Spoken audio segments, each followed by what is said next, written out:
There we go. Ready. Good morning and welcome to Tuesday, May 24th, 2022 Board of Supervisors meeting. Joining us are 4 board members in the room and Supervisor Vice Chair Cofinelli is online. At this time, I'll have the clerk read out the closed session. Closed session for today, Tuesday, May 24th. Item 1, pursuant to Government Code 54956.9D1, conference with legal counsel regarding existing litigation, Service Employees International Union 1021 versus County of Calaveras, unfair practice charge number SA-CE-1180-M. Item 2, pursuant to Government Code 54956.9D2, conference with legal counsel, anticipated litigation, 1 case, significant exposure to litigation. Item 3, pursuant to Government Code 54957.6, conference with county designated labor negotiators Christopher Latta and Judy Hawkins regarding the following employee organizations: Service Employees International Union, SEIU, Local 1021, Sheriff's Management Unit, SMU, Calaveras County Public Safety Employees Association, CCPSEA, Deputy Sheriff's Association, DSA, Calaveras Management Union, Calaveras Supervisors Union, unrepresented employees.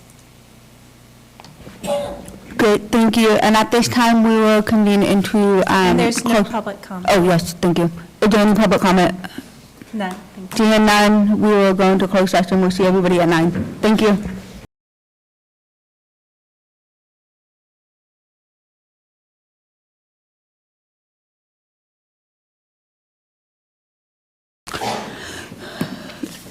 Good morning and welcome to the Board of Supervisors Tuesday, May 24th, 2022 board meeting. At this time, the board will be going back into closed session, so there is nothing to report. If you could please all stand for the pledge.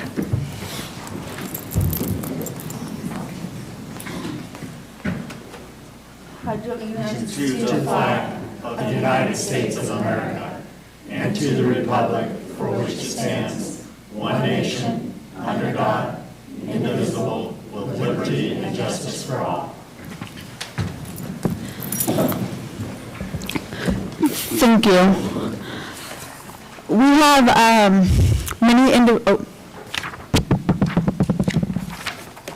Report out from May 17th. Oh, yes, thank you. Report out from the 17th. Report out of closed session from May 17th.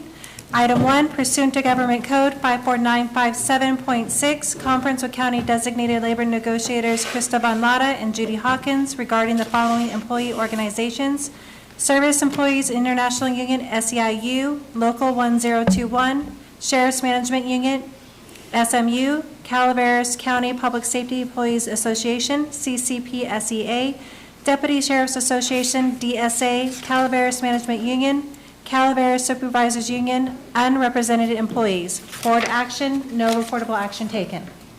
Okay, thank you. With that, I just want to alert the public, we're going to be moving the agenda around a little bit here. We have a few hard stops, and we also have many attendees that need to get back to school for the rest of the day. I'm sure you will want to linger the meeting a little bit longer, but we need to be respectful of the time here.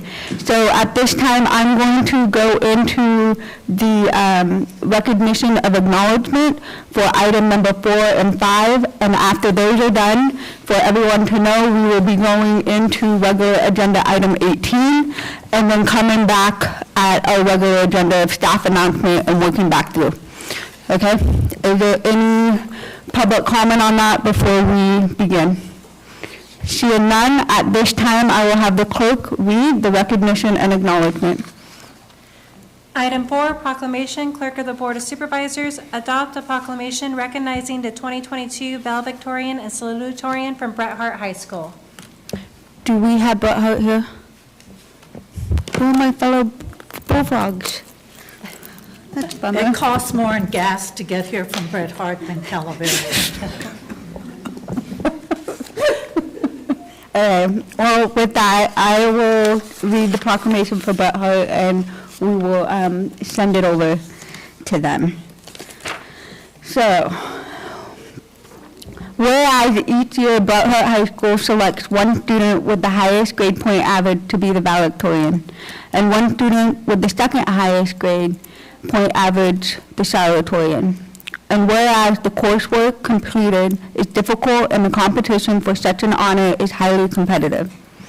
Whereas these students serve as role models for their classmates and underclassmates through exemplifying critical thinking, communication, problem solving, and organizational skills. And whereas, in addition to achieving the highest and second highest class rank, these students have demonstrated many qualities such as integrity, hard work, determination, and a commitment to excellence through their 4 years in high school. And whereas these students are honored at their high school graduation ceremony, but because of the achievement is so significant and worthy, the Calaveras County Board of Supervisors wishes to recognize them as well. And whereas Bret Harte High School valedictorian for 2022 is Jordan Smith, and whereas Bret Harte High School salutatorian for 2022 is J.C. Davey. And with that, we'll bring it back to the board for a motion and approval. I need the This public item, comment. Madam Chair, Yes. I'll move this item. Public comment? Ooh. No, it's my fault. Is there any online? No online public comment? Okay, with that, we have a motion. Is there a second? I'll second. All in favor? Aye. Passes on a 5-0. Thank you.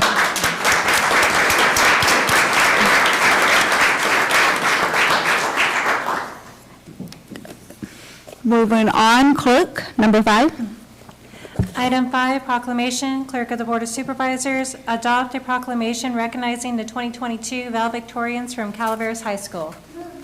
Supervisor Garamendi. Thank you very much, Madam Chair. With your permission, I'd like to invite the valedictorians to come up while I recognize them. If Calaveras High School valedictorians could come on up and right up here. Do you want them inside or just right there? Let them in. Okay.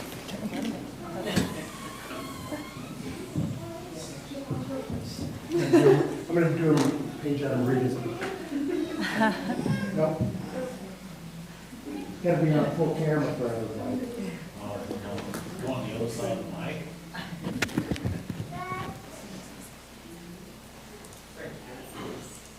This thing's not doesn't work. I can turn it, yep. Wow, it's 3 days right there. Was that you? No, definitely wasn't. So A lot more potential. it is my pleasure to read this recommendation. I have known some of you since you were kindergartners, and so it means a lot to me. And you guys are a great group of students, and you guys represent really some of the best that comes out of our county.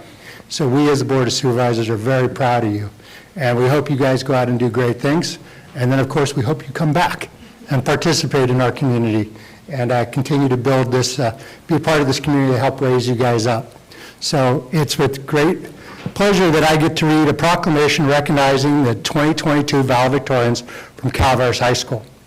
Whereas each year an elite group of students meets the academic standards necessary to be declared valedictorians of their graduating high school class, and whereas the coursework completed is difficult and the competition for such an honor is competitive, and whereas these students serve as a role model for their classmates and underclassmen through exemplary critical thinking, effective communication, problem solving, and organizational skills. And whereas in addition to achieving a cumulative grade point average of 4.0 or higher, these students have demonstrated many admirable qualities such as integrity, hard work, determination, and a commitment to excellence throughout their 4 years in high school. And whereas these students are honored at their high school graduation ceremony, but because these achievements the achievement is so significant and worthy accommodation, the Calaveras County Board of Supervisors wishes to recognize you as well. And whereas the Calaveras High School valedictorians for 2022 in order of class rank and alphabetical are Emma Allende, Garrett Hesser, Sage Miller, Bridget Brorio, Isabel Maris, Cindy Remus, Fabiola Solis, Sierra Lowry, Leon Tuazon, Peyton Curran, Brock Woody Gardina, Dean Habestat, Tori Josies, Andrew Shavoya, Madison Clark, and Taylor Horn. Congratulations for all your achievements. Madam Chair, if may I see if there's any, can I want me to run the rest of this item? Is there a motion? Public comment. Oh, public comment. Public comment? Keep forgetting that this morning. There's no online public comment? Okay, anyone here? Seeing none, is there a motion? Supervisor Stopper? As by some miracle, as a graduate from Calaveras High School, I'd like to move this. We have a motion, is there a second? I will, Supervisor Toffenelli? I will second the motion. Second by Toffenelli, all in favor? Aye. Aye. Very well. Now therefore be it proclaimed, the Calaveras County Board of Supervisors commends these students named as valedictorians for 2022 on their impressive accomplishments, passed and adopted by the Calaveras County Board of Supervisors, State of California, this 24th day of May, 2022. Congratulations.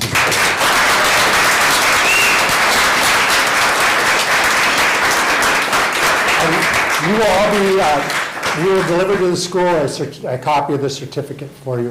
And Some of the students be going private by us and some stay here so we can get a group photo. sure. So, Okay. whole lot of potential here. Some of you are going to have to. Congratulations, good job, Some of you in front all of of you. Take those seats, take them up there. All right. Back behind. Everybody else shift over. You did a great job, guys.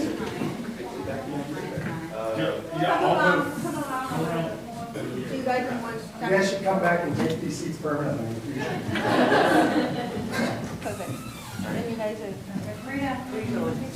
All supervisors. All supervisors? Okay.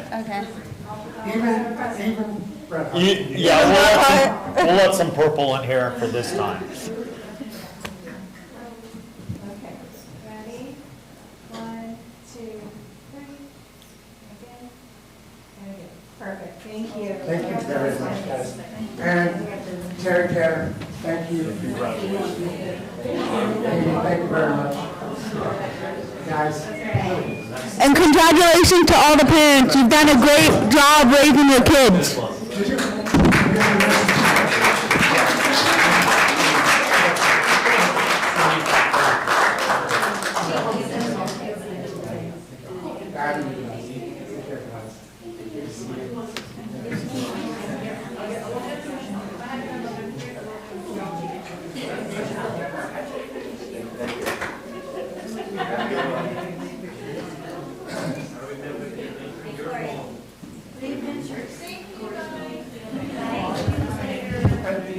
Thank you, parents that came.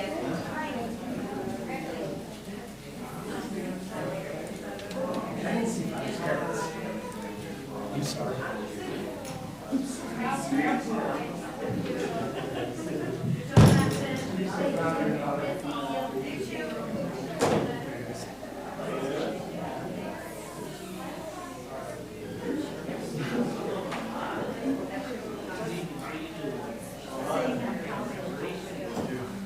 Thank you.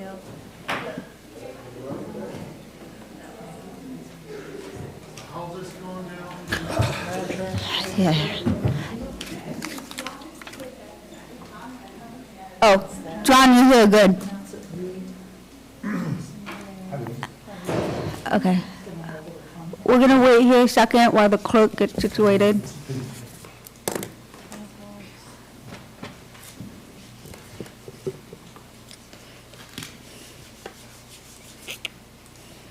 Okay. Ready? Okay. Thank you, everyone. That was exciting. At this time, we're going to move to item number 18. John, if you are ready, is everyone online, ready to go? Madam Chair, I'm only seeing a few of the attendees online at this moment. Doesn't even look like John can hear us. John, can you hear us? Yes, ma'am. Can you hear me okay? Yes. Jason. There could be just two. I see about 3 of them now.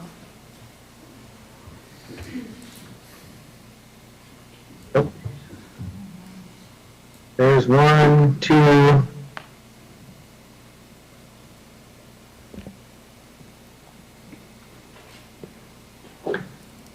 Good. In the interest of time, we'll go ahead and hopefully some of the others can join us as we move through this item, if that's okay, Madam Chair. Okay, perfect. At this time, I will be recusing myself, and Supervisor Garamendi will be chairing this item. Okay. Thank you very much, Madam Chair. And Clerk, do you want to read the item? Or want- I should have to read it. Yes, item 18, action item OES.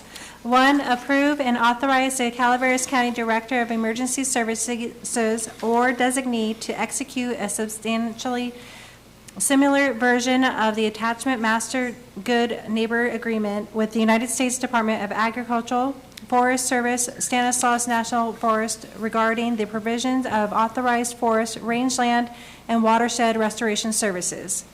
2, authorize the Calaveras County Director of Emergency Services or designee thereof to execute subsequent amendments to the Master Good Neighbor Agreement after review and approval by County Council and the County Administrative Officer.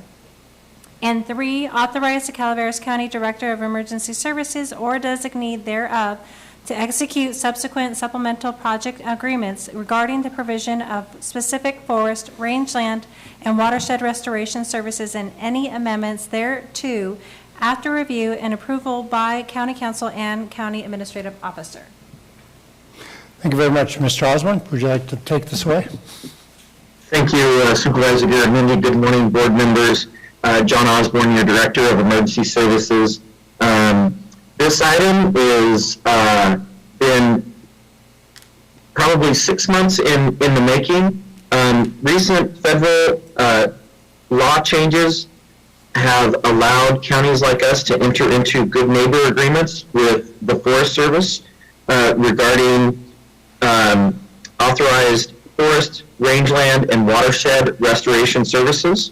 We have partnered with the Stanislaus National Forest and the Tree Mortality Program to craft this agreement. With us today is Karina Robertson and Ray from the Forest Service, so I'd like to welcome them, and then as well Jason Smith, he's one of our foresters with TSS Consultants. They're along with us today. Essentially what this Master Good Neighbor Agreement will do is allow us to partner with our friends and colleagues from the Forest Service to conduct certain types of projects, including working together on the National Forest and County Roads for the Tree Mortality Program.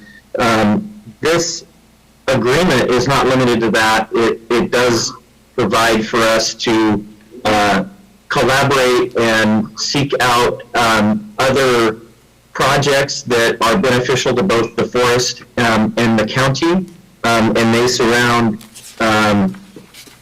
fire prevention, forest restoration, fuels management, and things along those lines. The agreement's quite extensive.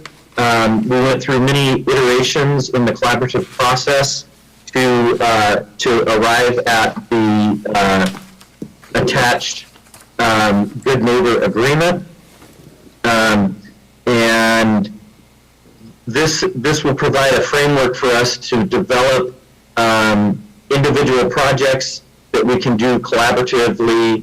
The first project in the pipe is conducting the Tree Mortality Program on county roads that lie within the National Forest. And the good folks from the Forest Service have been very collaborative with us and are willing to assist us in completing the tree mortality project along county roads in the forest, and they will assist us financially with getting that done. We are contemplating other projects, including fuel breaks along some of those roads, and we've been, as a team, working through development of several spas, the first being the tree mortality spa, and I'll back up. A spa is a supplemental project agreement to the agreement you see before you, and that will be how we operate collaboratively. Is we'll develop a project and memorialize that project in a supplemental agreement. And the supplement agreement, if I may share screen right quick here. Can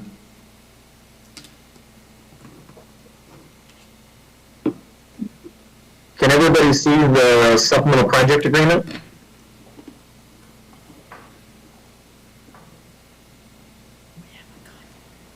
Yes, Don? I can see it. Okay, cool, thank you. So these are what the agreements look like. This one is to reduce fuel loading and removal of diseased and dying trees. And each of our team's responsibilities are laid out. What we will do, both the county as well as the Forest Service. It includes the mutual understandings that we'll have a joint scope of work, that we're going to collaborate and consult together, and even includes, as I scroll through here very quickly, a financial plan so that we are all on the same page of music, literally, when it comes to where the money for the projects are going to come from, and how that was determined for each project. And then it actually goes into the scope of work, which is kind of in the weeds as far as this presentation goes, but it will lay out who's doing what regulations need to be followed for each of those, each of the spas. In this particular one, just by example, like the removal of slash, what's going to happen with hand and machine piling, those kinds of things. So the agreement before you today is the overall umbrella agreement that will allow us to execute these projects as funding and needs arise. And then I will invite, I see Michael Jow from the Forest Service joined us. Good morning, Michael. And then I would just invite our Forest Service partners to add on to anything that I have missed. Good morning, Board of Supervisors. This is Ray Cabline. I am the District Ranger on the Calaveras Ranger District. And on behalf of the district as well as the Stanislaus National Forest, we're very excited about this agreement moving forward. There's a lot of potential projects that I think we can partner with, and hopefully there's funding down the road to add to these projects on the federal side. So I'll leave the technical stuff to Karina and Michael, but on behalf of the Forest Supervisor and myself, we're very excited about what we can do moving forward with Calaveras County. Thank you, Ray. Yeah, and I'll just add that this is our first good neighbor agreement on our forest, and it's allowing us to work across those jurisdictional boundaries. It allows us to work collaboratively to get projects done. And it's just a way to really streamline getting these fuels reduction projects done. You know, like as John was mentioning, we have, first we're providing funds to help assist with the Calaveras County Hazard Tree Removal Program. Then we're looking at reducing brush along the county roads. We also have another SPA that we're looking at, which is McKay's Strategic Fuel Break, which is part of the multi-jurisdictional fuel break that some of our other partners have been working on. And this is just really a way for us to streamline this work and a way for like Calaveras County to have their hand in these fuels reduction projects. It's a big concern for all of us, Forest Service, the county, the community. I get so many calls with people asking how they can help. And this Good Neighbor Agreement is a step in the right direction to get everybody involved. I have so many people that want to go after grant funds, but we don't really have a mechanism to just work with the general public. So by us getting into this Good Neighbor Agreement with the county, we now have that mechanism in place. So when also funds become available with the Forest Service, we now have a mechanism to where we can put those funds to get project work. And so this is really, like I said, a good step in the right direction. So thank you for listening to us today. Thank you, Karina. Whoop, Michael, I think you're on mute. Although it doesn't show that, but I can't hear you.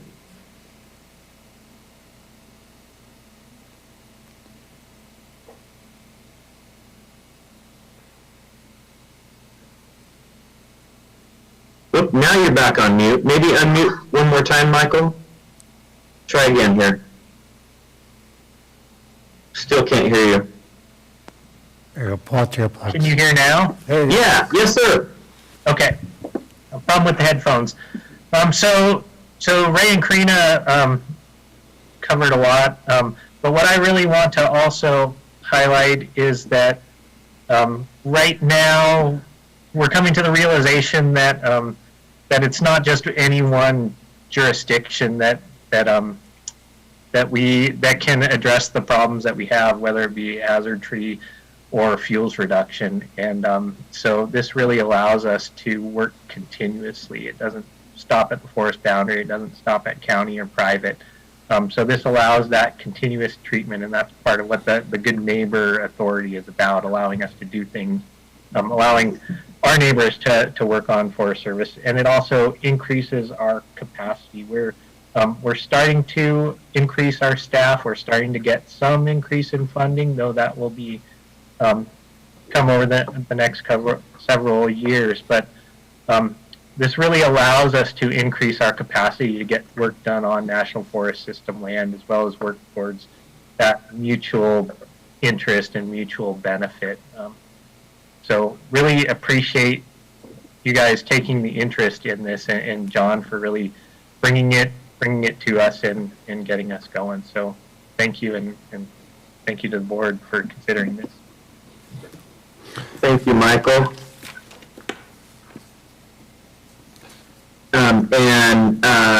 Jason Smith, our TSS Forester, did you have anything to add, sir?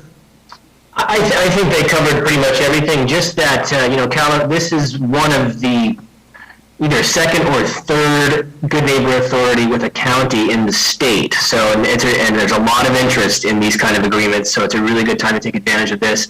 The great thing about Good Neighbor Authorities is the money can flow both ways. The county can pursue grants on its own and fund projects on the National Forest, and likewise the forest can, when they receive money, they can contribute it to county projects on the National Forest. So I think the county's in a really good spot to be a good partner here. Like Karina said, there's a lot of interest in doing work on the National Forest, but it takes a strong partner with a strong administrative capacity, the staff and the grant writing skills to kind of execute these things. So I think we're in a really good spot to go forward. Thank you, Jason. And then lastly, just a couple of notes about the Good Neighbor Agreement.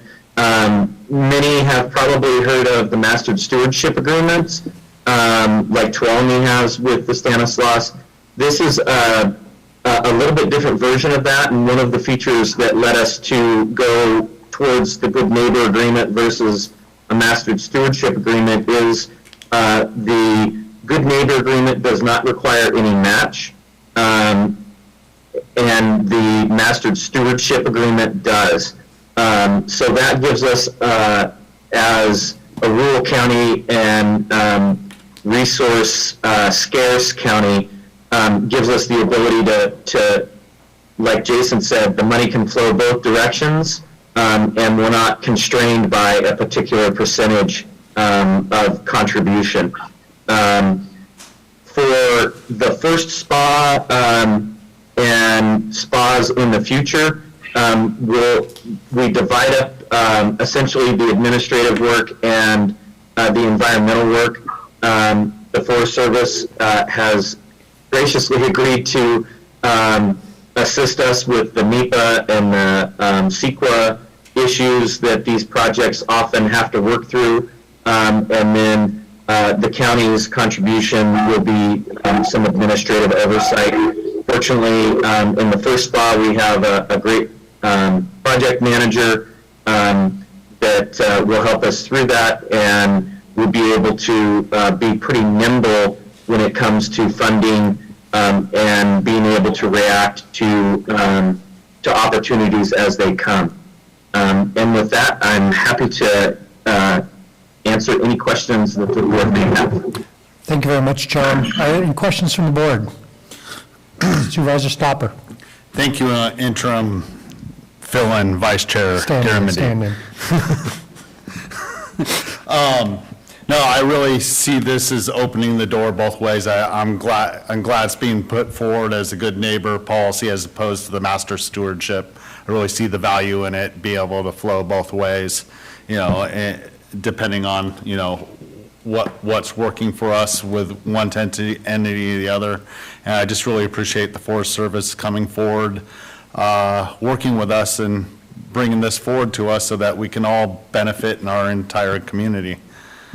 It's about as simple as it gets. Thank you very much. Supervisor Stopper. Supervisor Toffenelli, did you have something? Yes, I do. I do have a couple things to say. I want to thank the Forest Service for joining us in this partnership. And John, thank you very much for bringing this to us. I do have a couple questions, though. One is on Section 5, Paragraph A, says there is no statutory match required for this authority. However, the cooperator is encouraged to provide available resources to projects of mutual benefits. All funding and contributions will be captured on the financial plan for each SPA. What exactly is that trying to say? If you say there's no matching, it kind of sounds like that there is some matching here on some of these SPAs. So if you can explain that to me specifically. So what that lays out, and I'll provide it through an example of the tree mortality program. We have essentially grant funds through the California Disaster Assistance Act that pays for 75% of our tree mortality work. And so that wording is encouraging us to use that to provide the funding to do the tree mortality program on the Forest Service land where county roads are, if that makes sense. So we're going to use that program, the grant funds from the tree mortality program, to do work on the stand forest. And then the Stanislaus National Forest is going to, in that particular instance, going to provide the other 25%, making the tree mortality program essentially cost neutral for the county on the Forest Service land near the roads. So that, and what it's saying is that would be a financial plan that's signed by both parties to that agreement? Yes, that's that graph that is in, or the, not a graph, but the financial plan is a part of each and every SPA, and it details who's going to bring what to the checkbook. Okay. I have one other question, and it's for Sarah. Sarah, as I look at this agreement, I don't see any indemnification clause in it at all. Is there a necessity for an indemnification from each party? Since we're both going into Staines and they're taking out their spas and we're doing our spas or grants or whatever, and we're all in a partnership here, should there not be some type of indemnification here? Supervisor Toffanelli, I don't believe that's, a standard part of these agreements, which is why it's not here. In the absence of an indemnification provision, generally, each party would be responsible for its own conduct or actions, but, I don't know if anyone from the Forest Service can speak to whether those are ever included in these types of agreements. It's also something that may, I'm just speculating, but it might be a part of the individual project agreements, but wouldn't be part of the master agreement. Yeah, I think when you look at Section 5 again, it's Part E. It clearly states that the master agreement obligates neither party to offer or accept any project proposal. So it's through those SPAs that we really design each project, and we have to come to agreement on what that project looks like. And then also going back to that funding piece, there is no match required for the GNA, and that's the benefit of using the Good Neighbor Authority, and also that you're the county, so we can definitely, it's just an easy mechanism to use. So we don't have to come to the table with any match, neither party, but since we do have that vested mutual interest, we usually do come to the table with funds because we both want to see the project move forward. And so for the county, it'll be going after grant funds, which would be an easy match, but it's not required. And for the Forest Service is when we get our hands on extra cash that comes through, we can donate it or give it to the project. And so it's not required, but it's something that we've never had an issue with any of our partners. Everybody comes to the table with funding because we all want to see the project move forward. We want to protect our community, and we want to see the fuels reduced and the hazard trees abated.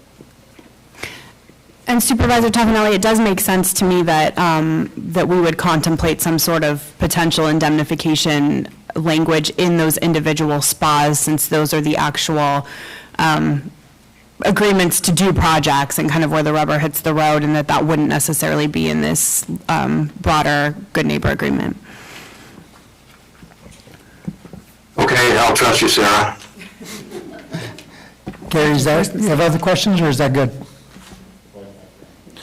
Okay, That's all I had. thank you. We have one more question, Supervisor Stopper? Back to the 5A that Mr. Toffanelli brought up, that this does provide us the opportunity my question is, does this provide us the opportunity for in-kind contributions when it comes to certain types of these grants? When it comes to, let's say, setting up, if there's clearing on sides of roads, we can do a contribution in kind of possibly some of our employees working on the jobs and such. I'm questioning in-kind contributions, administrative. John? Yes, that does, it can include the in-kind, and again, that falls into, we've kind of agreed to divvy up that work of where the strengths come from. We have the ability to provide some administrative oversight, and then in return, again, the trade there is that the Forest Service is going to be helping us with NEPA and CEQA and other things. But of course, it's not limited to that. In the SPA that I showed you, it actually does show a spot for in-kind. Thank you. Thank you. Any public comment on this item?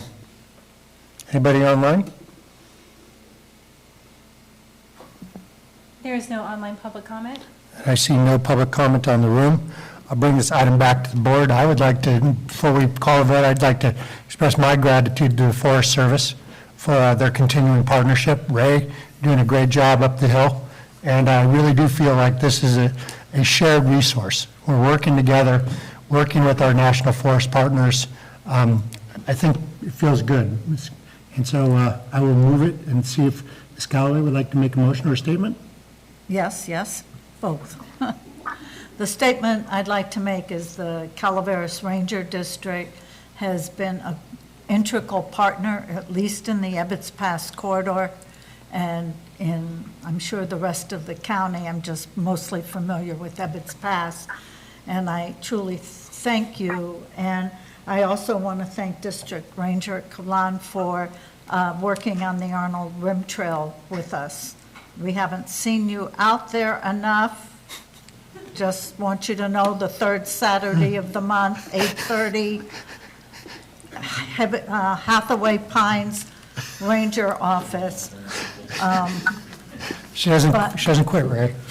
But truly, the Forest Service has been a real partner with Calaveras County and the community over these many years, and this is just an extension of that partnership, and it would be my honor to make the motion on this good neighbor agreement. Thank you. Motion by Supervisor Callaway. Unless Mr. Toffenelli wants to make it, I'll do the second. Go ahead. Okay, second. Second by Supervisor Stopper. All in favor? Aye. Opposed? Carries 4-0, 1 absent. Thank you very much. I appreciate the, John, and thank you very much for service. Appreciate it. Thank you. Thank you. Thank you very much, everybody. We're going to take a 5-minute break, and then we gather here in 9:52. Thank you. Thank you.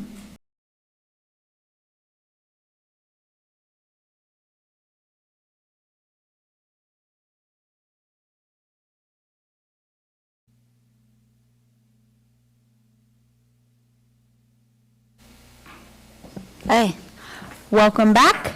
At this time, we're going to move back up to the top of the agenda and start with staff announcements, and I believe we have Ms. Medina. Good morning. Good morning again, Madam Chair, respective board members, CAO Von Mata, County Council, and Deputy Clerk of the Board, Lisa Medina, Environmental Management Agency. At the last free rabies and microchip clinic in May, Focus volunteers and animal services staff gave 112 rabies vaccines and 54 microchips. A huge appreciation and thanks to Focus volunteers and Dr. Michael Hayes for making this another successful event. There will be another free vaccine and microchip clinic on June 11th from 9 to noon, here again at the Government Center. The attending veterinarian will be Dr. Kathy Gatlin. We are truly thankful to all those that donate their precious time. So far, from March to the May free clinics, there have been 495 rabies vaccines given and 242 microchips given to our Calaveras fur babies and family members. We have several animals up for adoption.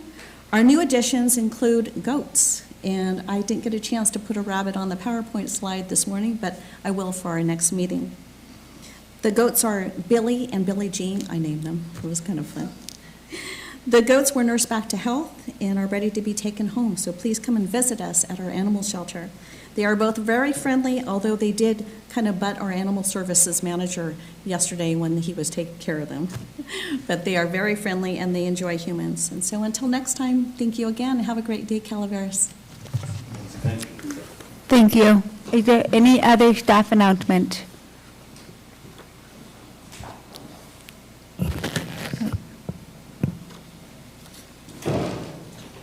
There's no other staff announcements. Okay. And with that, we'll move back into recognitions and acknowledgement. And next up, we have item number 6, and I will let the clerk read that out. Item 6, proclamation, Health and Human Services Agency, adopt a proclamation declaring May 2022 as Community Action Awareness Month and recognizing Calaveras Mariposa Community Action Agency.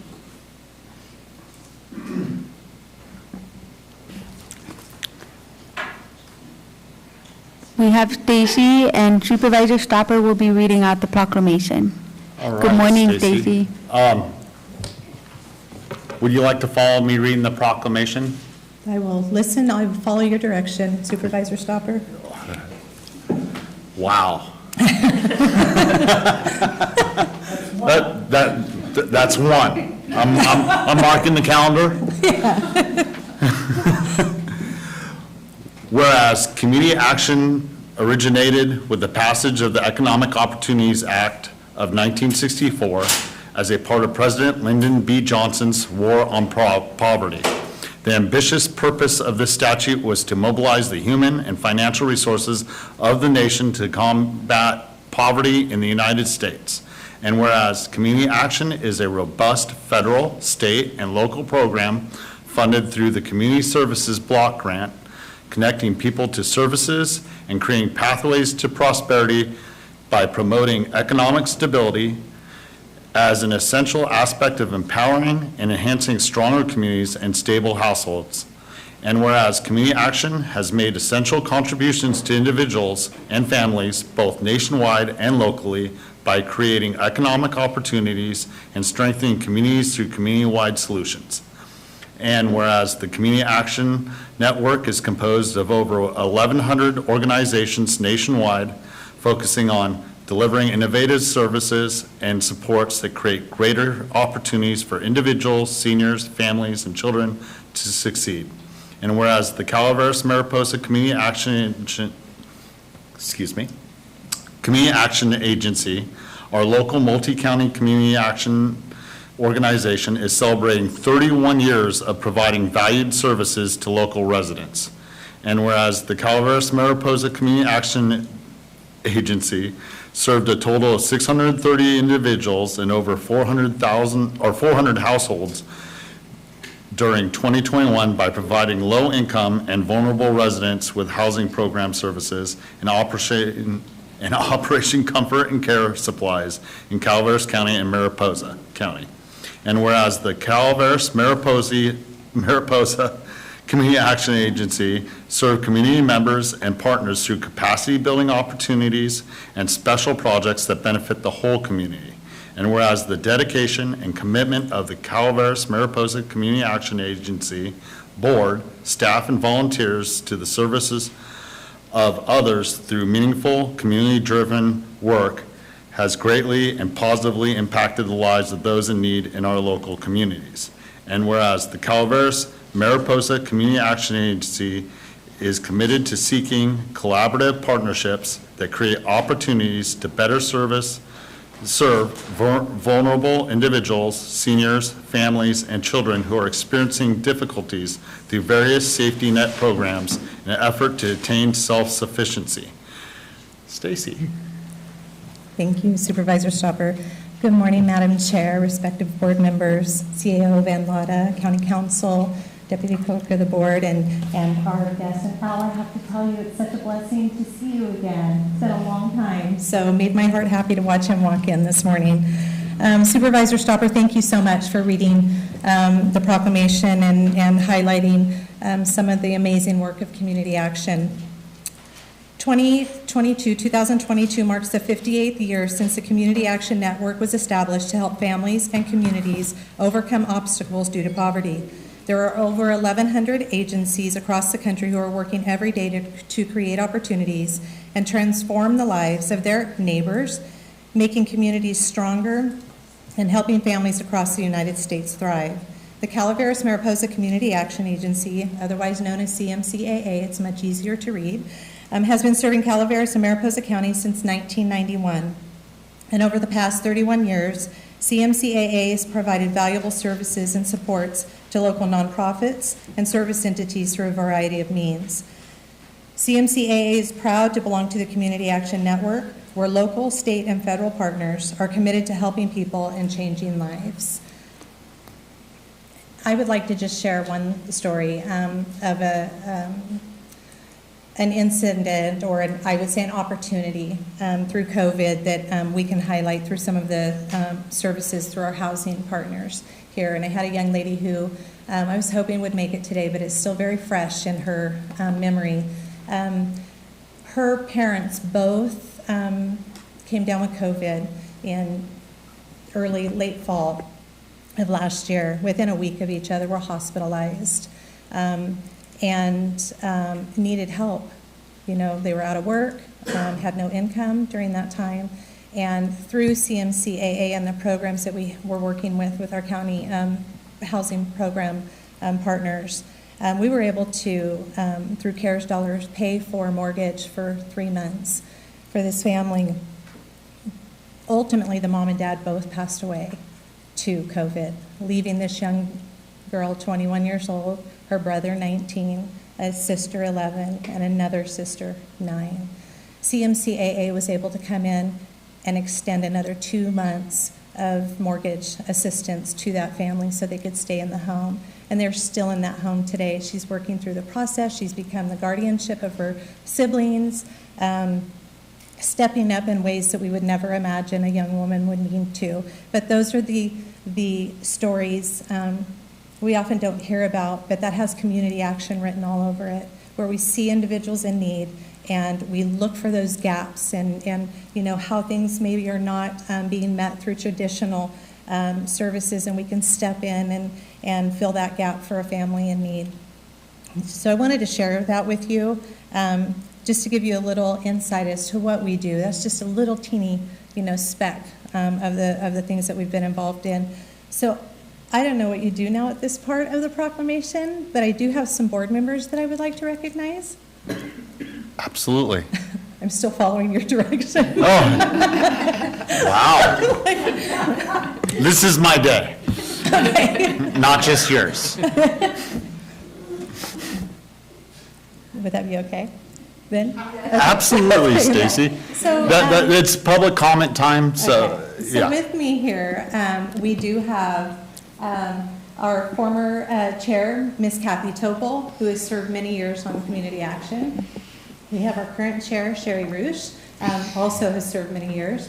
We have our former board member, Ms. Lori Sundholm, who just embodies community action, you know, and has been a pleasure to serve with. We also have Supervisor Stopper and Ms. Amanda Fallendorf, who represent our public members on the board.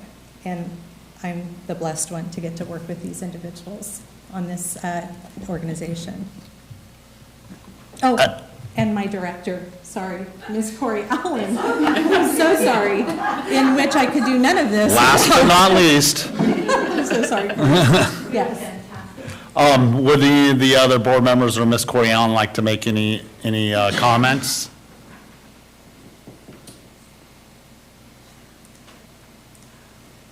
Good morning, members of the board. Corey Allen, Health and Human Services. I just have to acknowledge that this CMCA team is unique in that they're embedded within the Health and Human Services Agency, but what that means is that the partnerships are incredibly robust across all of those divisions. This board just passed through an audit with 0 findings. It was the most amazing experience having the state come in and say, you are an exemplary example of what we are looking for, and they're going to be highlighted in their monthly magazine around the great work being done here in both Calaveras and Mariposa counties. So with that, to Stacy, I just say outstanding work. So thank you. Thank you, Ms. Corey Allen. I do have to say that there's been a restructuring of CMCAA in the 3.5 years now since I've come on the board, and you know, it speaks testament to where we've come to with that audit and everything else. Ms. Sherry Roosh, good to see you. Good to see you. Yeah, what a pleasure to serve on this board, and we have made a lot of changes in how we do things. And as we speak, there are wonderful volunteers who are putting together 2,400 plus backpacks. They're going to go to every child in Calaveras County, of all of our elementary children. And they are just to let them know that they matter. So we are busy, and we are trying to meet needs the best that we can for all different sectors in Calaveras. And so thank you for this resolution. Thank you, Sherry. Ms. Kathy Topol. So I don't have to introduce myself? Thank you, Ben. Thank you, Supervisor Stopper. I have sat on this board, we don't even know how long. I know at least 10 years, but it could be before that because we don't really have many minutes or documentation before that. And I've seen many, many changes. For quite a few years, we were just a pass-through agency, and I didn't have much to do. I had to attend 4 meetings a year, and that was it. Well, for the last 3 years, 3.5, 4 years, how long have you been there? 3.5 years, it seems like every month I'm involved in something with community action, which I love, and I love seeing what Stacy has done being our executive director, and I can only say kudos to her to take us where we've gone. Thank you.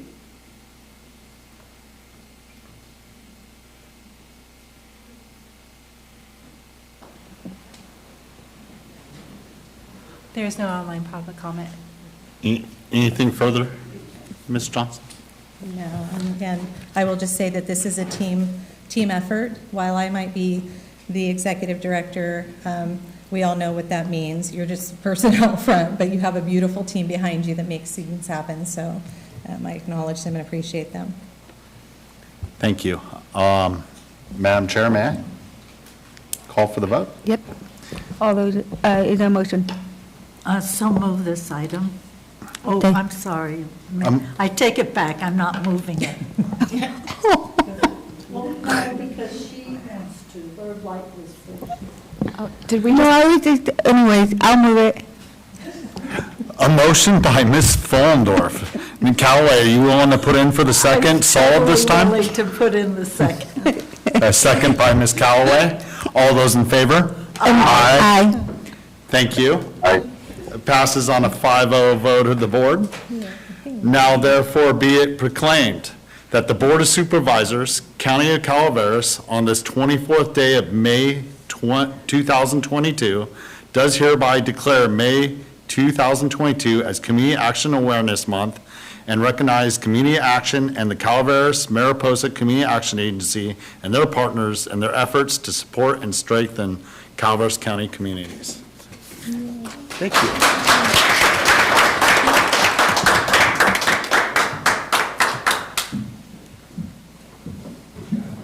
Come on, man.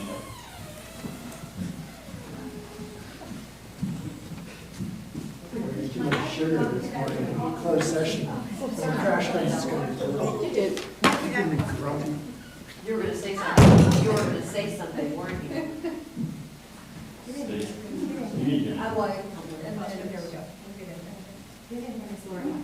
Here, you hold it. Here we go. No, you come on in here by me. Scoot in close. Here we go. Ready? 1, 2, 3. Cheese and whiskey.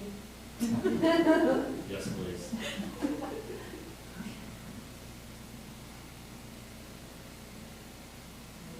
Thank you. Great job. Thank you so much. Thanks, Susan. You're welcome. Thank you, Ben, very, very much. Seeing you guys.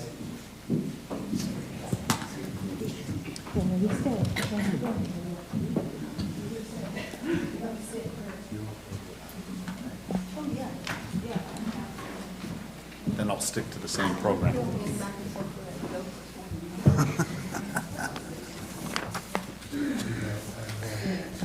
Well, Stacy, don't go anywhere, you're up again. We have item number 7. Clerk, if you could please read out, and Supervisor Stopper will once again be reading that out as well. Item 7, proclamation, Health and Human Services Agency, adopt a proclamation recognizing Lori Sunholm for her years of service as a member of the Calaveras Mariposa Community Action Agency Board in acknowledgement of Community Action Awareness Month. Come on up, Lori. This is your moment to shine. Although you've shined for far too long, that's why we're doing this. Not too long. You've shined already. Make sure I get my terminology right so I don't. Whereas community action, let me make sure I got the right one here because I got 2. Okay. Get my glasses on so I read the right words. Marita. Whereas community action originated with the passage of the Economic Opportunities Act of 1964 as a part of President Lyndon B. Johnson's War on Poverty, the ambitious purpose of the statute was to mobilize the human and financial resources of the nation to combat poverty in the United States. And whereas Ms. Sunholm began volunteering as a Calaveras Mariposa Community Action Agency board member in 2017, serving as a low-income representative, and whereas Ms. Sunholm has made essential contributions to individuals and families by creating economic opportunities and strengthening communities through community-wide solutions. And whereas Ms. Sunholm has helped to provide opportunities for growth to local nonprofit organizations, community-based organizations, and public entities through professional development and capacity building trainings.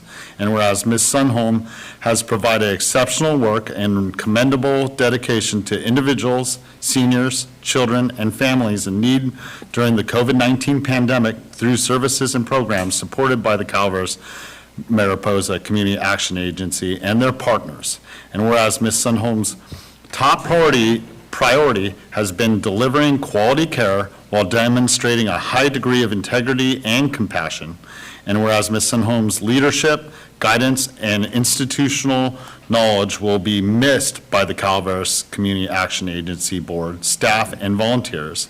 And whereas Ms. Sunholm's service has been exemplary, worthy of special recognition, and she will be remembered as a valued volunteer dedicated to both the Calaveras Mariposa Community Action Agency and those we serve.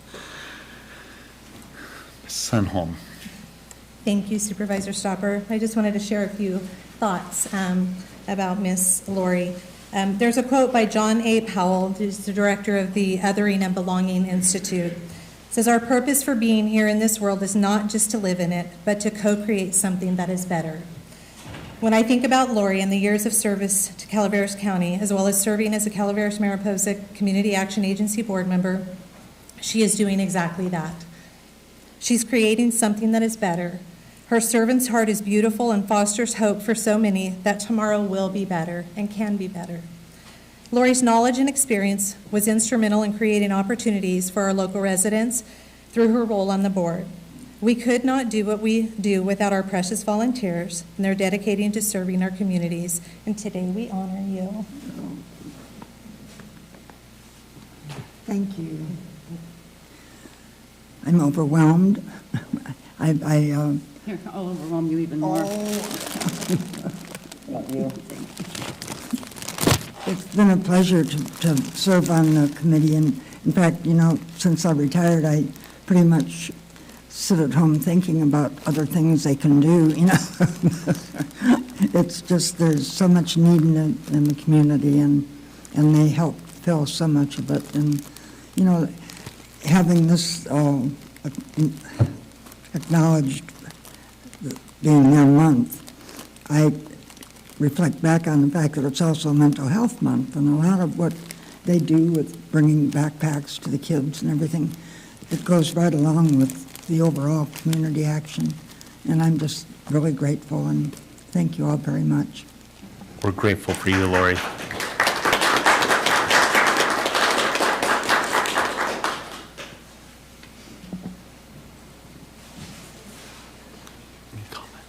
No online public comment? Anybody else from the audience? With that, I'll bring it back to the board. Is there a motion? So moved. There a second? A motion by Supervisor Garamendi. Second? Is there a second? A second. A second by Supervisor Callaway. All those in favor? Aye. Those opposed? Passes on a 5-0 vote of the board. Now, therefore, be it proclaimed, the Board of Supervisors, County of Calaveras, this 24th day of May 2022, do hereby honor and recognize Lori Sunholm for many years of service and express appreciation to Ms. Sunholm for loyalty and leadership to the County of Calaveras. Thank you very much.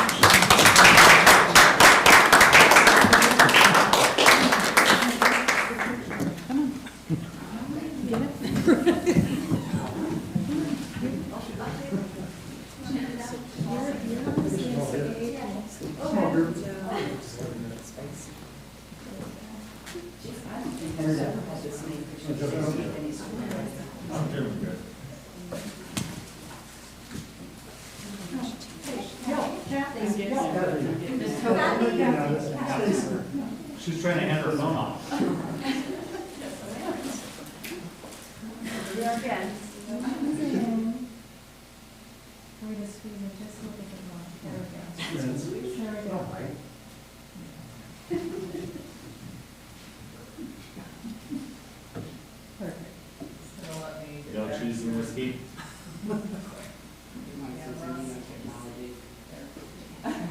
There we go.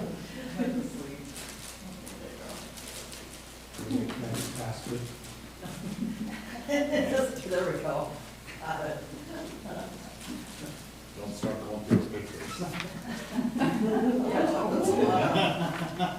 Doesn't want to. Oh, well, forget it, I'm sure everybody. I'll send you mine.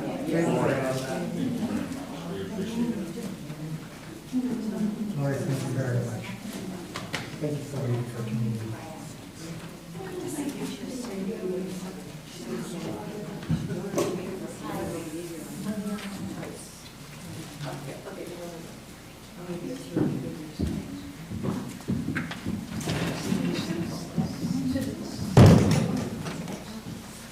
Thank you, Madam Chair.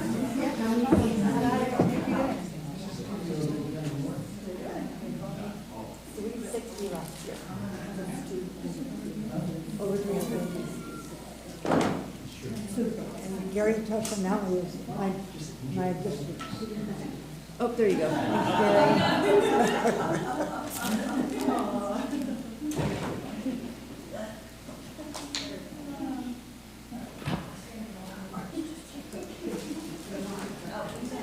Let me get my mic on. Okay. Thank you, everyone. We have one more proclamation, and Supervisor Callaway will be reading it out, but I will have the clerk read out item number 8, please. Item 8, Health and Human Services Agency adopt a proclamation recognizing June 2022 as World Elder Abuse Awareness Month.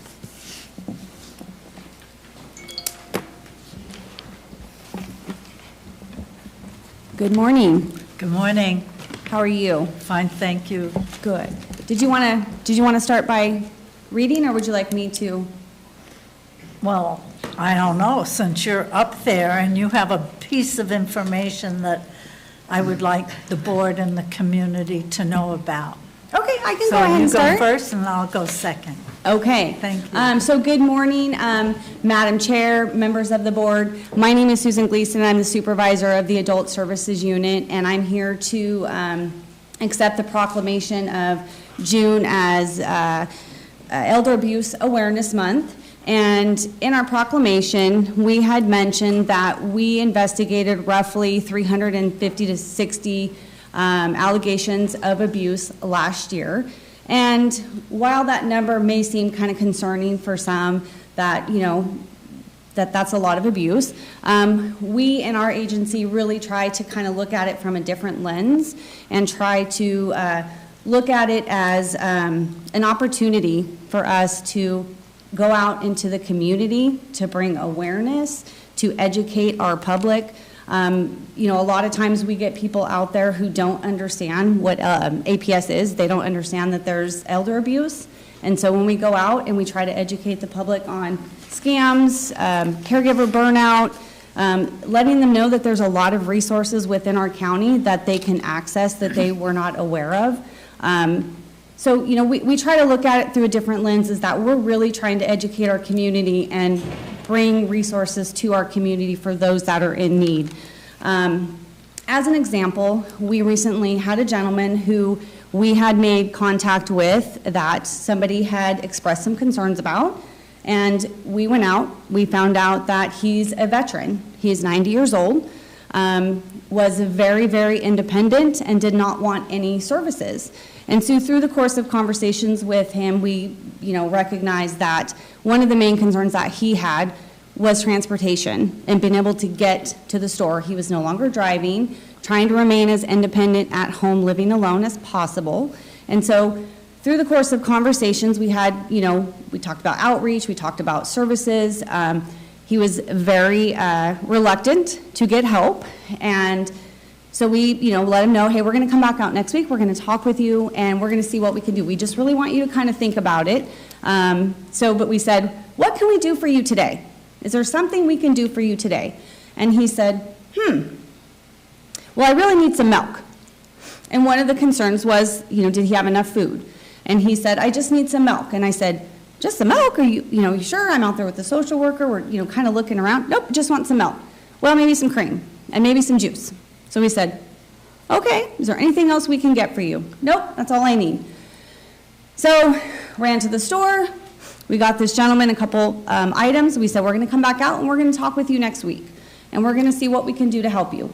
Again, trying to remain as independent as possible, really didn't want our help. Had some choice words to say about the government, and, basically you can go away now. So, we really kind of tried to talk with them. So social worker went back out the following week and had a very long conversation with him.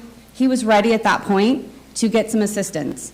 And we were able to connect him with our local veteran service office, and they went out, and now he's open to getting some services. He's connecting with the Veterans Department. He's now going to be getting hearing aids. And the highlight of his week was this, one of our new community service liaison through the Veterans Department took him grocery shopping. And so that was the highlight of his week, was going grocery shopping. So that is a success story for us. They don't all turn out that way. Sometimes we get booted out of the house, and sometimes we have to go back and again. But that is just kind of one of the amazing things that we get to do. And so, when we look at allegations of abuse, we really try to look at it as, what are we doing for our community? How are we getting out there? How are we serving our community? We have a topic every month in APS where every month we talk about leadership, we talk about servant leadership, we talk about community. Our last meeting that we had really focused on community and being a servant leadership, and how can we serve our public. So one of the comments that we read, kind of piggybacking off of what Stacy said, is community, getting there, outreach, talking with people, bringing awareness. And it said, being in the trenches together leads an organization to thinking these are our clients, right? We have all these different organizations that we work together with, that we partner with. And instead of your client, these are our clients. This is our community. So how can we work together within our community to bring awareness, to educate, to provide resources and services? I just really want to say thank you for recognizing June as Elder Abuse Awareness Month, because it just highlights the work I think that my staff do every single day, boots on the ground, in the trenches, really trying to get out there and build relationships with our community. We work closely with a lot of agency partners and really trying to provide those resources to our community every single day. So thank you. Don't go away, come in up here. Don't go away. Does that sound like a Ben stopper? Okay. Could be the opposite. Okay, so I need to use the mic. So behind every proclamation, there's a story, and you gave the story. So I'm just going to put the ribbon around your story. Okay. Okay? And the reason I'm doing it is because I'm the elder on the board. A proclamation, I don't think I want to do this. Okay. And this is a proclamation recognizing June 22 as World Elder Abuse Month in Calaveras County. We stand against elder abuse. Whereas World Elder Abuse Awareness Day, otherwise known as WEED, began on, that says WEED, right? Mm-hmm. Began on June 15, 2006, by the International Network of the Prevention of Elder Abuse and the World Health Organization at United Nations. And we're here in California. Adult Protective Services receives as many, as 15,000 reports of elder and dependent abuse cases per month. Reports are increasing. This is an estimated over 202,000 cases of reported elder and dependent care abuse cases per year in California. Whereas Calaveras includes a population of 28% of elders aged 65 and older who are our friends, neighbors, parents, grandparents. And whereas Calaveras recognizes older Americans have the right to be safe, in their home and their communities. Whereas Calaveras is committed to helping all individuals live longer and healthier lives. Includes you too, Al Segala. And whereas World Elder Abuse Awareness, we're weed. How's that? Sounds great. Weed is good. Yeah, we like weed in California and Calaveras. A month isn't, what? You all are just, your minds are just thinking a different agenda item. An opportunity for Calaveras County to promote a better understanding of abuse and neglect of older persons by raising community awareness. And hopefully those 360 cases can be at least reduced in half. Oh, Have yeah. you seen a greater increase during COVID? I mean, a little bit. I wouldn't say it's substantial, but a little bit. And then in January, the ages changed. So instead of it being 65 in January, it went down to the age of 60 for abuse. So, you know, the state really wanted to capture those people, I think, a little bit younger. So they changed it. So, yeah, a little bit. Thank you. Are there any public comments besides my editorials? There is no online public comment. Thank you. Does anyone in the audience like to make any public comments? Okay. I'd like to have a motion, please, on this proclamation. I'll move. Thank you. I'll second. A motion by Supervisor Follendorf, a second by Supervisor Stopper. What is this? You're helping me? Thank you, Holly. All in favor? Aye. Opposed? Passes on a 5-0 vote of the board. Oh, I'm sorry. Council, are we supposed to do a roll call vote on this? I think it's important. Supervisor Topanelli. I voted yes. Oh, we have to roll call. Because you're somewhere. We have to do roll call? Yeah, Supervisor Stopper. Aye. Yes. Supervisor Follendorf. Aye. Supervisor Garamendi. Yes, ma'am. And Supervisor Callaway, aye. Therefore be it resolved that the Board of Supervisors, the County of Calaveras, hereby proclaims June 2022 as Weed Month in Calaveras. Passed and adopted by the Board of Supervisors, the County of Calaveras, this 24th day of May 2022. Thank you. Thank you very much for what you do. Thank you.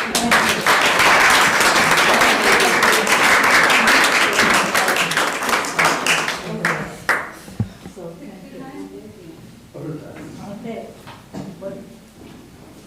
Corey?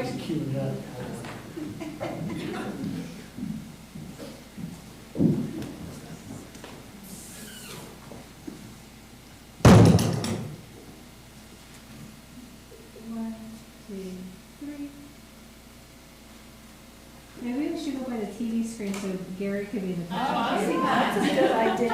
Okay, Gary. Yay, smile. Thank you very much. Gary doesn't look so happy. I'm trying. I'm trying. Thank you. One of the better ones from my district.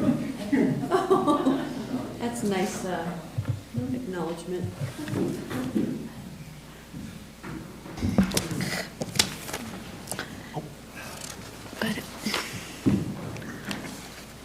Thank you, everyone.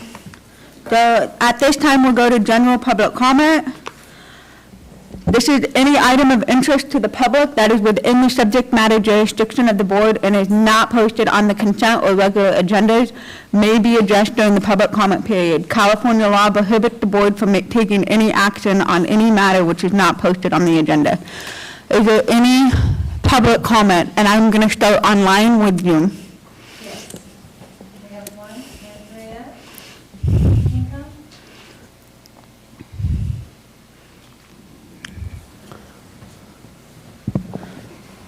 Andrea? Hi, good morning. Can you guys hear me? Yes. Yes. Hi, thank you. Good morning. My name is Andrea Colavita-Pinkham, and I'm the field representative for Calaveras County from SEIU 1021. I know that you guys discussed a proposed settlement agreement for an unfair labor practice charge in the closed session this morning. I want to remind you why you guys had to discuss this at all.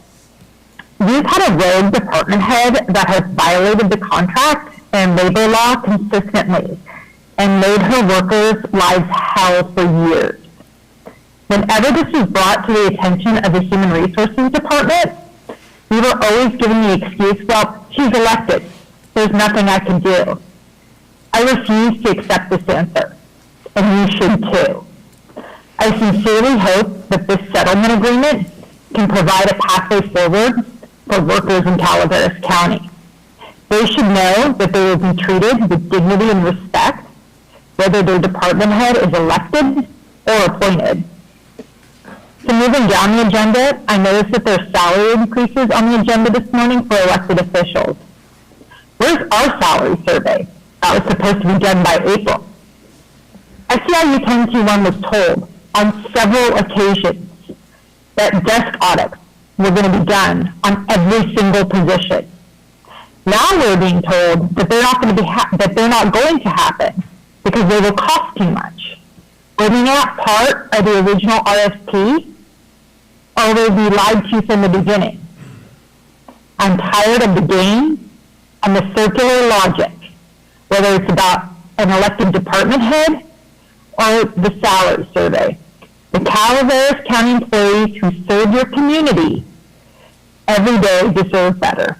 Thank you. Thank you. Is there any other online public comment?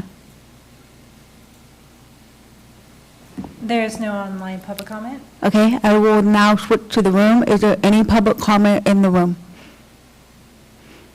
Seeing none, we'll move on to consent agenda. We have multiple consent agenda items, and at this time, is there any board member or staff that wishes to pull a consent agenda item? Seeing none, is there any public comment? Is there any online? There is no online public comment. Okay, seeing none. Oh, yes, I'm If I sorry. could just make a comment. Yes. Before we call the vote, I just want to thank the library again for working to bring lunches to our kids this summer. It is not a traditional role of a library to distribute meals in the summertime, but our librarian and her feelings for our community are wonderful, and she'll be distributing lunches to some of our most in need kids, and oftentimes this is the only meal that they get in the summer away from school. So I just want to acknowledge that great work. Thank you for your comment. Is there any other public comment? Seeing none, is there a motion for consent agenda? So moved, Madam Chair. Moved by Supervisor Stopper. Is there a second? Second. Seconded by Supervisor Garamendi, and at this time, we will do roll call. So clerk, can you please roll call us for vote? District 1? Yes. District 2? Yes. District 3? Aye. District 4? Yes. District 5? Aye. Passes on a 5-0. Thank you.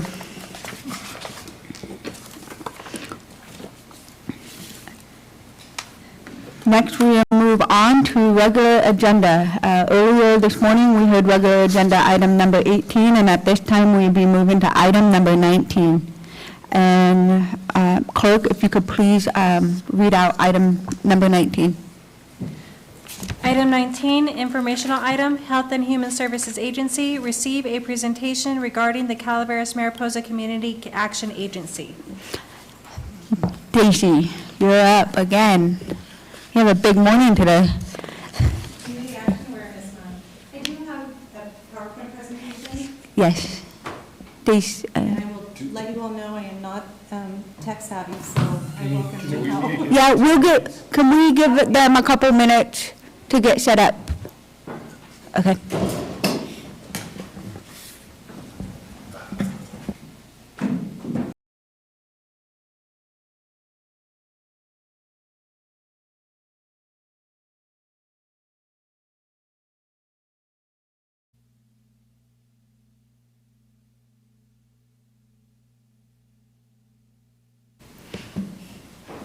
Okay, we will get back to item number 19. Clerk, if you could please read that out. Item 19, informational item, Health and Human Services Agency, receive a presentation regarding the Calaveras Mariposa Community Action Agency. Stacy, you're up. Oh, it's on, okay. Good morning again. Stacy Johnston with the Calaveras Mariposa Community Action Agency, and with me I have our board chair, Sherry Roosh. I'm very excited about this opportunity. I feel like we've spent a little too much time together this morning. I'm sorry to have taken up most of your morning. But I do, before I get started, I do want to take a moment and recognize Supervisor Tofinelli. Supervisor Tofinelli has also been very involved in community action over probably the course of at least 10 years, I would say, Supervisor Tofinelli, and one either as a board member or as an alternate. Yeah, it's been a little bit longer than that, but that's fine. 10 years sounds good to me. Well, I just want to acknowledge you and thank you for being a part of this movement. So May is Community Action Awareness Month, and as you probably noticed, this is the first time that we've come before you. And I think it's very important for a few reasons. Number one, we want you to know what we're up to. We want you to know what's happening within the community of Calaveras County. We also want to raise awareness about the work of community action. So I want to thank you again for the opportunity to provide a very brief, and I want to stress brief. I know that you have busy calendars and busy schedules, and this is just an opportunity to highlight some of the things that we're involved in.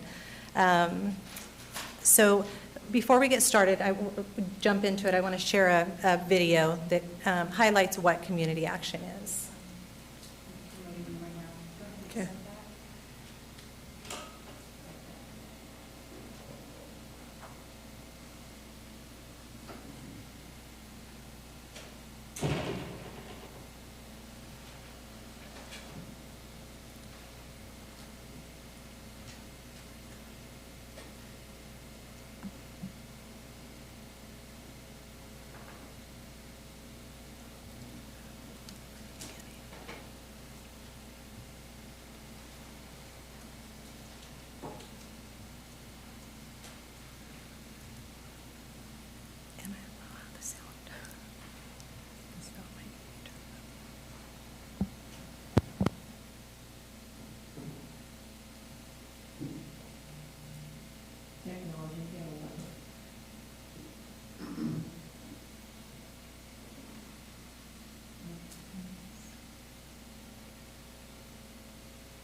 Please insert video and sound.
we'll skip that.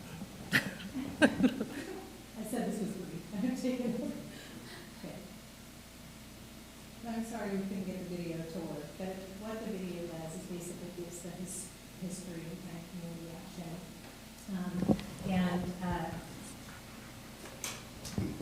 President Lyndon B. Johnson's, sorry.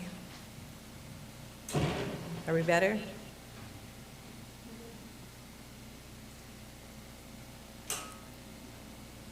Okay. Is that better? Yeah. I think that needs to be turned down.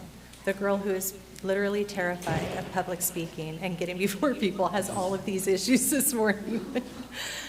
Anyways, the video basically was to highlight how community action came about.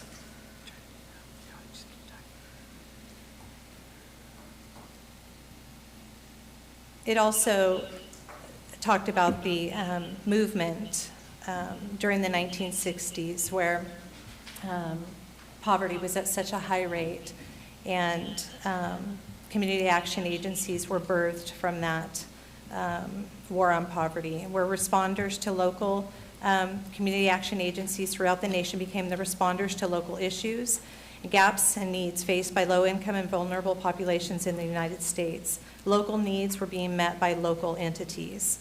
And CMCAA, since 1991, has been a part of this movement in combating poverty.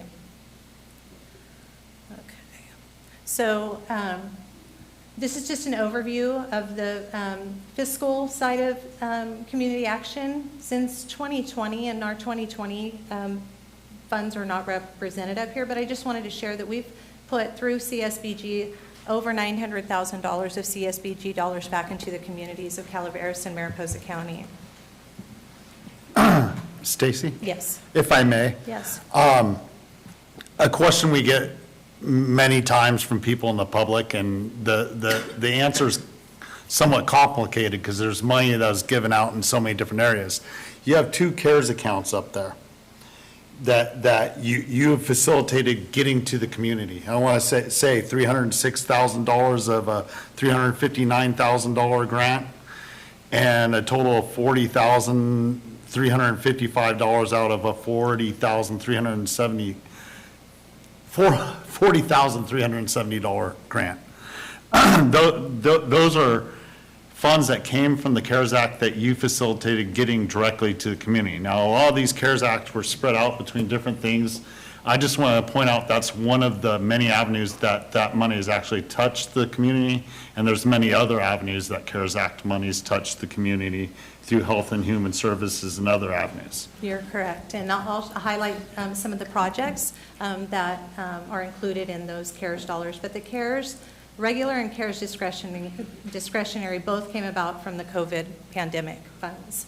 So exciting. We are putting the money right back into the community to serve the needs of individuals, families, seniors, and we try to turn it around as quickly as we get it to get it back into serving those in need.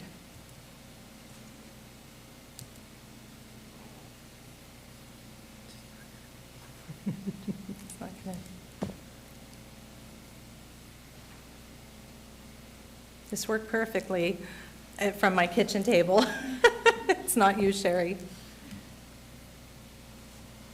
There we go. All right. CMCAA in action. So here's just a few of the great projects that we've been involved with. So we focused on 4 areas through the pandemic: capacity building, Operation Comfort and Care is a program that was birthed from the pandemic, and then special projects and housing. So we were able to provide, as Sherry alluded to this morning, Sherry, the You Matter backpacks. This derived from several of our little kiddos, 8 years old, whoever we would talk to in the community, friends of friends and family members, where our kids were struggling through the pandemic and oftentimes hearing adult conversations and not knowing how to process this information about COVID. And we saw the impact it was having. So we coordinated a huge effort with CCOE and CMCAA, First Five of Calaveras County, the Health and Human Services Agency, Calaveras County Public Health, Mark Twain Medical Center. I'm trying to think who the other one is, but we coordinated and are creating over 3,600 backpacks, You Matter backpacks that are filled with all things fun, bubbles and sidewalk chalk and fidget spinners and balls and frisbees and paint and all of these things. And these kids are getting this throughout the district, TK through 6th grade, just before school ends this year, over the next week. And it's just to say we see you and you matter to us, and we want you just to be a kid and enjoy, some of the fun things that children need to be enjoying. Mariposa County Senior Center, we were able to help them with the My Senior Center software program that helped dramatically in their efforts in serving their senior population.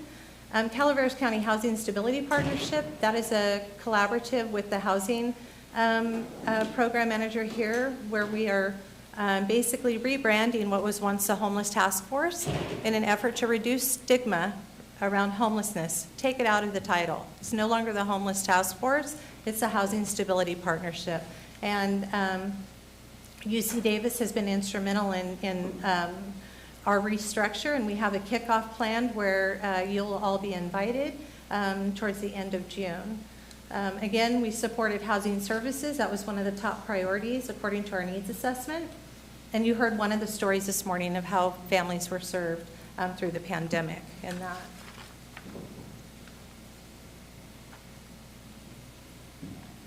I want to take time to acknowledge our board by service area. So for Calaveras County, we are a tripartite board. The Community Action Agency is a tripartite board, and that means we have public, private, and nonprofit representatives.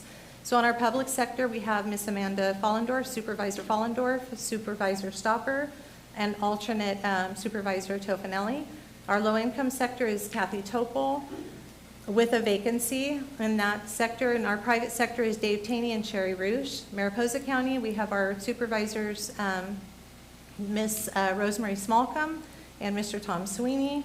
We have Tara Schiff in our low-income sector, who is also our economic development specialist for Mariposa County.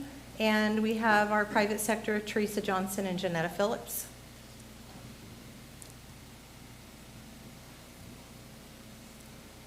The promise of community action. Community action changes people's lives, embodies the spirit of hope, improves communities, and makes America a better place to live. We care about the entire community, and we are dedicated to helping people help themselves and each other. And the beautiful thing about community action that I just wanted to leave you with is that it's something that we're all responsible for. We're here to foster hope and provide opportunities to improve our communities and to change the lives of those we serve for the better. It's simple. It's about helping people, period. And it's about changing lives, period. We are all community action. There's not one individual in this room, I don't care what you belong to or what you represent, this should be our goal, is how do we make our community a better place to live, work, play, do all of these things that we love about Calaveras County. We're very fortunate to be an agency that believes in partnerships and collaborations. We're not meant to do it all by ourselves. We're a little bitty agency, but we are mighty, is what I will say, and what we have the ability to do. And that's only through the partnerships and through the collaborations of local, state, federal, public, private, nonprofits, you name it. We're open to partnerships that make sense in changing people's lives. So with that, I want to say thank you. I know it was brief, and would welcome any comments or questions. Is there any question or comment by the board? No, just thank you, and it's good to see how this money and where this money's going and everything, so as we move forward, it's good to have that in mind, exactly what types of funds and how it helps the community and touches them. Thank you, Stacy. Any other board comment? Madam Chair, I'd like to say a few words. Stacy, I want to thank you for all you've done for this agency, and Sherry and your board. As you know or don't know, this several years ago, this whole community action agency that we were talking about, just having it take over by ACTA and ACTA run it, because we had so many difficulties and so many things going on, I couldn't find anybody to actually do the job that Stacy's doing now. I tell you, Stacy, you've taken this over and you just took it and ran with it, and you've made it a very good agency for all to look at. So I want to thank you and Sherry and your entire board, the 2 supervisors here and the 2 supervisors in Mariposa, and the other volunteers on this board. Tremendous job taking it from where it was to where it is now. Thank you, Supervisor Tofinelli. Thank you. Stacy, I'm going to go to public comment. Is it Clerk Stacy? Is there any online public comment? There is no online public comment. Okay. With that, is there any public comment in the room? Yep. Okay.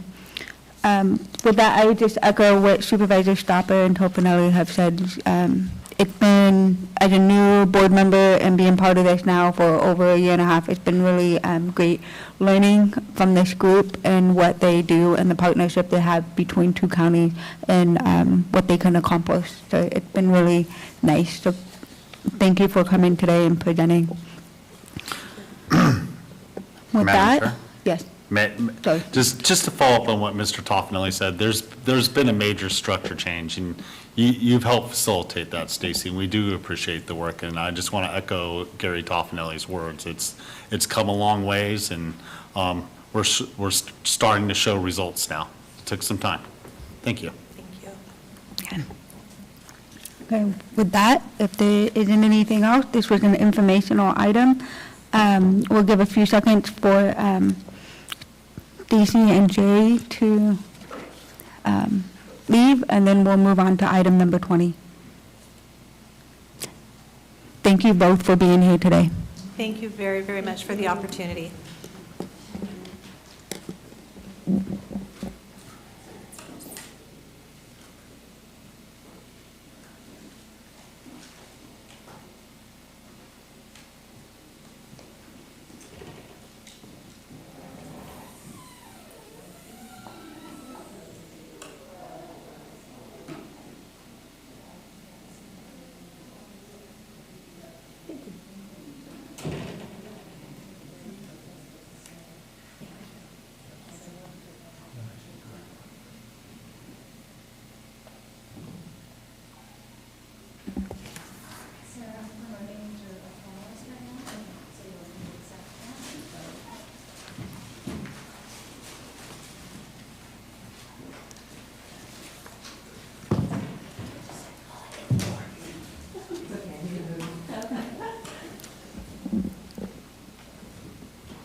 No problem.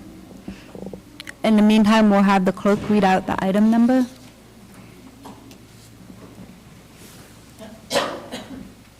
Item 20, informational item, Administrative Office, receive a presentation from Public Access Television.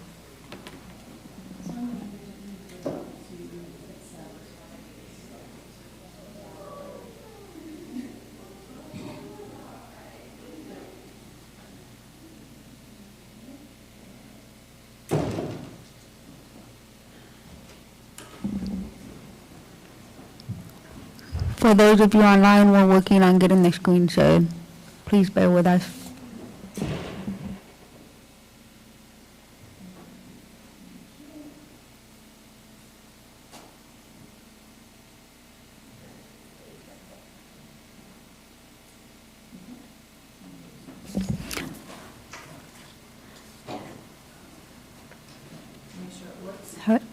Yep.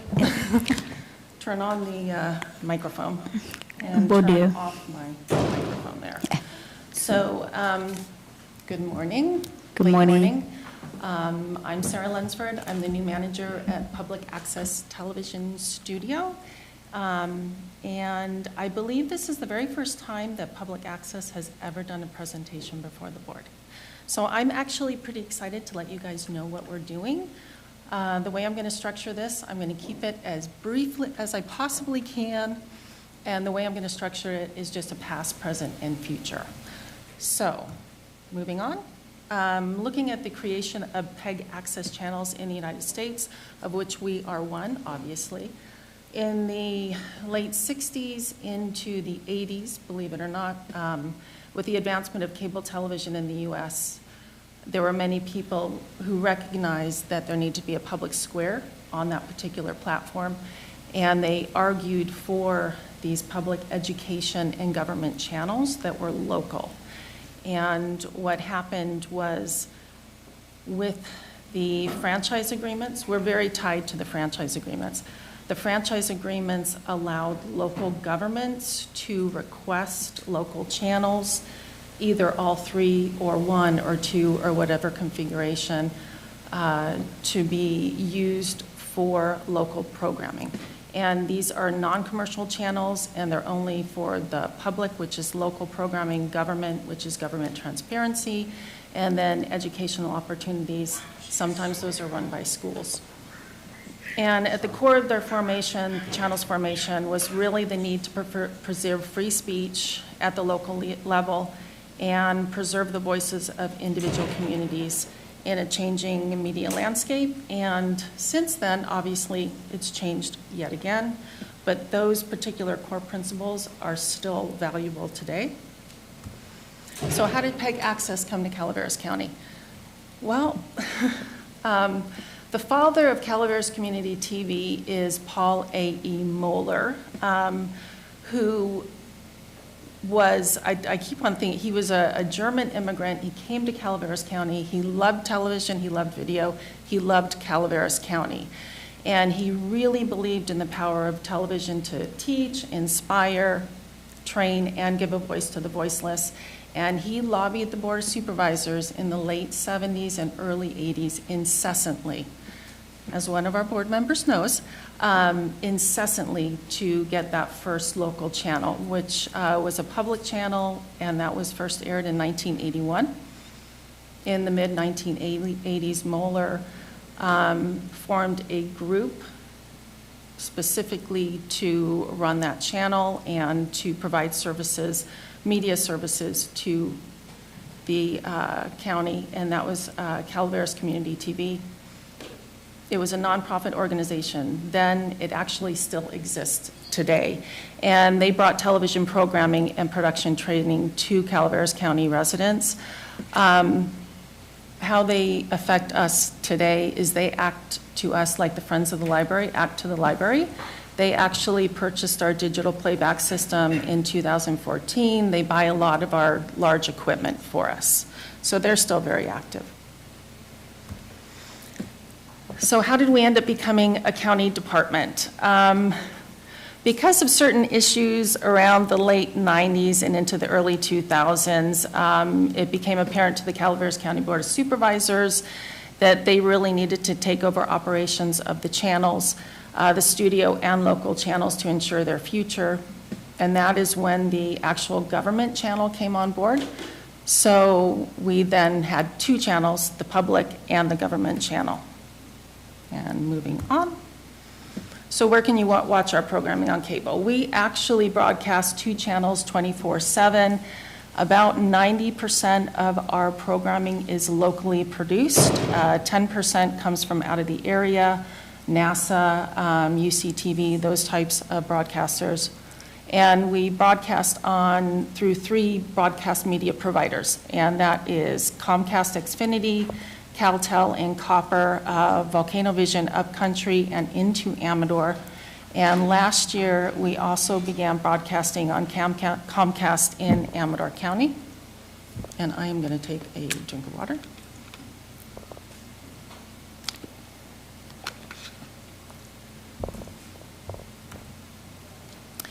And you can also watch our programming online. Our YouTube channel we actually view as a third channel. All of our programming that goes on our local channels also goes on our YouTube channel, and you can access that by using any browser to search for Calaveras Community TV, and you can do that through the app. You can watch us through Roku television by using the YouTube app, and we are on the Xfinity Beta app as well.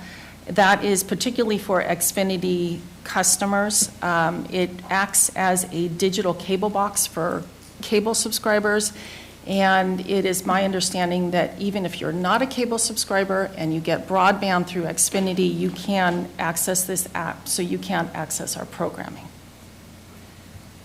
And so the next slide is how many people watch online.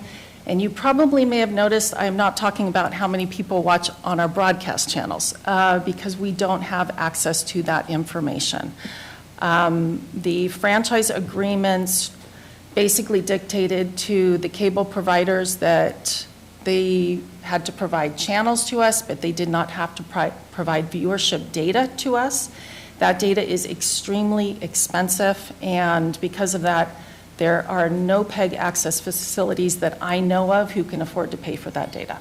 But we do have data from our online viewership. That's our primary data set, and it comes from YouTube. And the last 90 days, and this does, I do want to say, this does vary depending on the time of year, but we are actually on an upward trajectory since about January, February of this year. So in the last 90 days, we've had an average of 1,300 unique viewers per month who are coming and viewing our programming, and in that same time frame, we had about 2,300 views of our programming. And a view can be 5 minutes, half an hour, 2 hours. It just depends on how long people stay on the program. Some of our most watched programs over the last month on our YouTube channel have been Cattle in the Sierra, the history of Calaveras, and because of the time of the year it is now, our local candidates interviews get a lot of traffic. And in the future, with increased subscribers and views, this could be a funding stream for PATV. You need 1,000 subscribers and 4,000 hours viewed a month to be able to monetize your channels on YouTube. At this point, we have 691 subscribers. About 80% of the people who watch our channel are not subscribed, so we need to work on that. And they view about 2,100 hours per month of programming. So we have a little work there. So this is just an analytics page that I wanted to include to show you for the analytics for the last 90 days. Impressions are anytime you search for anything on YouTube, whether it's like, let's say, Calaveras County frogs, and our videos, amongst other people's videos, come up in the little thumbnails, that's considered an impression. So there were 83,000 impressions and a click-through rate of about 3.1%. And as you can see, our views are going up. And then these are the other online platforms that we're on. We're on Facebook, Instagram, TikTok, Twitter. TikTok we've actually just added recently, and we are getting a fair amount of traffic over there. And you can access that by just any of these by typing in Calaveras Community TV. That's our handle for all our social media. And now we have a podcast station. As of last year, 2021, we created the Calaveras Community TV podcast station. And like YouTube with growth, this could end up being a funding stream for us. You can listen to it on Google Podcast, Apple Podcasts, Spotify, or just actually type in Calaveras Community TV podcast on your browser, and it should bring up all our podcasts. And in the last month, our most popular podcasts were you guys, Calaveras County Board of Supervisors, What's Happening in the Motherlode, and the Angels Camp City Council. And so what else do? We do a few other things.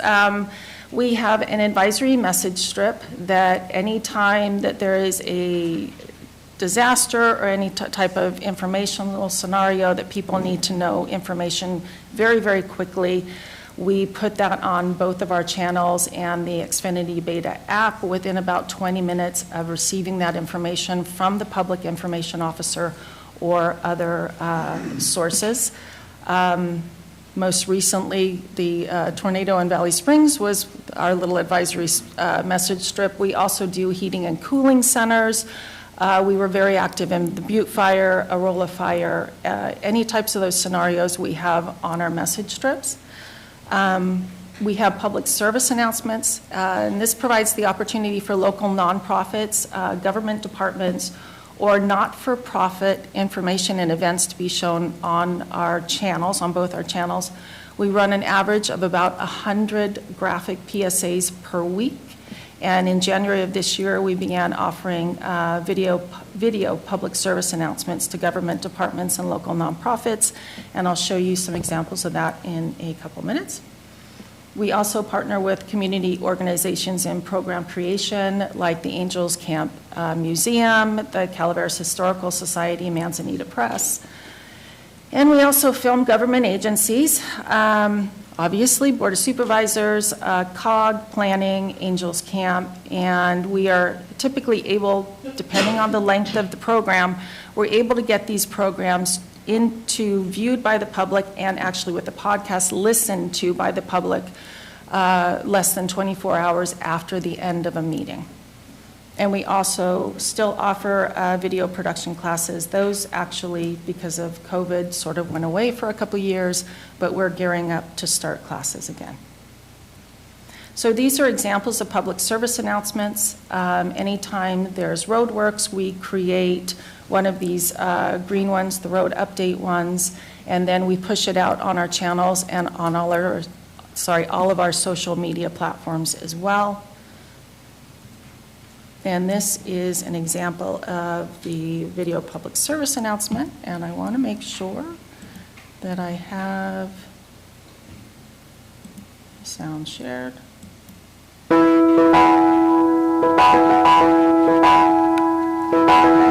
Hi, my name is Leanne, and I'm here today at the Calaveras County Substance Abuse Office. We have an important announcement to make. As of April 1st, we are now drug Medi-Cal, which means if you are a Calaveras County Medi-Cal beneficiary, you can receive our services for no out-of-pocket expense. For our non-Medi-Cal clients requesting services, your fees will be based on your income, and that will be discussed thoroughly as you come in to request those services. You'll know upfront what those costs will be. If you or a loved one are interested in receiving services, you're more than welcome to call the office or come in person. You can meet with a counselor if you have any questions about the types of services that you'll be receiving. It is important to understand that friends and family can ask for general information on behalf of someone, but when it comes to receiving services, the actual person does need to initiate that request. Friends and family are always more than welcome to attend and accompany for support as needed, but we do need the person to make that initiation. So once again, please feel free to contact the office or come on down if you have any questions at all. We are here to help. Okay, so that is an example from behavioral health. I'm going to do one more, and this is for the elections department.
So we have been working with the library, behavioral health, elections department, and we are slowly working our way through the other departments to offer this service to them. So the current state of accessibility and captioning, I actually want to start out to say that accessibility to our programming is super important to us. And trying to get closed captioning and open captioning onto our channels has been a challenge.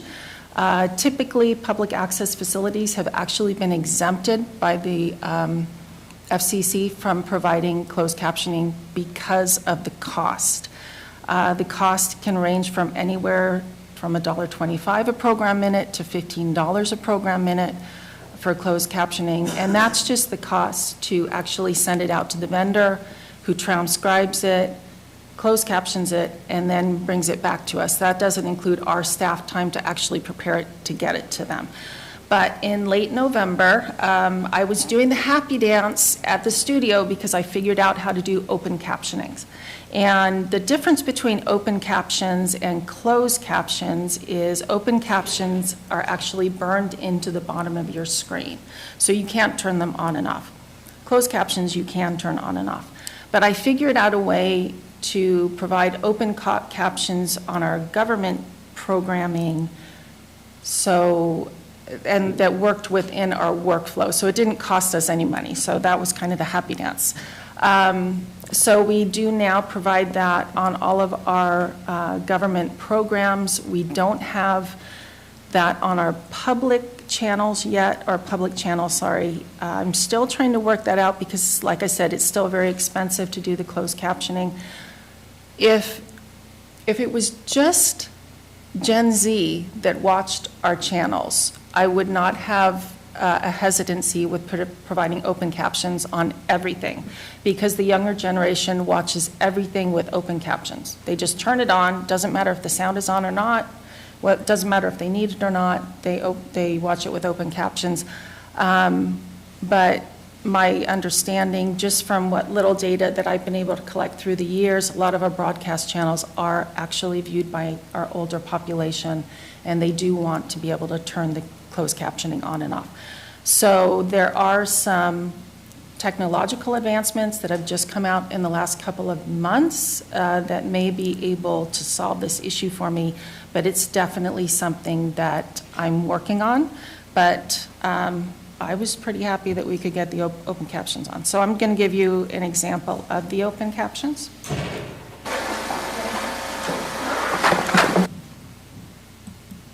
Oops.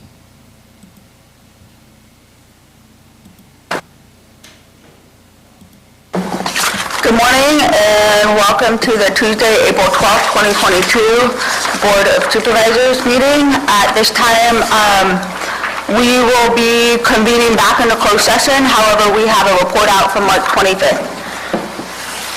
Report out from closed session, March 25th, 2022. Item 1, conference with labor negotiators pursuant to Government Code 54957.6. County designated representatives Judy Hawkins and Krista Von Mata. Unrepresented employee, planning director. Board action, no reportable action taken. Okay.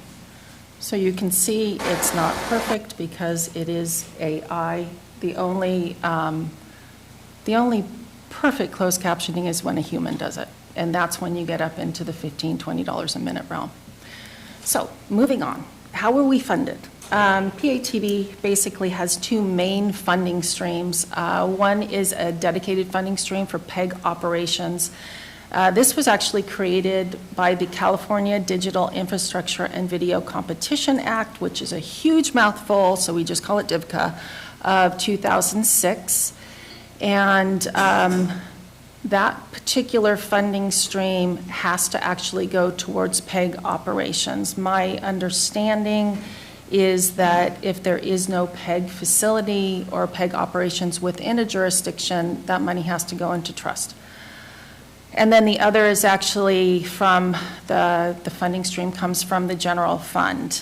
And I do want to point out, because we're still attached to the wow, my brain just stopped. We're still very much attached to, now I have to look at my notes, I was actually doing really well.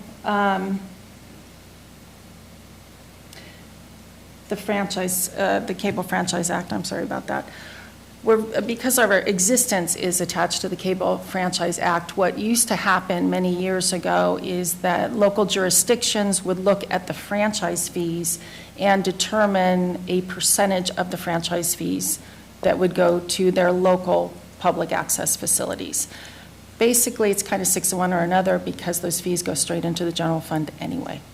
So, but I did want to point that out.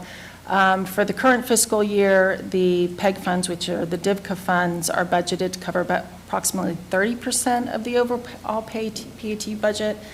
And then next year, they are actually anticipated to cover about 40% of our budget, which will be presented to the board in June. And we also receive payments for like filming the Angels Camp City Council, as well as like duplicating DVDs, which are sort of nominal. So that mostly it's DIVCA and general fund. So the future of PATV. So actually, there's like so many directions that we can go in. It's hard to kind of like niche them, so to speak. But one of the things that we can do and we have been doing is partnering with county government departments to tell their story. I was very excited during the strategic planning workshop that I believe his name was Robert, kept on talking about the county telling its story, because I just wanted to raise my hand and say we are the department that tells the story. And we're already doing that, like I said earlier, with the library, behavioral health. We are starting to film the sheriff's department this coming week, veteran services. So we really are very well positioned and have the skill set to tell the county's story. And in the future, we need to expand our training beyond just videography. It's really important for us to train people in content creation, graphic design, online applications, how to get online, what to do when you get there, how to create media for particular platforms. Some platforms you need a vertical media, some platforms you need horizontal media. We have the skill set to provide all those skills to the community for their personal and economic development, which leads us into media training for economic growth. The Harvard School of Business was actually the entity that came out with the numbers that in the next 10 years, 50% of workers will be contracted and providing services to employers online. And many of those jobs are in media and marketing. And like I mentioned, we have the skill set to actually train people in real life media creation. And whether they choose to take that into a YouTube environment, a TikTok environment, a Instagram environment, or actually go online and become self-employed with Fiverr or Upwork or other online marketplaces, these are skill sets that we can give to them, we can teach them, and this actually also dovetails perfectly with the expansion of broadband in our county, because it provides them with economic viability that they did not have before. And as far as partnerships, we will continue and intend to continue to seek out partnerships so that we can help other organizations in our county and other departments sort of become who they can be as well. And so in closing, public access facilities are way more than television broadcast centers, and we have been to for actually quite a while. But they're the core aspects of free speech and community service overlay and underlay everything that we do, and that is really a necessary part of our society, no matter what media we are accessing from. So that is the end of my presentation. Do you have any questions? Thank you. Appreciate that presentation.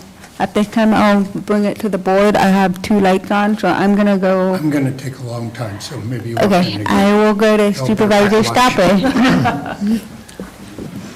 Thank you, Sarah. We appreciate you bringing this forward to us. I think it was, I'm trying to remember whether it was our proposed fiscal budget in June or September.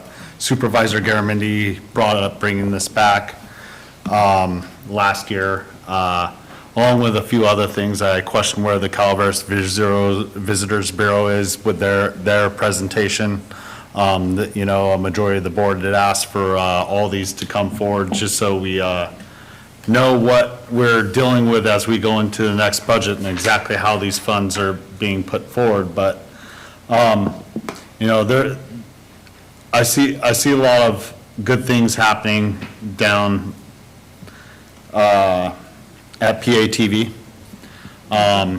You know, it's how can we facilitate this to benefit ourselves as we move forward? And I think I'll just leave it at that. You know, it's a little bit last minute. This is coming right before the fiscal budget.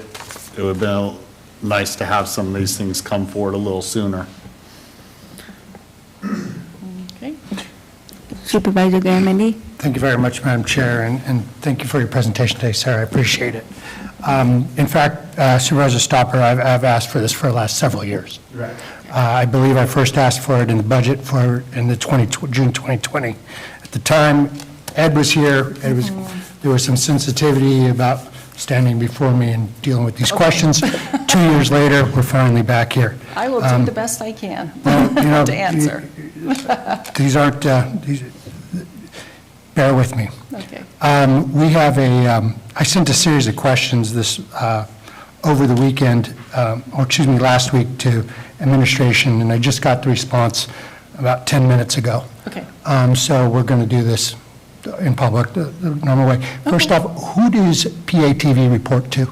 We have a PEG board. I mean, administratively, who's your boss? Administration. Thank you.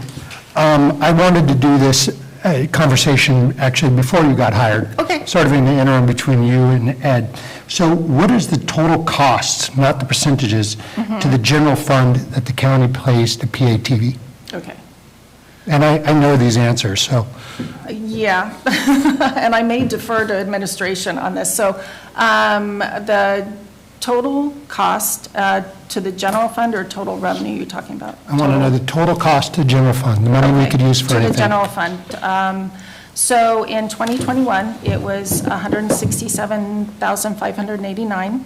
And then year-to-date actuals for this year, 21-22, are $152,916. Of the 30% or going to 40% that the franchise tax contributes, what are how much is that? Let's see. So the PEG fees, okay, so 2021, sorry, I'm like scrolling. So the PEG fees for year 2021 were $84,956. The year-to-date actuals for 21-22 are $89,285. Now, are you sure that we can only use franchise fees for the type of programming that you use, that you create? You mean the DIVCA funds, the PEG DIVCA funds? Correct. Yes. Those are exclusive, so $85,000 to $86,000 can only be used for this? My understanding, like I said earlier, is if there are not PEG facilities within a jurisdiction that, and this is only in California, this is a California law, if there are no facilities within a jurisdiction, that they have to go into trust. That is my understanding. What is that, and trust with whom? For what? I assume it's with the county. Council? CAO? What happens to that money if we don't use it on this? Or they may not get. My understanding is it has to I be actually set thought aside. it reverted back, but I would have to double check Okay, that. In yeah. any event, the funds are strictly designated to be used by a PEG body. And you are? Public. And that is true, that is Yeah, fact? that's it. Okay. I just want to interject. The reason why I have the understanding, that they go into trust is that for many, many years, Tuolumne County did not allocate their DIVCA funds in their entirety to their operations, and the extra DIVCA funds had to go into a trust, and that's how they purchased their new HD system just recently. I see. I'd be curious what the definition of the what it can be used for is exactly. I wonder whether that could be used for IT or other types of. How many employees do you have, including yourself? We have me, who's full-time, and then we have we have one part-time programmer and one part-time videographer. Okay, so roughly for various forms. Full-time, FTE, probably about 2 FTE total? Yeah. Okay, very good. And how many people, you mentioned that you are training people for PA on digital access. How many people have we trained? No one so far because of COVID. We're just starting to get that back up and going. Okay. I'm going to use the CAO's numbers that I just got that have the budget, what we're going to be talking about in budget for next year. And we're going to be roughly spending $123,000 of general fund monies that can be used for anything to maintain roughly $85,000 to $90,000 of franchise fees to come up with your total budget of roughly $215,000. That is, there's an old saying that, don't tell me your priorities, show me your budget, and I'll tell you your priorities. So we're spending $123,000 that we could be using on Parks and Rec. We could be using in a lot of different ways to benefit the entire community. And my concerns are that we are, and this is probably more a discussion for the board, you've got your job to do. My concerns to the board is this the highest and best use of funds? And this is what I'd like to talk. I'd like to propose that when we get to budget, we talk about this, because we're spending $123,000 on, not old technology, because you guys are working hard. However, it's hard for me to imagine that a 2,500 square foot building that we own on 0.7 acres in San Andreas, there might be a use for that. I've learned to make videos. Many of you have seen them. I have my own YouTube channel as a politician, and I learned to do it with my phone. So things are changing quickly. We also have, and so I want us to talk as a board about what our priorities are. We've talked for years about Parks and Recreation, about funding a program like that, and I would propose that might be a higher and better use of $123,000 than PATV. And at the end of our discussion today, I would like to have a poll on whether we could talk about PATV in terms of transferring and shifting monies over to other programs and priorities in our county. And it's no dig on, you, Sarah, or the people who give interviews like Al, who's in the audience. It's literally, are we going to move, what is the priority for our county and for our citizens to drive our economy and provide opportunity to people? So those are my questions. It's $123,000 that we could spend on anything. Let me get to get. Supervisor Toffenelli, do you have anything to say? I want to make sure I'm not skipping over you. Yeah, I do. And listening to Jack, if you're going to take a poll, I'm in favor of community TV. Always have been a proponent of it since Paul was there, and then Ed and June. And I think Sarah's taken it forward just since she's taken over. I think it's a benefit to the public. I think it's a benefit to anybody that gets involved in it over the course of time, because COVID has had some effects on it. So many people were trained there and now have the knowledge and the ability to do a whole lot of different things, not only sound-wise, but video-wise and other things over the course of the years. It's been beneficial to this county, and I would push it forward and ask the board to yes, only $123,000 for what we're getting and what Sarah is doing for us, that's not a whole lot of money for a budget to produce the shows that she produces and this organization does. It's not a lot of money, so I'm in favor of it, and I would be voting for it. Supervisor Stopper.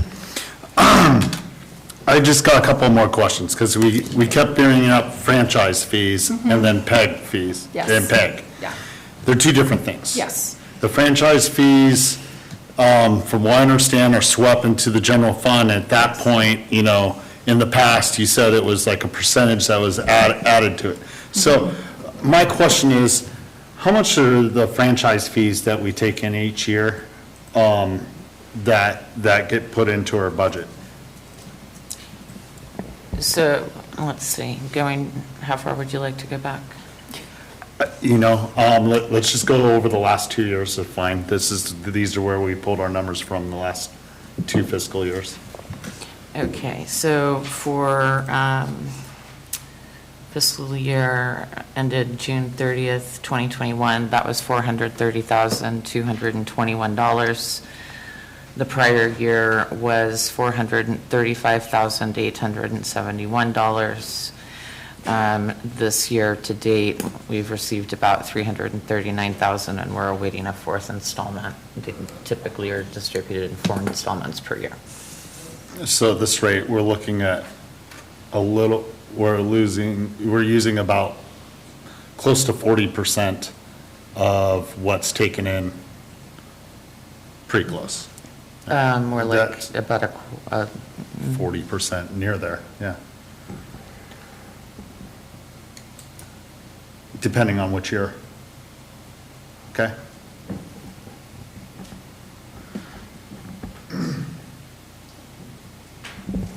Are there any other board? Supervisor Callaway.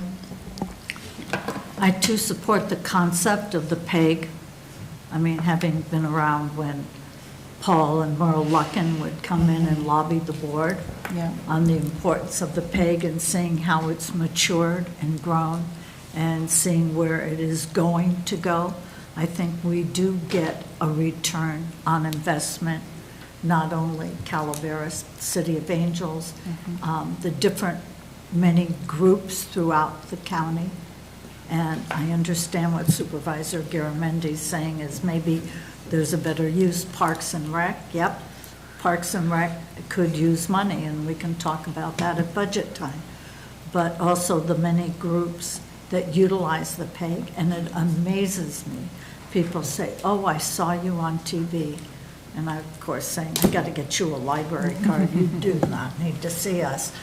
But it amazes me the number of things, and I can only speak in the Ebbets Pass corridor. I saw the parade, or I saw this program, or I saw Lumberjack Days, and I saw all these things. I see the events that happened at the fairground, and it's shared with so many people. I think there is a return on the investment of whatever the $200,000 that we could be budgeting for the PEG. So I will be supporting it come budget time. Any other? I have comments or questions, but I want to make sure I allow my colleagues before I, okay. I support the public having access. My concern, and maybe I'm going to phrase it differently than what Supervisor Garamendi has said, is as we've been talking about capital improvement projects, building, it's more not what is happening online, but is the investment of the capital infrastructure for the organization, the investment that the board needs to be putting in, and are there smarter ways to utilize that with technology improving and re-looking at that? Because I believe a lot of that money is the building, the light, you know, when you look into that, and there's a different way to look at it to then leverage the fund better for you guys to be creative in the future rather than being, I guess, handcuffed to an aging building that we may need to look at. I guess that's my look on it. I think there's a better, I do agree with Supervisor Garamendi. I've openly have said it in the past. We need to reevaluate how we're investing those funds. I don't think my intent in those comments was to do away with public TV. It was how do we utilize them to the best of our ability? And the first thing I'm looking at is that building. You know, is there a better way, or is there a way to share it with other partners in the community to then leverage the rest of that money that could be able to either help with the technology as we're getting, you know, maybe add Snapchat, I don't know, or leverage it to different organizations as Supervisor Garamendi has mentioned. So I guess maybe that's a different take, and so it doesn't sound like we're taking away this platform. It's how do we make it better to stretch the dollars and invest in the future of public TV while also catering to other priorities that the board may be getting in the next couple of weeks. So I guess my follow-up question is, what is the investment into the building? Do we need to reevaluate that come budget too, and have that part of that discussion? Not take away what the work you guys are doing. That's not the intent, I don't believe. For me, that it's just reevaluating how we're putting the webinar pennies together. I am. Madam Chair? Yes, Gary. Yeah, to what you're saying, and to your point, where are we going in the future? Well, just you're talking right now at the boardroom is part of the future. We needed a new mixer, and the expertise for the new mixer, when admin went through it, or board of Rebecca Turner, who did they go to? Sarah, can you explain that?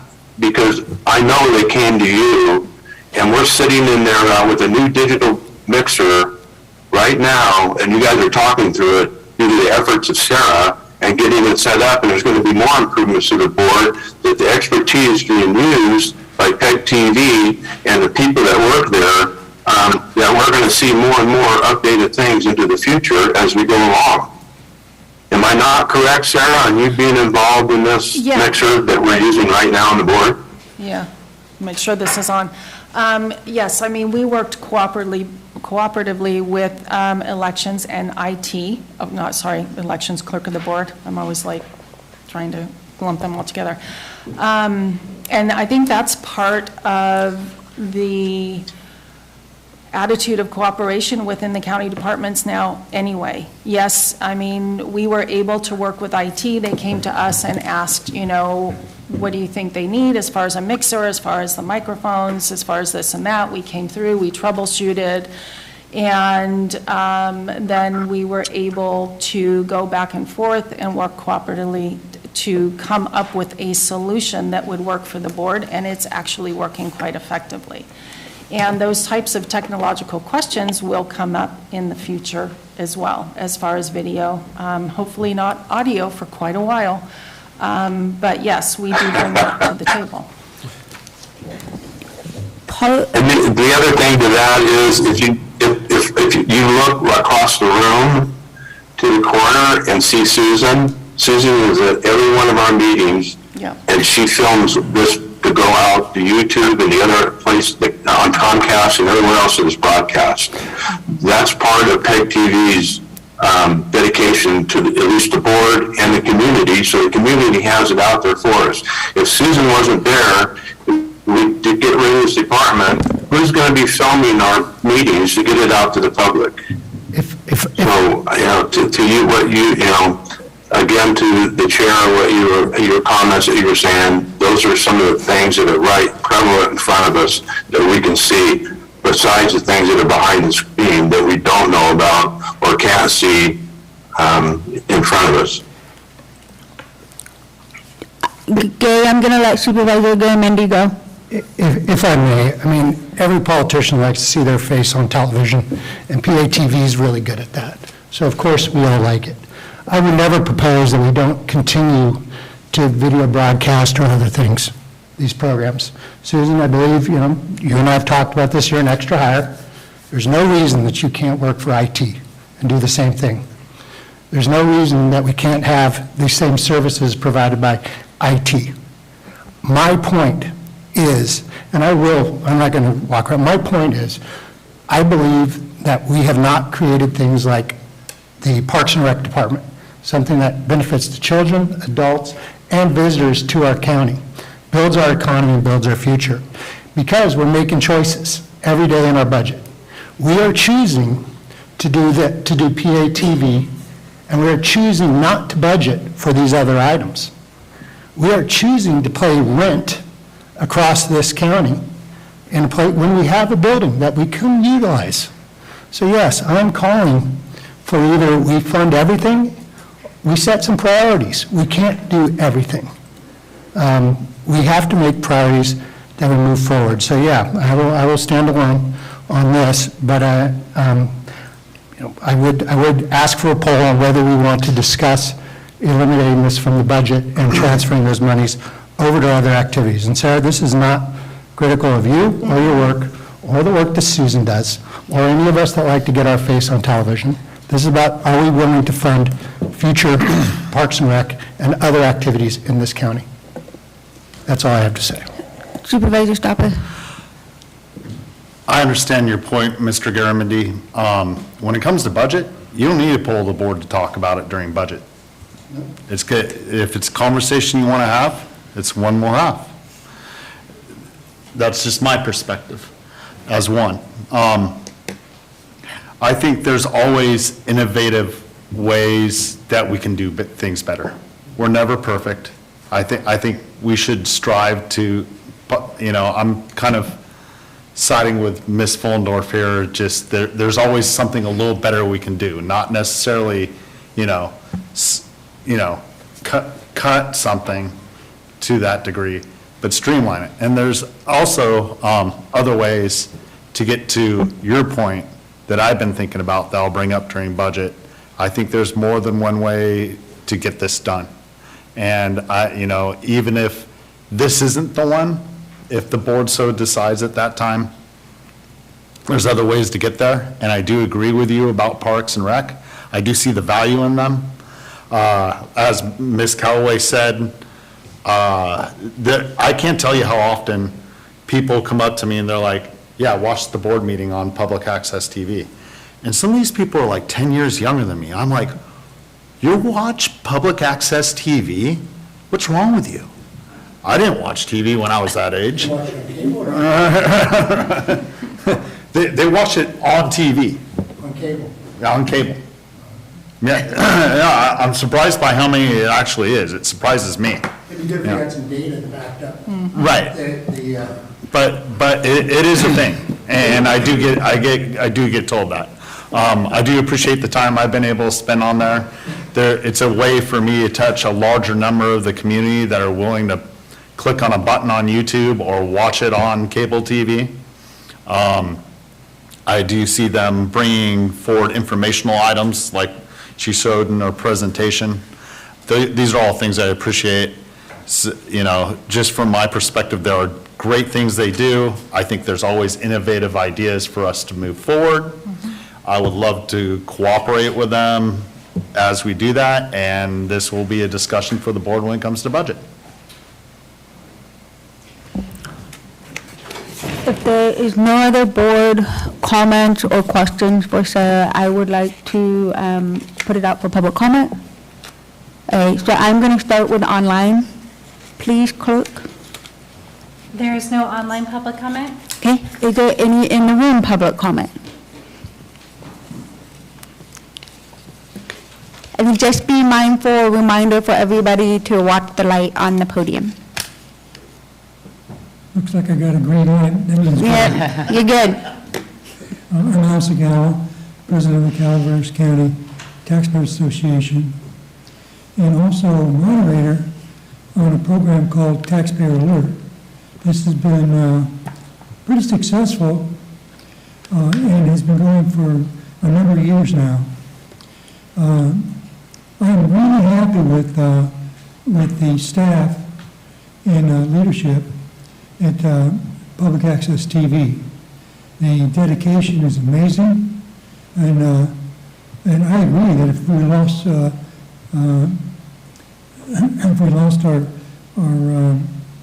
lost Susan, we'd be in deep trouble. She'd be very hard to replace. On Taxpayer Alert, we don't pay anybody, and we seek to get information from people that are knowledgeable about government from the inside. Quite often it's supervisors, sometimes it's department heads, and sometimes it's people outside that have a lot of knowledge. And then we interview them from the point of view of the taxpayer. It's pretty hard to provide any sort of cancel culture or suppression of information in Taxpayer Alert.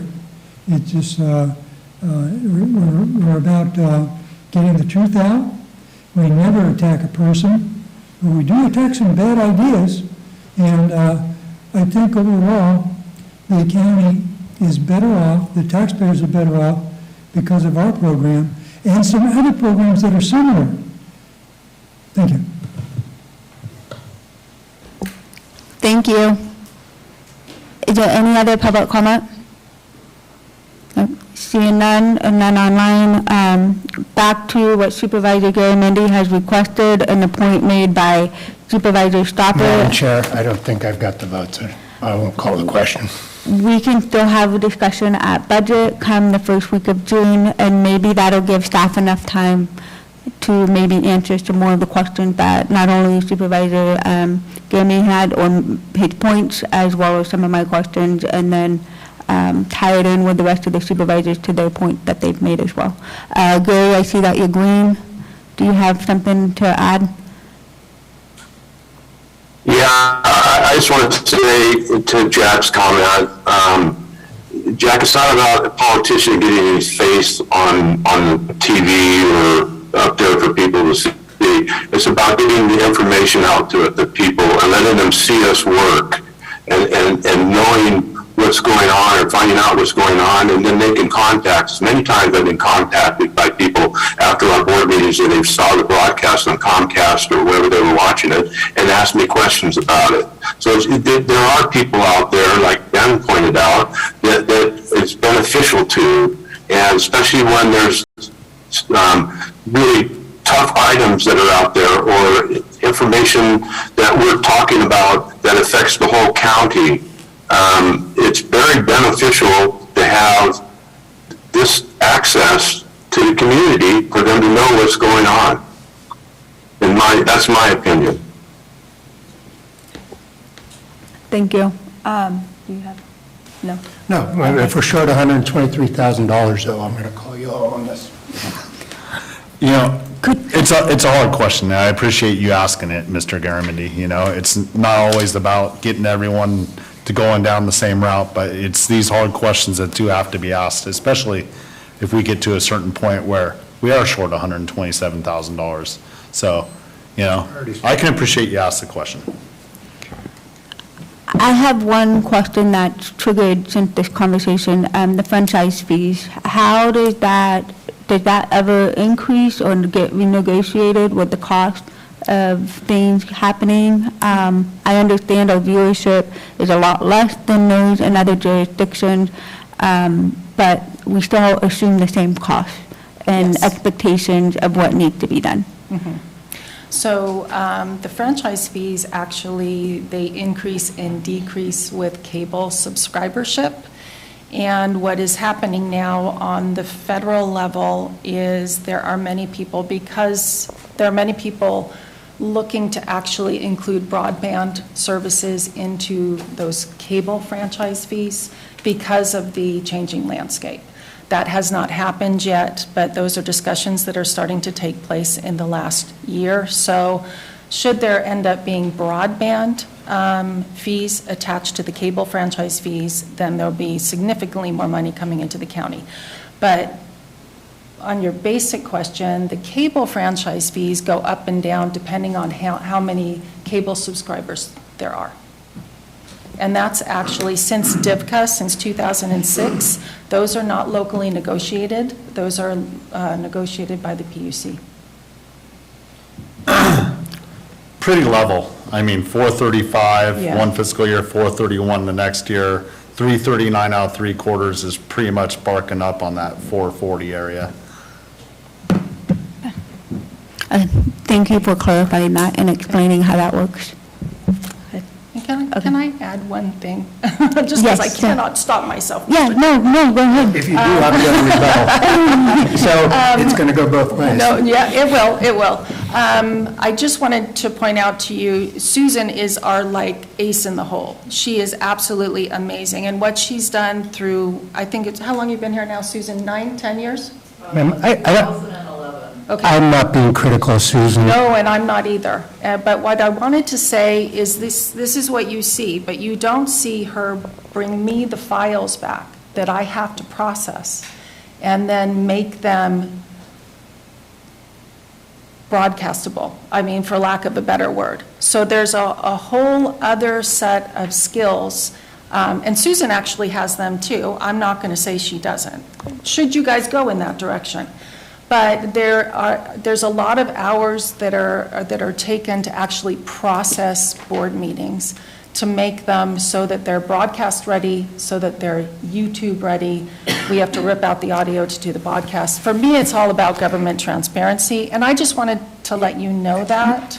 I understand your point. Okay. I'm just saying that I do not think that knowledge is exclusive to PATV. Oh, It I could be agree. done anywhere else as well. Yeah. Thank you. I just wanted to let you know that. I appreciate the clarification and education. If there isn't anything else, first, Sarah, thank you for giving this presentation. I know this was, bringing the information not only to the board, but also to the public and understanding more about what you do. Okay, well, thank you Appreciate for the it. opportunity.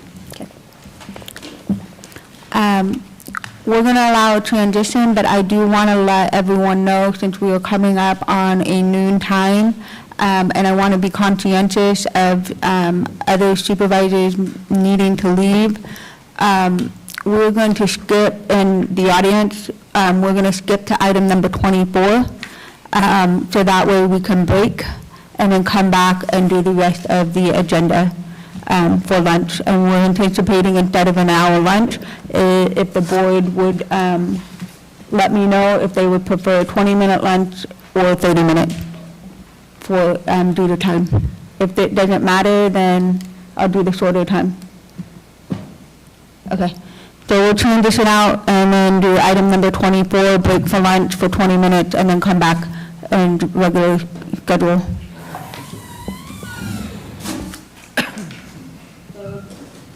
Gabriel, I believe you are up next. This is a first for us, Mr. Elliott. Good to see you. If you want, you can come over here to the,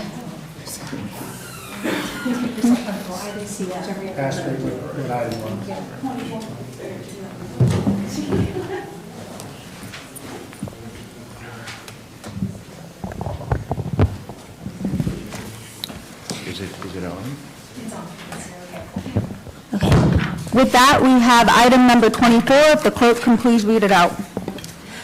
Item 24, informational item, planning, receive a presentation regarding a possible permanent outdoor dining program and give direction to staff regarding development of such a program.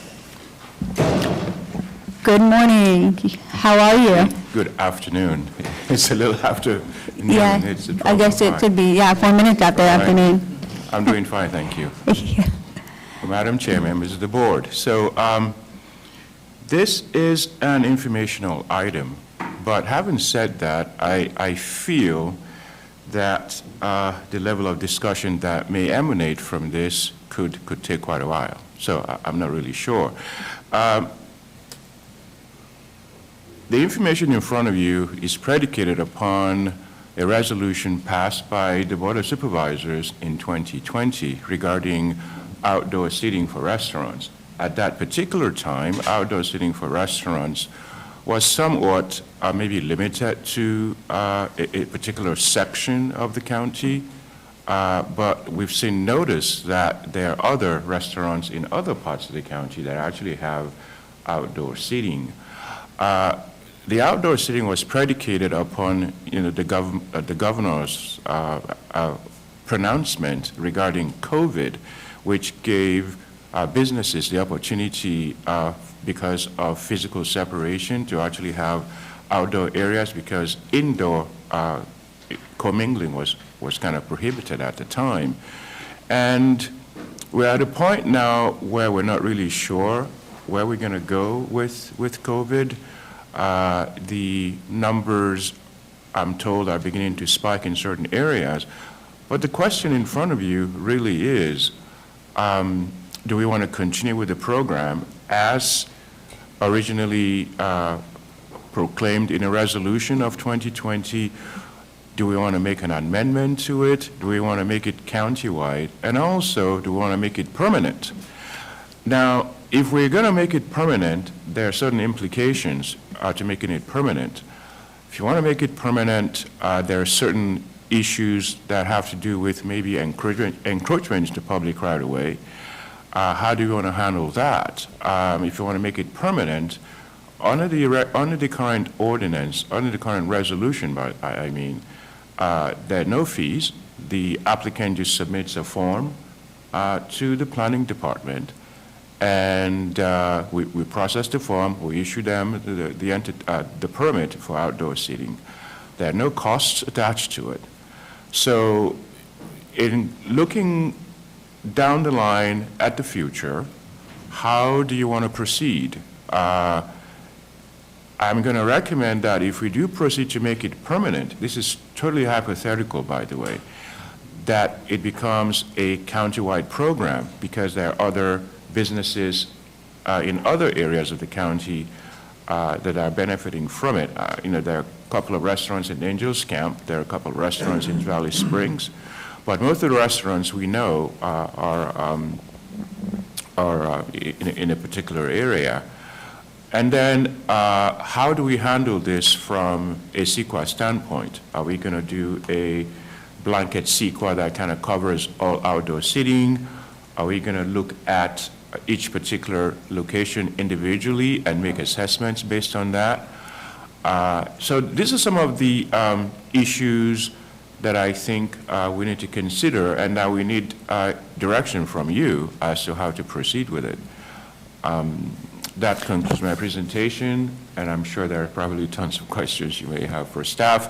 I have Public Works Department Director in the audience to address any issues dealing with public right-of-way encroachments. And then the Building and Safety is also would have jurisdiction over whether or not we're actually building structures outside. And then the emergency, I think it's emergency management, or let me see the other agency here. Emergency management, yes, they also have jurisdiction, might have jurisdictions as well. So, thank you. Okay. I see Supervisor Stopper has his light on, so I'm going to let him go first. Thank you. Mr. Elliott, just because you weren't here quite when we did all this in 2020, little history, we did do it countywide, to the best of my knowledge. The other thing is the reason we chose not to do a permitting process during that time was those businesses had, with the current governor's order of 2020, they had no other opportunity to continue to proceed. And we want to give our businesses the benefit and the ability and fast track it so that they could keep their doors open, so they could keep people employed, so they could keep money rolling through. And they didn't necessarily have to take, let's say, a loan or something else that could put them in financial detriment in the future. With that, my question kind of coincides with you, Public Works, and what Ms. Callaway's perspective is, with the right-of-way and how it worked in Murphy's with some businesses being parking and some of the parking issues that were up there. Do you have anything to say to that end, Ms. Callaway, or will you secede to public? If I may, Supervisor Stopper, I just wanted to confirm, that's correct. The current resolution, which allows for a temporary outdoor dining program, is countywide. It's not limited by location within the county. And then the other thing, just, to clarify, that resolution coincides with the governor's state of emergency due to COVID. Once that statewide state of emergency is terminated, which, I don't have a crystal ball. I don't know that any of us, as we sit here, know when that might be. The county's current program will kind of automatically expire when that state of emergency is terminated. So, I think the question or the discussion here for the board today and the direction for staff would be, does the board want staff to explore the possibility of a permanent program that would have to come back to the board and which would then extend beyond whenever this state of emergency ends? Ms. Callaway? Yes, I asked to have this item brought to the board in that, in trying to read the tea leaves, I could see the executive order not existing in maybe, who knows, some near future. And I think this should apply countywide. I want to bring it back to really my district and predominantly to the Murphy's area. Murphy's, yes. And it came about because I had businesses that were interested in continuing the outdoor dining even when the executive order is lifted. Okay, there's all kinds of permutations to that, and there's challenges to that. And I understand that. First of all, when the executive order is lifted, we know the platforms have to go. They have to leave because we have a lighting project for Main Street. If that's the governor saying that it's lifted, you tell him to hold on. I'm not ready. So I want to get this done or discussed prior to that happening. So one, the platforms will have to go so we can do the lighting project. There is controversy within the community, but the controversy seems to be parking, which is an issue, and I'm trying to work on some options there. I mean, how will it be done? Safety is an issue. Should there be some consistency on how it looks? Yes, the fire department is part of the process. They were part of the process when we put the program together in 2020. So all those things that you mentioned will all have to be part of it. And those businesses that are interested in being part of what the conditions might be can be part of that conversation. I mean, I could already say that, well, maybe if you want to rent or lease a county parking spot, you're going to have to pay into the Murphy's in lieu parking fee. The drainage is an issue. Cleaning up around the platforms is an issue. Well, it has to be open to everybody. Well, yeah, it does, maybe, or maybe not. Those are things that can be decided as we move along. What I would like from the board is support to pursue this option. And the option is available countywide, whatever you and your respective districts would like. I'm just speaking on behalf of the constituents in my community who would like to see it. It has, and I just talk about Murphy's, because that's where we had it, it lends a different ambiance to the town that wasn't there before. And there's, I mean, the locals like it, the visitors like it, and of course I'm told, well, we can do, you know, other towns do it.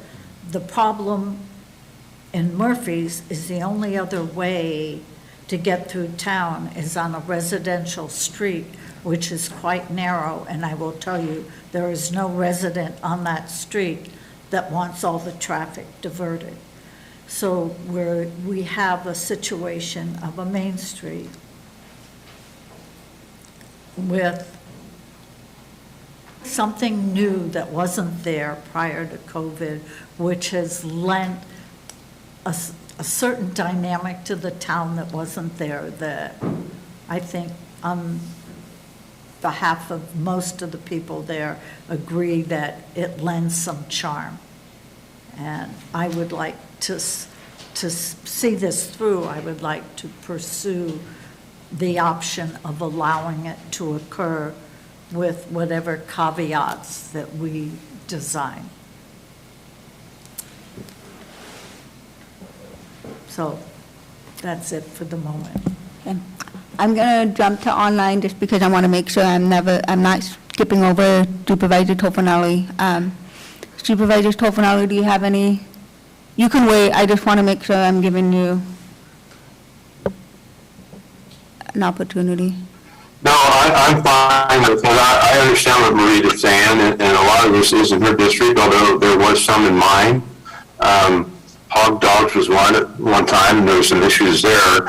I think that it's doable, but some of the issues need to be worked out so it doesn't cause confusion and it doesn't cause some unsafe situations. But I do believe it's doable, and it's something that is going to have to be done case by case, each permit application coming in, and somebody is going to take time for somebody to go out and from the county to look at what area we're talking about putting this area into to make sure it is safe and what permits they would need as far as right-of-way access and parking and so forth. But I'm okay with what Marita's saying. Supervisor Stopper? You know, it affects 3 places in my district, Me Tierra, Fusion Grill, and Common Grounds. 2 of them have outdoor facilitated within the parking lot. Fusion Grill didn't take it, so I'm a bit indifferent. I just prefer to hear how it affects Murphy's and possibly Copperopolis, you know, that did it quite a bit down there. I think a little bit in Moke Hill, but, and Mr. Tofinelli, I mean, we have neighboring areas. It affects us all when it comes to Mr. Tofinelli's district in downtown Valley Springs. So I listen to the rest of the board. Most of the businesses affected are actually in Murphy's. I think there are about 12 of them in Murphy's. There are 2 in Angels Camp, 2 in Valley Springs, and 1 at another location. But the majority of them are in Murphy's. Now, if we get a go-ahead direction from the board, for example, we would be looking at making it a discretionary process, whereby you file an application, you pay a fee, and then we go through some kind of a process. The question it now becomes whether or not that could be something we do administratively through the director's purview or through the Planning Commission and ultimately to the Board of Supervisors. So there's quite a few other layers, and depending on which discretionary process we select, then the fee attached to that would also be different. So what I'm not so sure about is whether or not these business owners are actually ready to pay an application fee to get this benefit, because when they received the benefit in the first place, one could argue that they were probably cash strapped a little bit from not being able to perform their business and which led to them not having to pay any fees going forward. So things are a little different now. So there's quite a bit of consideration to be made. I will address that not all the places that were on the list that you gave us have platforms anymore. Absolutely. They have stopped for whatever reason. And as I look at it, one of them is on private property, similar to the ones I think Ben and Gary talked about that were in a shopping center parking lot. Yeah. Those are different because it's on private property. The ones I'm talking about will be on county property. Okay. So that maybe the supervisors can address how they feel about it being on private property. If I go back to 2020, the property owner had to agree to the hot dog place, for example, being in the parking lot. Okay. All of the ones in Murphy's that I'm talking about would be on county land. So they, to me, have to be treated differently than Yes. those that are on private property. And we're probably down to half of what's here now. All right. As to the business owners being willing to afford it or do it, of course, they'd love to have it, for free. I totally understand that, I would too. But that's going to be up to them when we set the criteria. All right. And I would think that we would be talking to the business owners, to the Murphy's Business Association, Okay.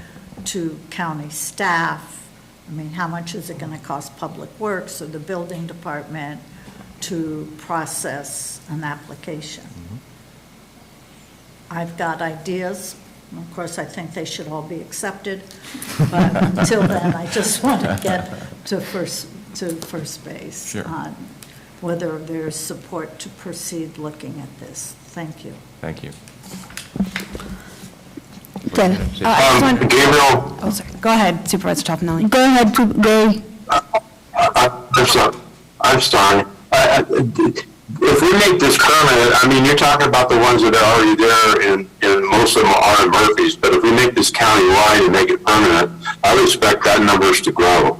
Whether it's on private land or public land or whatever, those numbers certainly would grow over time. So initially starting out, like Marita said, there may be some in Murphy's on public land that we need to deal with. So you may have two different things here, two different types of permits, whether it's on public land or whether it's on private land. There could be two different issues or two different permits that are issued based on that information. Yeah, Supervisor Toffenelli, I agree, and to that point, and to Supervisor Callaway's, I do think it's a little bit different what we're talking about or what we're looking at, depending on whether we're talking about private property and maybe just letting businesses that previously did not operate or have the right to operate outdoor dining or outdoor operations on private property versus does the board want to allow businesses to potentially operate within the county right-of-way. And, I'll just tell you, I think that, as Supervisor Callaway said, a lot of jurisdictions allowed this on a temporary basis during the pandemic. Some are still continuing that. Some have ended that. Some have transitioned to a permanent program. And of those which have, some only allow this to occur on private property, whereas others do allow the public right-of-way to be utilized. Some of those, and then that, is generally going to require some sort of an agreement between the city or county and the business operator as to how that, access, maintenance of the public right-of-way, and then some jurisdictions, charge for the use of the public right-of-way as well. So these are all, options that the board could make part of a permanent program if it chooses to go that route. One other thing you may not be aware of, supervisors, is that restaurants are allowed by right, so there's really no discretionary processing to allow a restaurant to go in and start a business. Now, we might be looking at a situation whereby we may be treating the outdoor seating aspect of a restaurant a little bit separately from the restaurant itself. So these are some of the challenges that I think we as staff have to really kind of take a look at to see how do we separate the outdoor component of a restaurant from the initial use of the property as just a restaurant with indoor seating. Those are one of the challenges that we have to look at, and I think we need to confer with with the legal department as to how we weigh those options and which is going to lead to how we actually proceed going forward. Because it would be a little bit odd if by right I can open a restaurant and then I'm going to have a discretionary review as to whether or not I can have seating outside, especially if my outside seating doesn't really impact any other persons besides if I'm on a private property, for example. I'm not using anybody else's parking spaces, so to speak. So these are some of the things that we really have to consider. And if I'm in a shopping center and I'm allocated a specific number of parking spaces and I'm utilizing those parking spaces for outdoor seating, then I'm taking away parking that is required for my customers to come. So I'm impacting others. So there are quite a few different scenarios that we have to really consider depending on the location of the establishment itself. Is there any other supervisor questions? Are you going to allow public comment next? Nope. Okay. With that, we will start, we'll do public comment. To make it easier, we'll start online. There is no online public comment. Okay. With that, I'll turn to the room. Yes, and for everyone in the room, please be mindful of the light on the podium. That will let you know when your time's up. Good morning, supervisors. Great to meet you. My first time here at the county board meeting. My name is Fred Halbensack. My wife and I live in Murphy's. We're very happy with everything. We've been in Murphy's about 3 months, and we've been so happy. All the neighbors have been so welcoming. We just couldn't be happier. But we also love the pro-business and the small business community in Murphy's. And we think that I'm hugely in support of the parklets. They seem like at a time when the demand for Murphy's is really at an all-time high, but the supply of dining areas is not quite meeting that. So we have a lot of competition for seating at certain times of the week. In addition, my wife and I are also dog lovers, so we really appreciate the ability to sit outside with our pup and have a bite to eat, and it's a kind of a quality of life thing. So we're hugely in favor of the parklets and just view it as a high-impact thing that your pro-business board here, it really could support, and we really want to support the idea of evaluating this parklet continuing. Thank you. Thank you.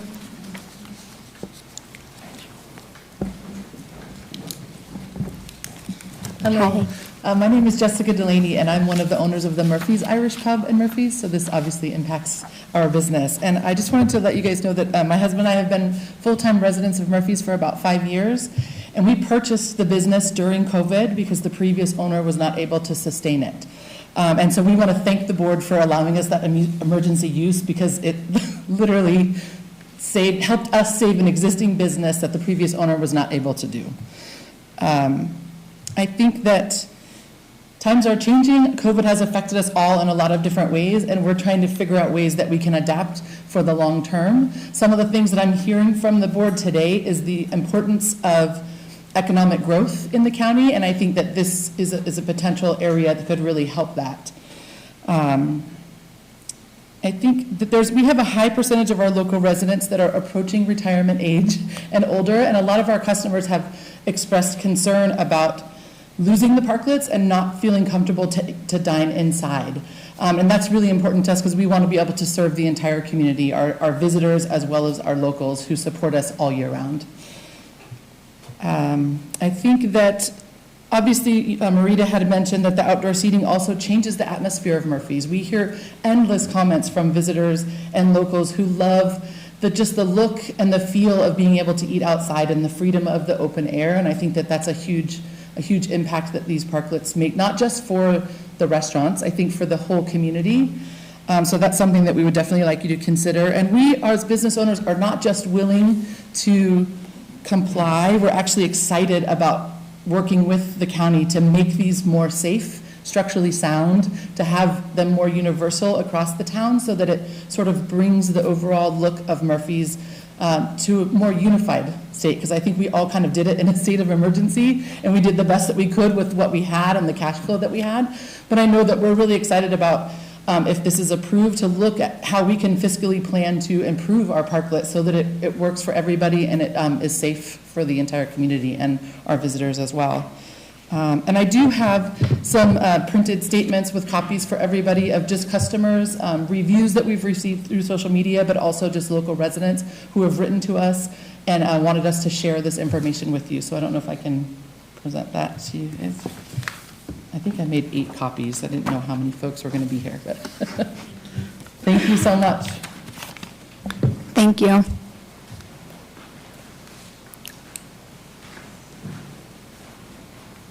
Yeah, Stacy, are you okay? Got it? Okay. Hi, my name is Anthony Delaney. I am part owner of the Murphy's Irish Pub with my wife, Jessica. And I just kind of want to address maybe some of the conflicts that we've been talking about. Obviously, one of the biggest conflicts is parking. And I know that we're talking about the impact of parking, but I also kind of want to talk about the impact of the parklets versus the impact of the parking. Right now, we're losing maybe about 6 parking spots with the platforms that are there right now. However, the platforms are allowing us to bring so many more people, allowing us to accommodate so many more people in Murphy's. So the idea that a rising tide lifts all ships, the more people we can bring to Murphy's, the more people are spending money in the shops that are around. So yes, we're losing a couple parking spots, but we were gaining, I believe, so much more in being able to accommodate the larger numbers of people that are coming to this town. I also wanted to address some things about, there's been some comments about trash and cigarette butts around the parklets, and I believe that we can address that. Because if we are able to move forward with the parklets, we will be ripping ours, I think everybody will be taking them down and creating new structures. This connects with the uniformity idea, but it also connects with the opportunity to add more trash receptacles to these parklets. So we can create more trash receptacles on the parklets, which will not only help the individual business, but will also help the town of Murphy's just by creating more opportunity for people to throw away trash. The cigarette butts, I think, are a really tricky thing because we don't let people smoke on our parklets. Well, I don't think anybody does, but there are a lot of cigarette butts, which I think is a testament to the fact that there are so many more people coming to town. So we're just that's another piece where we can create more receptacles for this to be used. We have done that at the pub, for instance, recently, and it has created a huge effect. Another piece is drainage. Particularly our parklet is over top of a drain. And in recreating the parklet, we would create it with access to that drain so that there wouldn't be any drainage issues. One small other piece that I wanted to say is just that there have been a lot of conversations over the last couple of years about safety in Murphy's and about slowing cars down that are driving down the road. I believe that leaving the parklets there actually creates a natural sense of narrowness on the street, which will in turn slow cars down as they're going through the town. That's it. Thank you.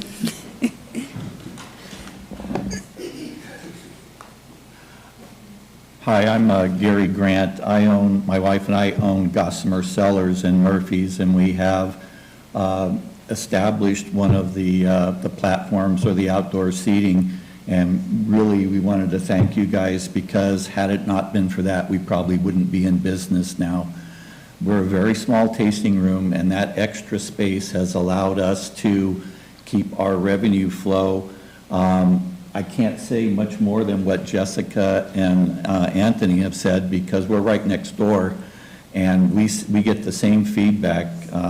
It's been a real enhancement to our area. Our customers are excited about the atmosphere that it brings to Murphy's, and we certainly would like to continue with this outdoor seating, and we're all on board with trying to work out some kind of a plan where we could do this going forward. And I want to thank Marita for including us in this and listening to some of our concerns. You know, we've had this patio or deck out here on a platform since 2020, November 2020. And we realized that it was temporary, but we tried to go a little extra mile and invested over $1,000 in putting this deck out here and making it safe and trying to make it presentable. And going forward, you know, we're willing to do whatever we need to do within reason. Of course, we don't generate we're almost a non-profit organization.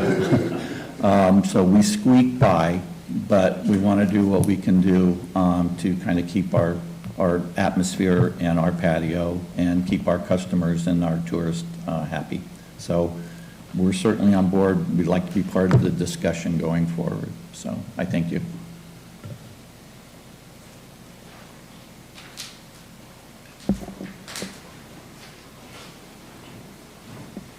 Hi. I think Bosco would like to say something.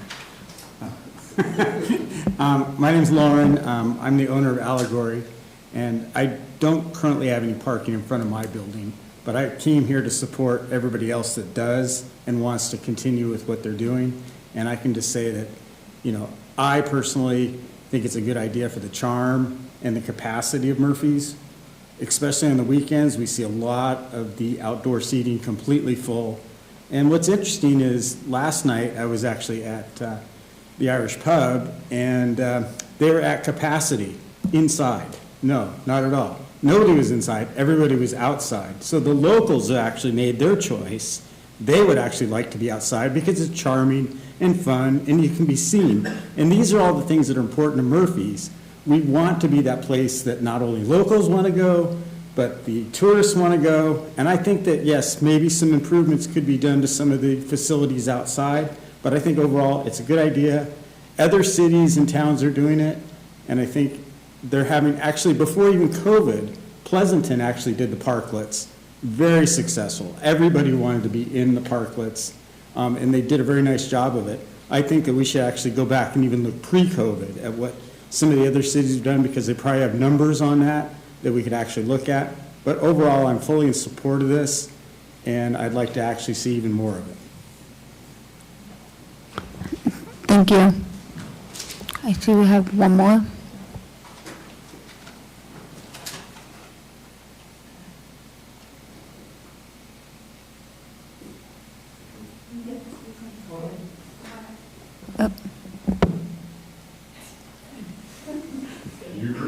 All right. I'm Mike Doyle, and I've been a resident of Calaveras County for like 28 years.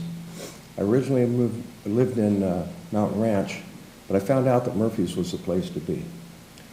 And it just keeps getting better. When I moved to Murphy's, there was 2 tasting rooms maybe, right? And we've progressed now to like, I can't keep track. And it just keeps getting better. And I'm basically retired. I go everywhere that there's music in this county, whether it be Ironstone, Bryce Station, whatever. And I don't think we can go backwards. We've already opened the gate. I think we need to continue to make it a better place to live and to be entertained and things like that. And I'm hoping that we can come up with a solution that involves parking and all the other concerns, and and just continue to make Murphy's a better place to live and welcome everybody that is wanting to come and then, you know, take part in what we have to offer. So, anyway, I don't know. Thank you. Thank you. Is there any other public comment? Okay, not seeing any more in the room. I'm gonna just double check. Any online before we bring it back to the dais? No, and just to remind the public, if you're attending online, you must be logged into Zoom and raise your hand to make a public comment, but there is no other further public comment. Okay, perfect. Thank you. With that, I'll bring it back to the board. Is there any further comment from the board? Dr. Just one other consideration, because Mr. Toffenelli did bring up hog dogs, for instance. If this does get brought back before the board, consideration on, you know, we asked the fire marshals to move forward. I'm sure Mr. Oliver's very well aware. Consideration of egress with these new, if it's what the decision of the board to move forward with this, consideration of egress for fire and safety issues is a big one. Supervisor Garamendi? I'll weigh in briefly. We don't have a huge problem with that in my district, but I do think that if there's ways that this county can make it, businesses be more successful, you know, the revenue we don't have parking meters, but you know, what we contribute if we have to give up a parking spot to have, we're going to make it up in tax revenue and benefits in the long run to our county. It has to be safe, whatever we do. I don't think you guys want your patrons to be hurt. We don't want them hurt either. It's on county property, so we have to figure out some way to indemnify each other.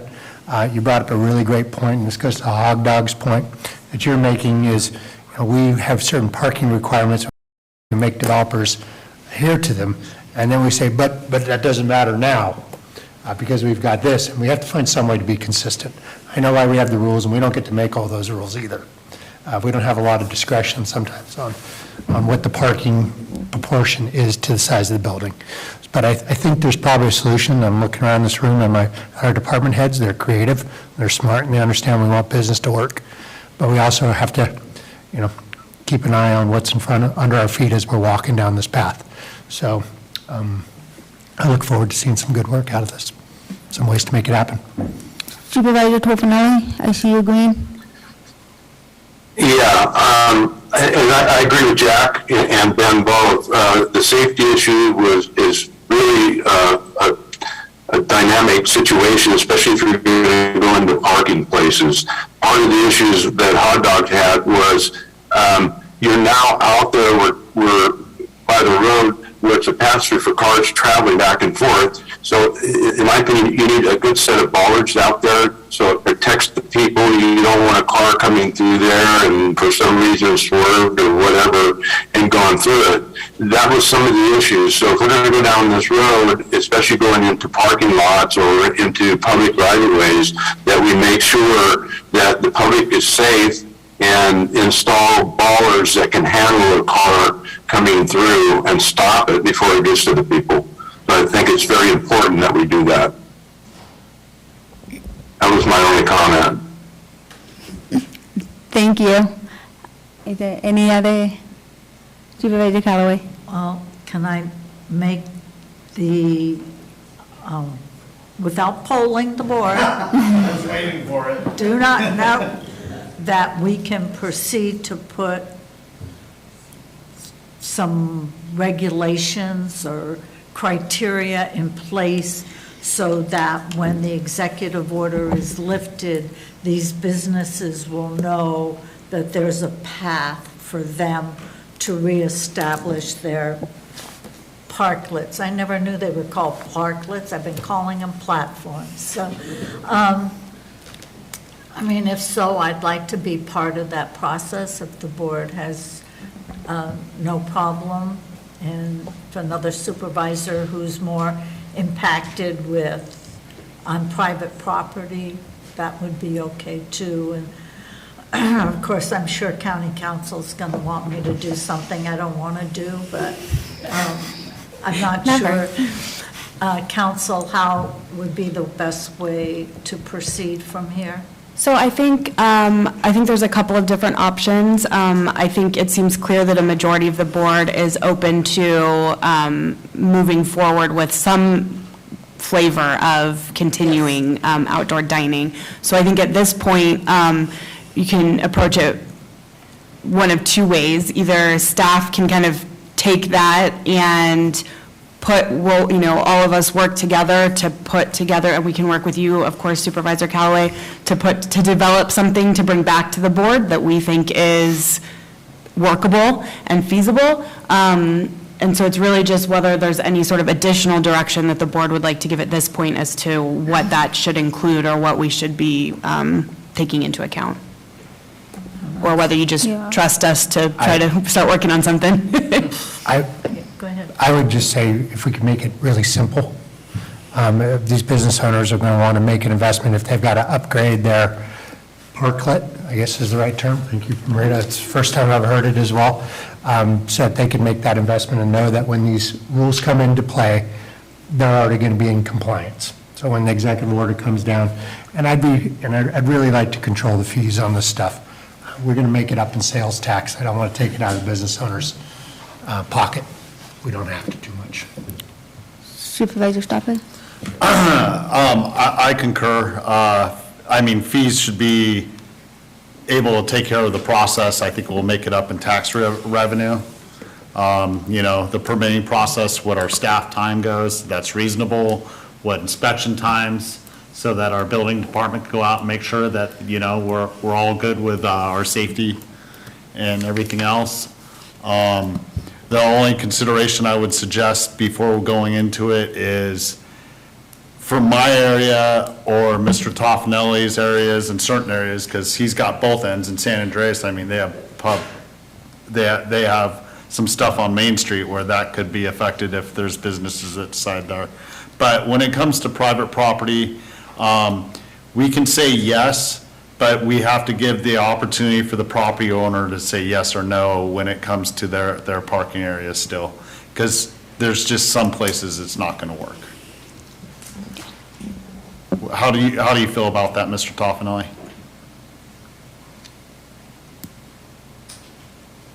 I agree with what you're saying, but there are some instances that the property owner is the owner of the restaurant.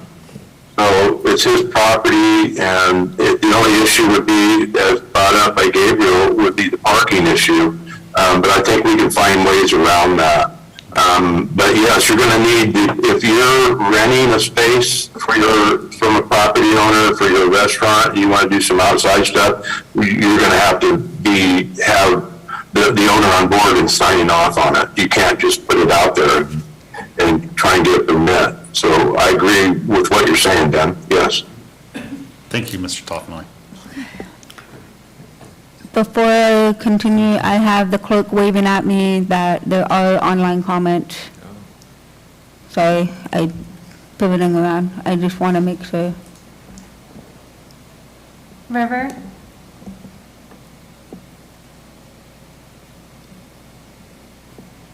River, you can go ahead and speak.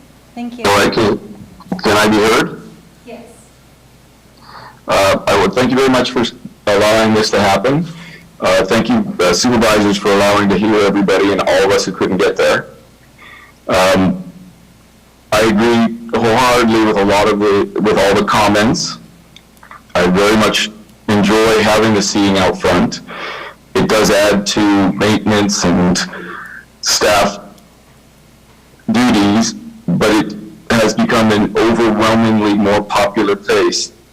And in the 30 years I've had Browns, the patio has always been successful. It doesn't really do what the people who want to sit in the front. That goes to the community of being able to hear music from the pub, to be able to look down the street at Allegory, at the different wineries, to see people moving around. It really, really adds to our feel of our county. I understand that the biggest complaint I've heard from all the other businesses that I've met with and spoken to is obviously parking. And it will always be. 30 years ago when I started and Jim Riggs was around, it was the problem then. I don't think it's a insurmountable problem. No one wanted to park at Black Bart to walk up to the to town, and now people have been forced to, and it's a no-brainer. It's no problem at all. They get a moment to go through the park, and then they can go by my mom and dad's store, they can go by Tanner's, they can go by the hotel, and they come right into town. I think that with the work with the supervisors and the ability to use the Masonic Hall, the in lieu fees, there's lots and lots of opportunities for parking to be mitigated and to be extended. Thank you very much for your time. Okay, last call on online, now that everyone's figured out how to push buttons. You good? There's no further public online Okay. comment. Bring it back. Okay, Marita, you have your light on? Oh. Okay, just making sure. Okay, with that, thank you everyone for being here today and being part of the conversation. Hearing what my colleagues have said, I agree with a lot of it, the comments made. I see more of, rather than excuses, just another hurdle to get to the solution as we evolve in what bringing business to this community is, not just for Murphy's, but the county. I think there's a lot to learn from other jurisdictions to combat some of the issues that we've all brought up. And I would be open to bringing this back as well to see how we can solve this and work together with the different departments, knowing that they have their own individual challenges that we need to be mindful of, as well as private property owners that may not, that would be leasing out their property, but need to get that permission and what those steps. But I think the goal is we're supposed to be here to make it easier for businesses, make it make sense, kinda, we still are the government, but make our businesses prosper in Calaveras and keep people coming. So Gabriel, with that, do you need more feedback? Or do you think that in your working relationship with your colleagues, you can make something come back? Madam Chair, I think I have the feedback that I need. So we're going to proceed. We will probably have to form some kind of a team, a group, including the county council's office, planning, public works, and all the different agencies, and come back with something that we can feel confident to present to you, which would include procedures to follow, whether we're doing it discretionary, how much it's going to cost, time, and all that stuff. So I think we're good. Thank you. Thank you for. Yep. So with that, we are going to take a quick, I was going to do 20 minutes. I think we have a federal labor laws we have to. Yeah, we do. Staff. Okay, so we'll do 30 minutes. Okay, so we're going to do a 30-minute lunch break, and we'll be back. What time is it? 12:53, so 1:30? And then we will be adjusting the agenda again at 1:30 to accommodate Supervisor Tofanelli.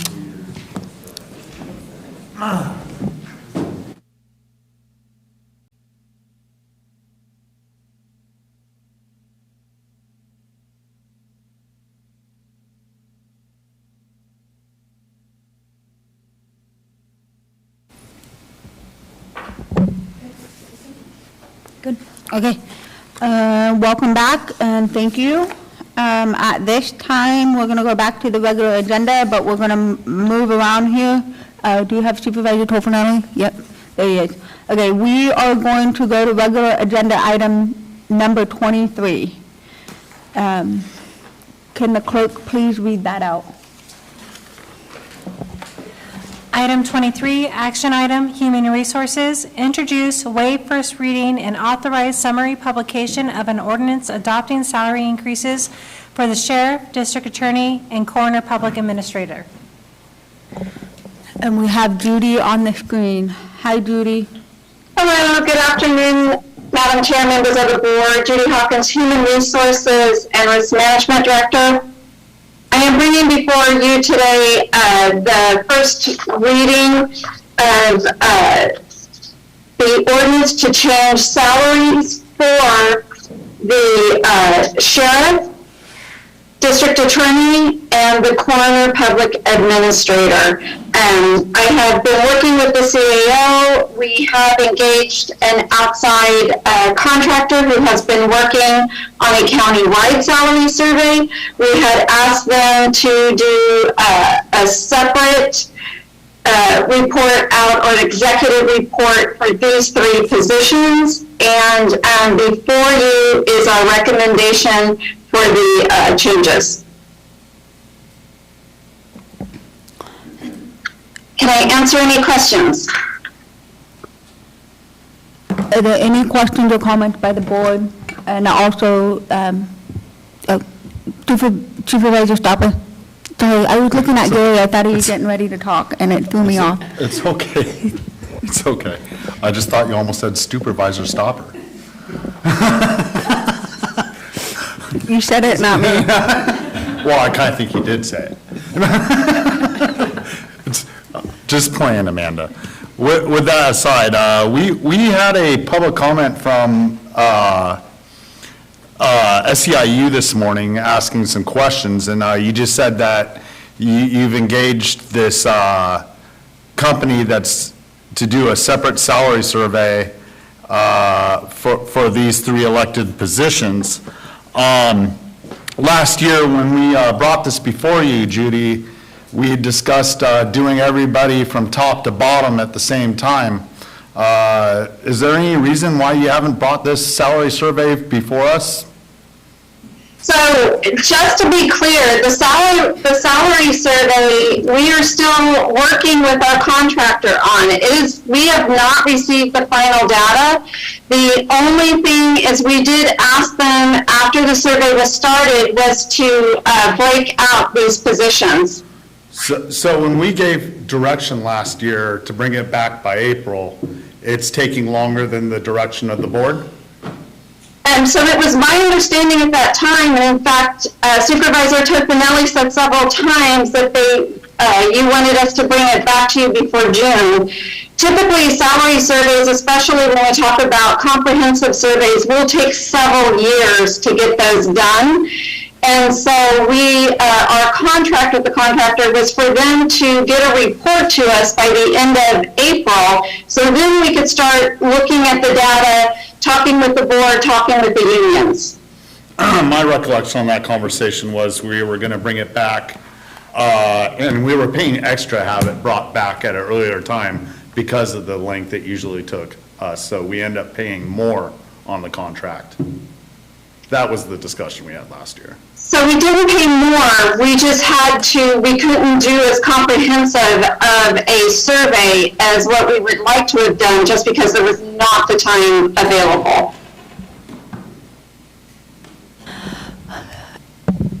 With that, is there any other board questions or comments? Gary, just making sure I recognize that I'm not leaving you're shaking your head. Okay, perfect.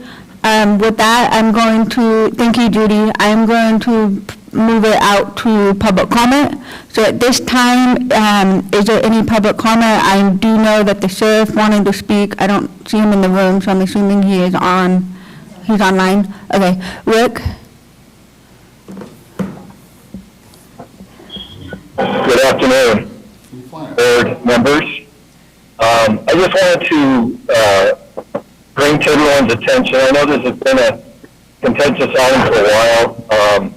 I brought it up 4 years ago, and I know that I had talked to Julie last year about this, and I know that she said it was going to take at least a year, so I support her in what she says, that I know it probably wasn't going to be ready till about June. I know there's rumors going around that I want to squash with you folks right now, that I saw the report. I had never seen a report. There was rumor out there, and it was just exactly that, as rumor. Back to the beginning, though, if you go, when I got the appointment, I never said anything, and after I got reelected, I actually talked to Tim, I talked to Al, and I talked to Chris about this, and we keep pushing it back, and as we all know, a year ago, the other electeds got their raise, and there was some question as to why Barbara and myself and the coroner's office weren't put in that. There was a lot of discussion about that, and I let it go. I think it's time, and I know that SEIA, we talked earlier about everybody, and I believe everybody should be looked at. We know the county as a whole is lower than what it should be, and I think that's what the report is going to reflect once Judy gets that out there.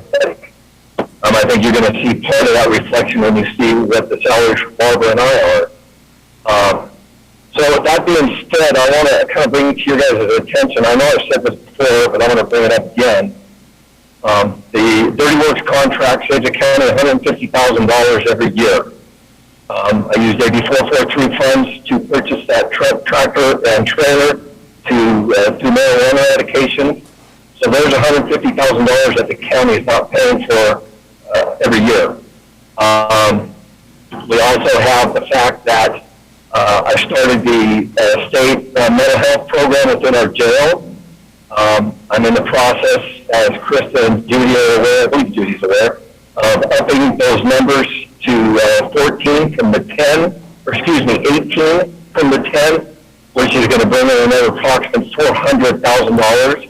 The lieutenant's position that I asked for at budgets is going to be paid for by the state, so that $200,000 that we kind of thought was going to cost for that lieutenant is, I don't want to call it free money, but it's money that will be going into the general fund. There's nothing tied to it. And then I've already talked to staff at the jail, and I've talked to DSH. We're looking at moving our JVTC program in the jail to a different pod so we can actually help our constituents out in our county and other state constituents that need mental health services in the jail. And that will probably bring that up to about 24. So there's going to be another chunk of change. So I guess the reason for all of that information is to let you know that there's going to be some extra money coming in, well, extra money, but there'll be some new money coming into the department, into the general fund. So I'm imploring you folks to please see fit to take care of Barbara, myself, and Kevin, and the rest of our county personnel. Any questions for me at this point? Otherwise,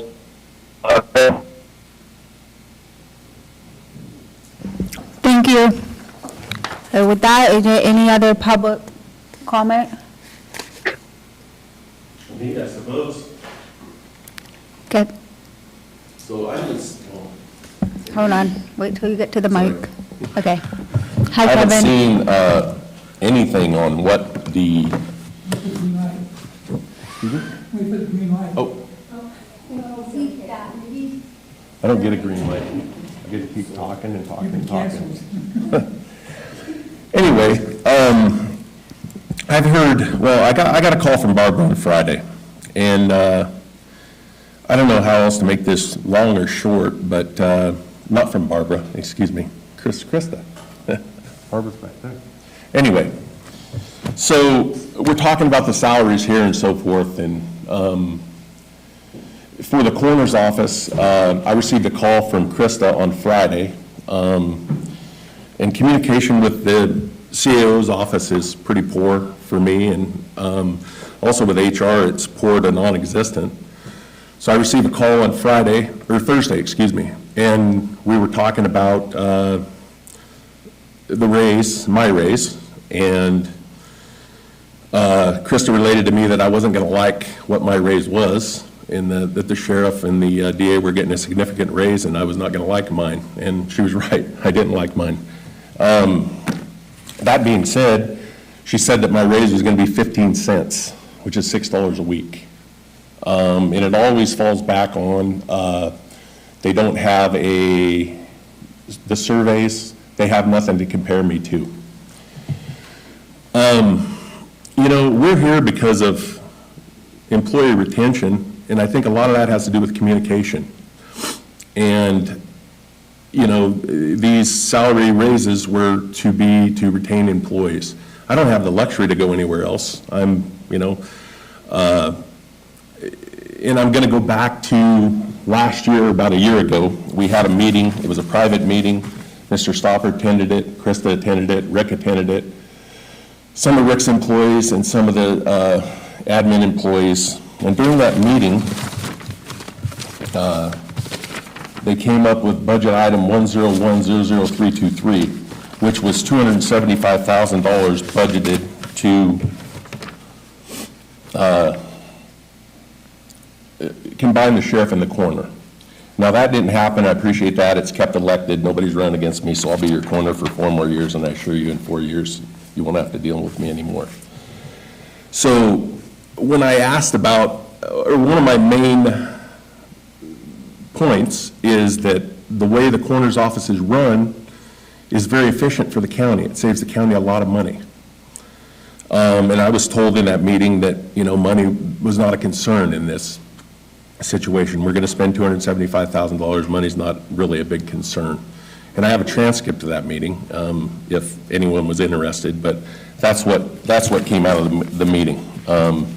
So I don't really see where 15 cents comes out. And if I look back here at Al or anyone back here, and you're a 20-year employee somewhere and your employer tells you they're going to give you a 15-cent raise, which is $16 a week, how would you react? I mean, I would, what's the use, you know? So I really don't get that. I've been a 20-year employee. I've done my job, and, you know, 15 cents is pretty much a slap in the face. I don't know where that comes from. You know, there's a lot of grapevine around Calaveras County. I heard through the grapevine that the money was budgeted one time for a raise for me, and then another time it wasn't. And it always comes back to there's no comparisons. So in the meeting last year in August, when this was tabled, I saw where the county librarian makes $10 an hour more than the coroner, which the county librarian deserves a good wage. The county library is I think it's necessary, and it's something we have. It's not something that's mandated like the coroner. So why can't we do a comparison between the coroner and the county librarian? I don't think $10 an hour is too much to ask. Everybody else here has gotten a raise, you guys about a year ago. So if you compare me to the county librarian has regular office hours and works a 40-hour week. I too work a 40-hour week. But I'm also on call 24 hours a day, 7 days a week, 365 days a year with zero compensation for working outside of the regular week. Now, I do have another job at the mortuary. I know that's been an issue. There was another mortuary open in the county, and it's not open anymore. It's no longer in existence, so that conflict is not there anymore. Back to the county librarian, they're exposed to people while executing their duties as librarian. The most dangerous thing about being a librarian probably would be getting a paper cut. Comparison, coroner public administrator is also exposed to people during execution of their duties. However, as coroner, I'm exposed to live as well as deceased people, bloodborne pathogens, COVID, HIV, hepatitis, to name a few, on a daily basis. County librarian is in charge of books and media and keeps records pertaining to the library. Comparison, the coroner public administrator keeps records regarding all deaths in Calaveras County, conducts autopsies when necessary, coordinates with the DA, the sheriff, so on, makes death notification in person to family members upon death of a loved one.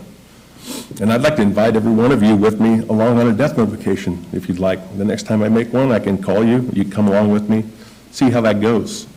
I mean, it's a hard job. $10 an hour less than the librarian. I'm not locking the librarian, but 15 cents is a slap in the face. And I talked to a lot of people at the fair this weekend and about this particular issue, and they all got a big laugh out of it.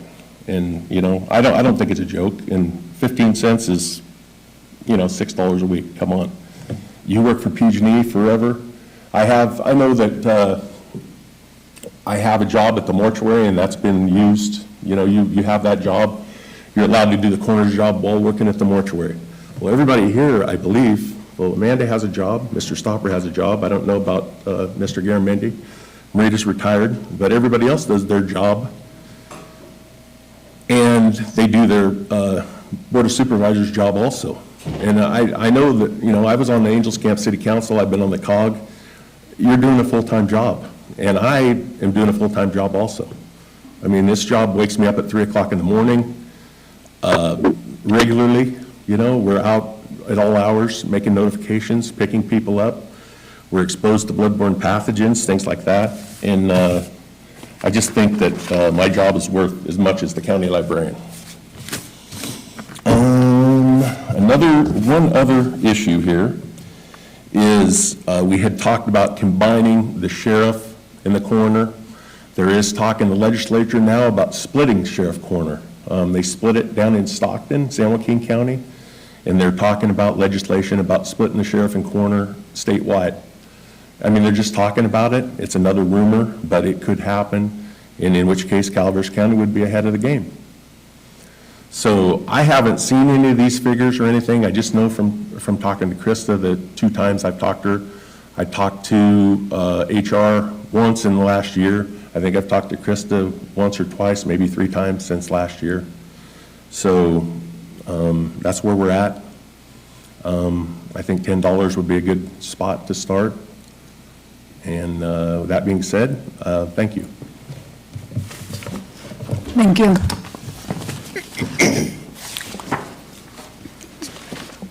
Any other public comment? Hi. Elsa Guerra. And I think that Kevin's right.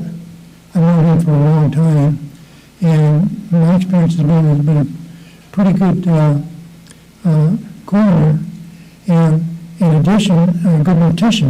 My wife recently died, and he handled the affairs. I recommend you consider his request. Thank you. Thank you all. Is there any other comment? Is there any public comment online?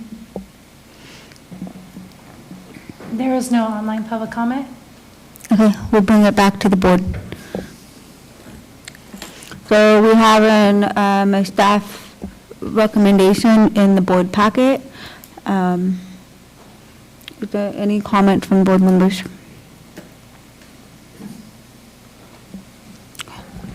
Pepper.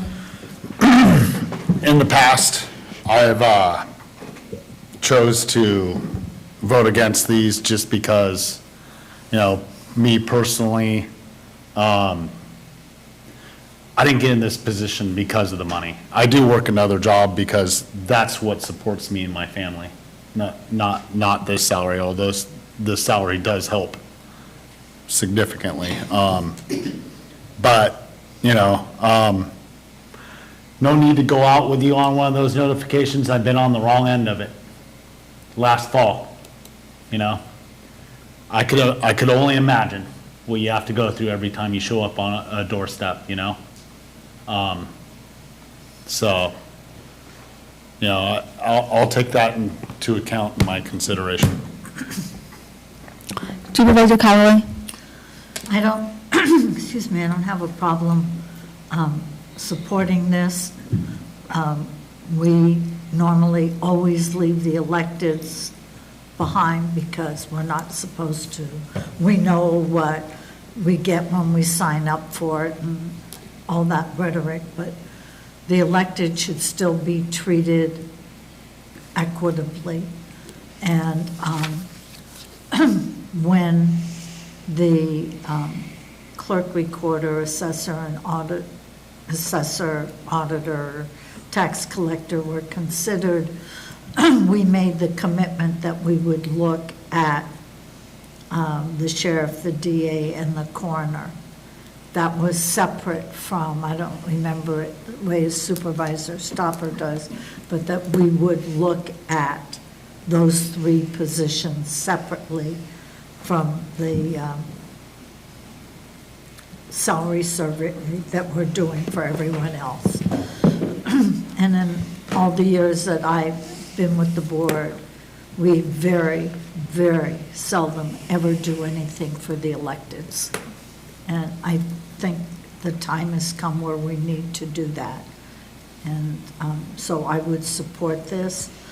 I would support also I would support doing it as presented, and if maybe we want to take another look at the corner, I'm not so sure I want to compare the coroner's position to the library position. I mean, why not do it to a public health person or a adult protective worker or a child support worker? To take maybe another look at it. We do know there's no comparisons really across the state. But if there's support to maybe look at it again, do it, but separate from what we're doing today.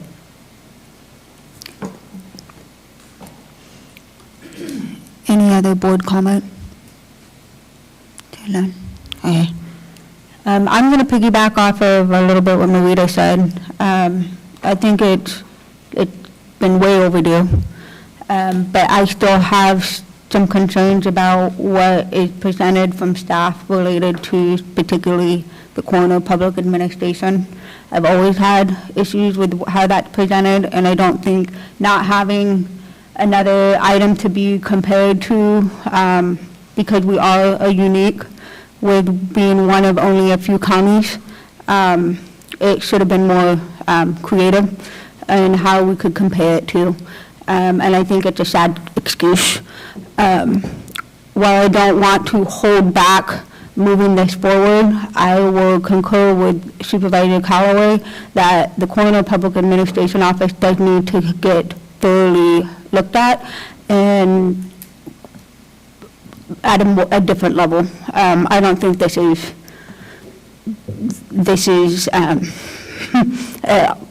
I think it's an embarrassment. But moving forward, I'll support this so we can keep going, but I would like to see this come back.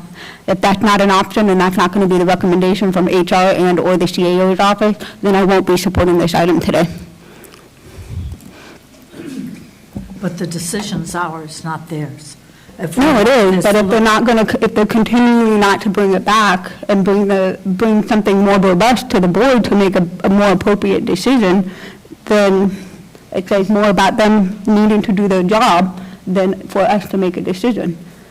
Well, I guess I look at it as if we want to do it, then we just direct staff to please bring back, maybe looking at the coroner and some permutations that we could support. I don't have the confidence that the timeline's going to be happening to bring it back. Look at where we're at today. If your board directs us to bring back another iteration of this, we're certainly happy to do so. In what time frame? Because, I mean, I could ask for a salary and comp survey to be done by April, and we're going into June. So what's that time frame look like? Would you like to see the coroner's position back on June 7th? We can bring it then. Are we meeting then? Yes. Yes. I would.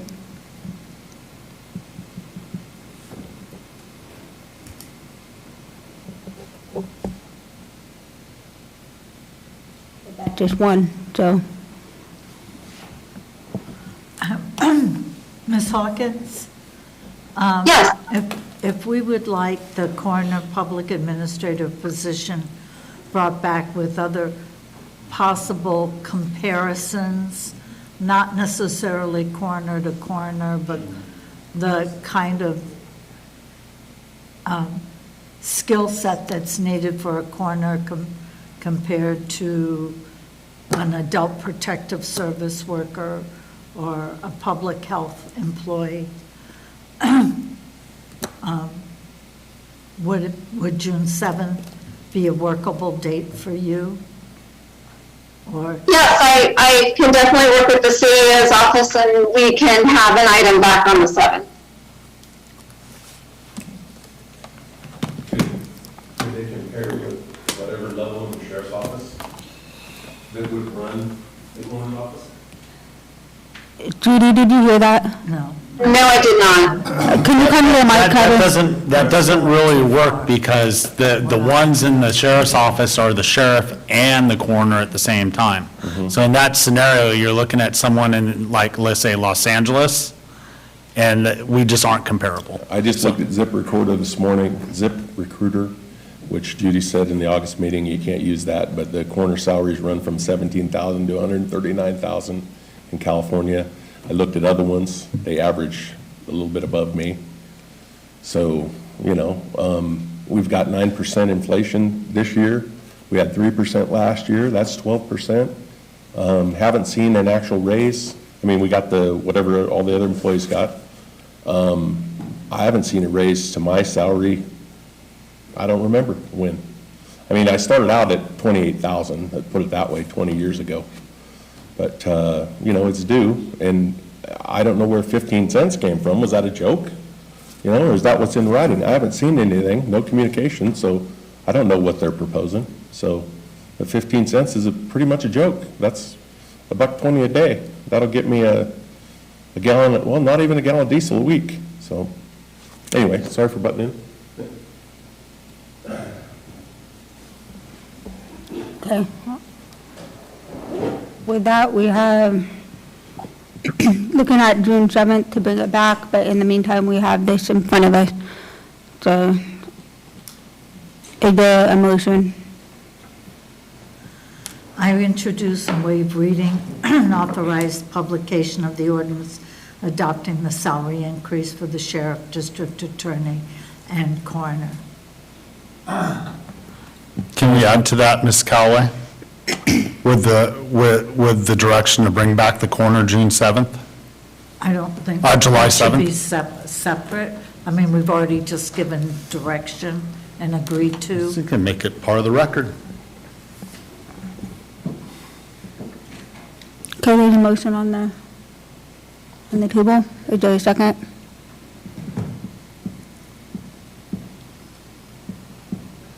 I'll second. Supervisor Toffenali, second. We need to do roll call. District 1? Yes, but bring it back June 7th. District 2? That's not I'm the sorry. That's not the motion. Sorry. Yes. District 2? District 2, yes. District 3? Aye. District 4? Aye. District 5? Aye. Passes on a 5-0 vote. Thank you. And I will see the next, we need a majority, I think, direction, or do we need a poll? No, I mean, that's not part of the action, but it sounds as though a majority of the board is asking staff to bring that back. I don't, yeah, okay. Sorry, Madam Chair, apologize. I mean, I think we have to be a little bit more specific. We've already done the survey of the coroners. We don't have very many. We're literally saying, go fishing and good luck. I don't think we're being specific enough for staff to do this. So I don't know what we're going to hear back.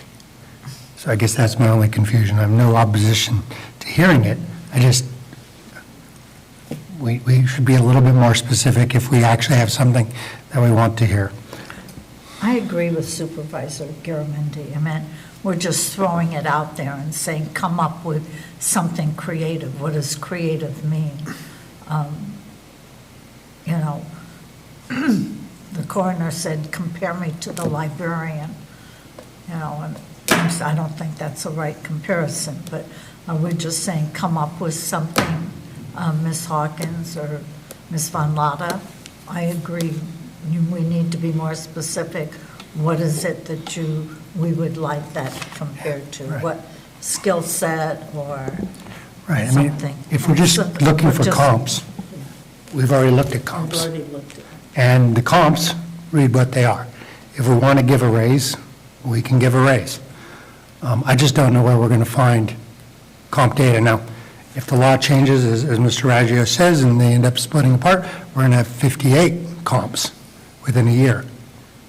Because that's actually a piece of legislation that I think is still moving through. So, we may not be alone in this. So I just don't know what we're throwing at, what we'd be asking for. I mean, the comps are what the comps are right now.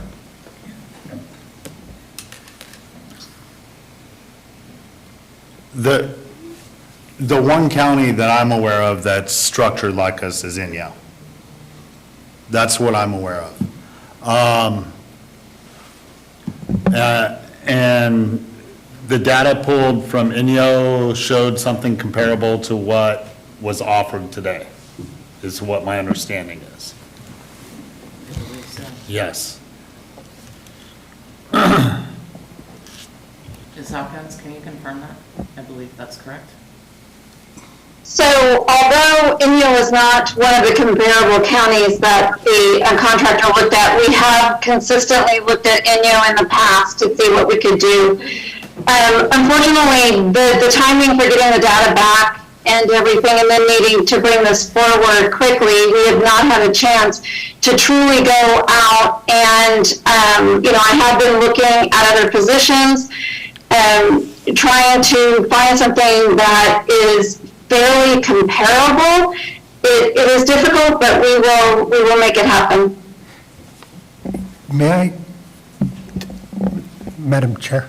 Did I understand that we have one comp and we didn't include it in this study?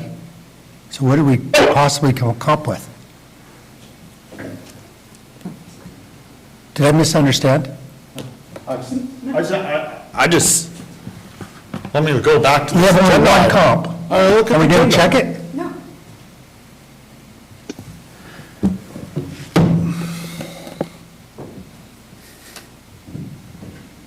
That's all I have. Stop it. Your light's on. I know. I'm just Okay. beside myself. Okay. I'm good, just making sure we're not leaving you out. I don't see you green, so we're good. Okay. So with that, Sarah, with the question they had is, do I need to poll? Do we need to vote? What do we need to do? With respect to giving direction? Yeah. Yeah, I mean, it's not clear to me at the moment if there is majority board direction. Okay. The motion, I mean, the item obviously passed. I'm in favor, my apologies. Here's where I'm at, is I hear what Supervisor Garamendi's saying, and he's got a very good point. What are we asking to bring back? But at the same time, we do need to bring something back that's comparable.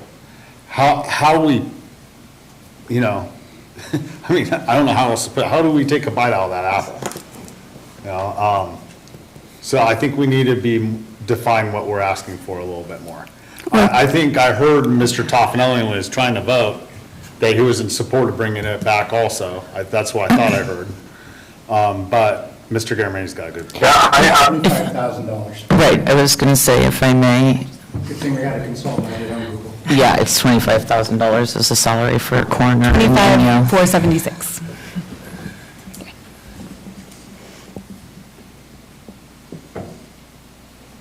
There's a comp. I don't know where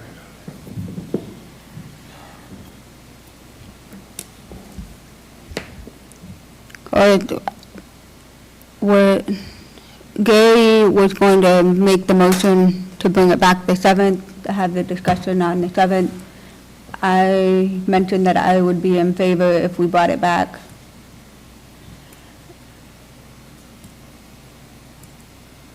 See that? Madam Chair. If not, that's fine. Can I speak? Okay, go ahead. Yeah, I trust staff to find some comparable salary ranges that we can look at it when it comes back on the 7th. We don't have to do anything with it on the 7th if we don't agree with what comps they came up with. But that's their job to do that type of thing. I heard Kevin talk about the librarian. I don't know if that's similar to what we can use, but I think staff, I heard Judy say she can bring something back on the 7th. I say let staff do it, find something comparable, and bring it back to us, and we can have a discussion on it. I think that's what we need to do.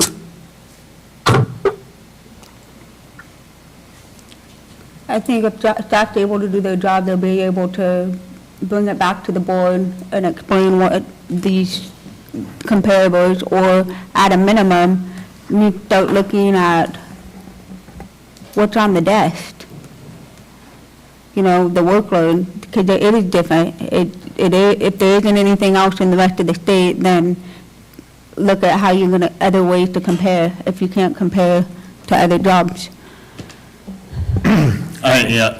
Just my other job that actually pays me, I work in wastewater. You deal with all the same type of exposure. It's different job. I don't have to tell people horrible things that just happen to their family members or anything. But, there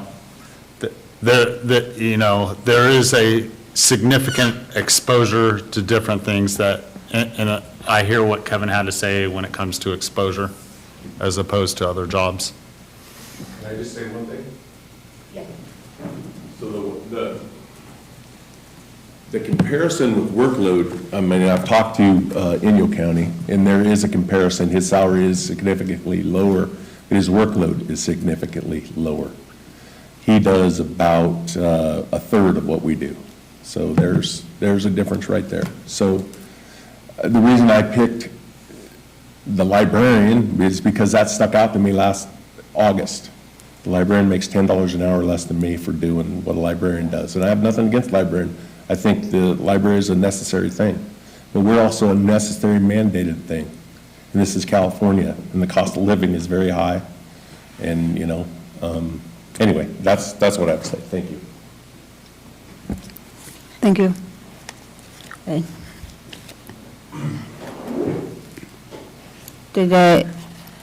Is it clear? I think majority have made comments. I guess my concern is we're asking staff to come up with something creative, for lack of a better word. And then they come to us and then we start second guessing them. I don't think that's fair to them. Well, why did you do this? Well, why didn't you do that? I mean, I can hear us now. I think we should be as definitive as we can if we want this to come back. We don't want them to compare to the librarian, then what is it that we would like them to do? What kinds of things we would like them to consider? To me, workload is not an issue because we have a lot of employees with heavy workloads. So it's maybe that for me it would be a skill set. Mr. Raji, I just have a quick question. Do you do the actual autopsies?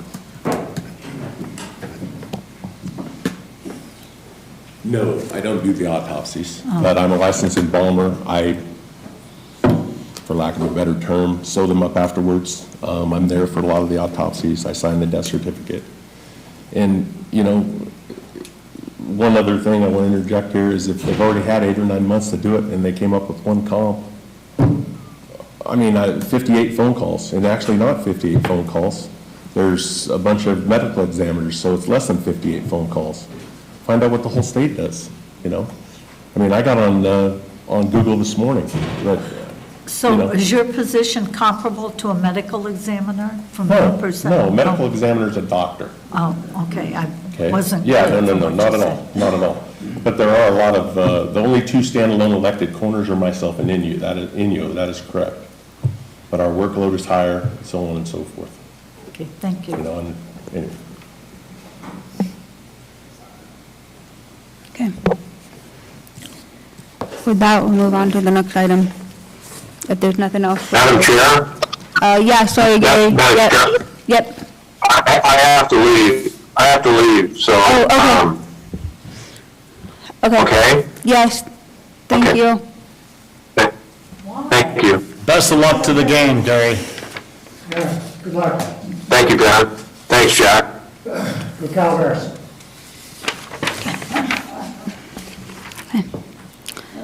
Okay, we'll move it back to, It's undefined right now. okay, I think with that direction, we'll move on to the next agenda item. So we're going to be going back to agenda item number 21, and then we will do item number 22. Lisa. Good afternoon, Madam Chair, board members, CAO Von Lada, Deputy County Counsel, and our Calaveras community, Lisa Medina, Environmental Management Agency. And if I could please, Stacy, share my screen. Sorry. And we're going to take a second. Stacy, I didn't let her, she need to read the agenda item into the record. Sorry, please. Item 21, informational item, Environmental Management Agency. Receive a presentation on the drought-related well permitting requirements required by Executive Order N-7-22. Lisa, you should be able to share. Okay, can everybody see my screen? Yes. Okay, perfect. And everybody can hear me okay? I'm assuming yes. Okay, thank you. And the only reason why I asked that is, please forgive me, because I have allergy infection in my ears and I'm having a hard time, so thank you for being patient with me. So today I bring to you a presentation regarding our drought that we are currently in, and specifically related to the Environmental Management Agency aspect is our Environmental Health Department. Our Environmental Health Department is the agency that actually administers and issues well permits, and those well permits can range anywhere from a domestic to a commercial or to an industrial water well. So with that, I'd like to start my presentation. The reason for this drought well permitting requirements was based on Governor Newsom's Executive Order N-7-22 that was executed on and effective March 28, 2022. So several jurisdictions and several environmental health departments and LEAs across California had to scramble to put something together in response to this order. So I already discussed this particular aspect of the executive order. What this does is it includes specific well permitting requirements for local agencies. It is meant to prepare and lessen the effects of the drought we are currently in. We are in the third-year drought cycle. So what exactly who is the well permitting authority and who does the groundwater management oversight? Well, environmental health is the well permitting authority. And in California, the well authority usually goes to, as I say, the Environmental Health Department and LEAs for alteration. And when I speak about alteration of wells, this includes deepening of wells, perforations, any manipulation of the annular seal, and also any alteration or modification to the materials of the well itself. It does not include the infrastructure, which is the pipes that go to and from the well.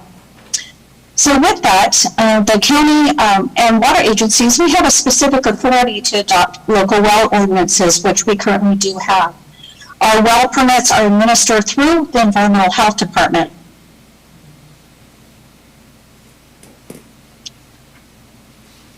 So with this, the drought well permitting requirements, we have the authority, and this includes the administration and also review of well permits that come in over the counter. So under the EO 7-22 order, our agency must take additional steps prior to issuing that permit.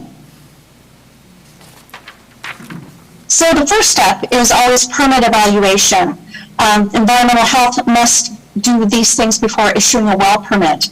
we must make that decision and make a determination that the proposed well is not likely to interfere with the production and or functioning of nearby wells, really important. And secondly, that the proposed well is not likely to cause subsidence that would adversely impact the infrastructure of nearby structures or infrastructures. Here at the bottom, you can see some examples of subsidence. The one on the left looks like it's probably typically an ag well, and that what you see raised above the ground is what we call a pedestal. That protects the integrity of the well casing. You can see with my pointer here that I'm illustrating really looks like about a foot difference between the bottom of the pedestal, cement pedestal, and the ground surface. That is what is called subsidence, when the ground actually compacts, either due to a loss of minerals and or loss of water.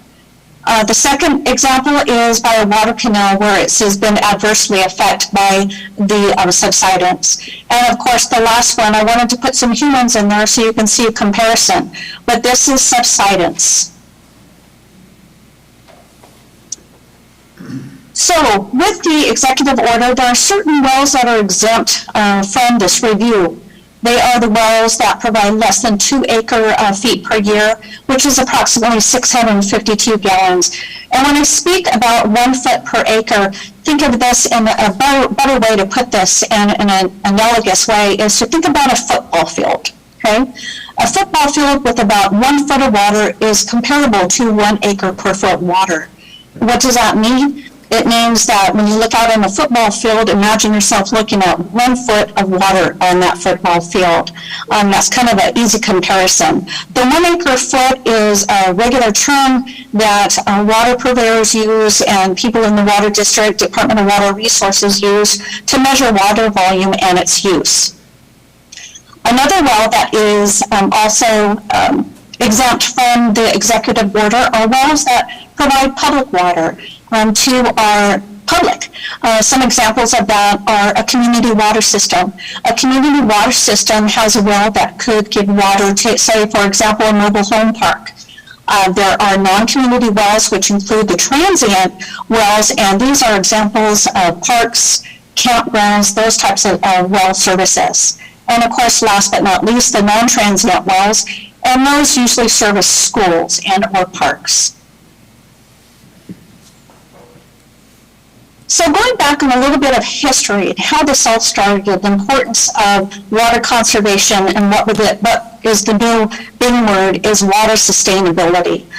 Back in 2014, I'm getting a little bit ahead of myself, but there was a SGMA, which is the Sustainable Groundwater Act of 2014, which I will be discussing in just a few minutes. But to go along with this, included in California, we have over 550 groundwater basins that are categorized in one of 4 categories: low, very low, high, or medium. In California alone, we have 94 water basins and sub-basins that were identified as medium or high priority. One of our groundwater basins that is affected with this high priority status is the east side or the eastern San Joaquin groundwater basin. And that is one of the 94 basins that was categorized as high. So I'm going to move to the next picture, but I wanted to let you know this next picture that's coming up will help you visualize what this GSA, which is the high priority water basin that we're speaking to. These are going to be significantly looked at for any water wells that will be permitted through the environmental health and also through our groundwater sustainability agency. This area runs approximately 70 miles of the eastern portion of Calaveras County, which overlies this basin, this affected basin. Portions of Calaveras Triangle are between Comanche and Hogan Lake and climb up into the Valley Springs, Highway 12 and 26 corridor, going out to the western portion, Burson area of the county. Here is a map. It is outlined in purple. You can see it. Now, right here, you can see my pointer. There are little fingerlings that actually go towards Stanislaus County. These are in between, the big section here, but I'm hoping that you can see these little fingerlings that are also part of the GSA. So back to our Sustainability Groundwater Management Act of 2014. So this, what we call SIGMA, was passed in 2014. It sets statewide standards to help protect our groundwater resources over the long term.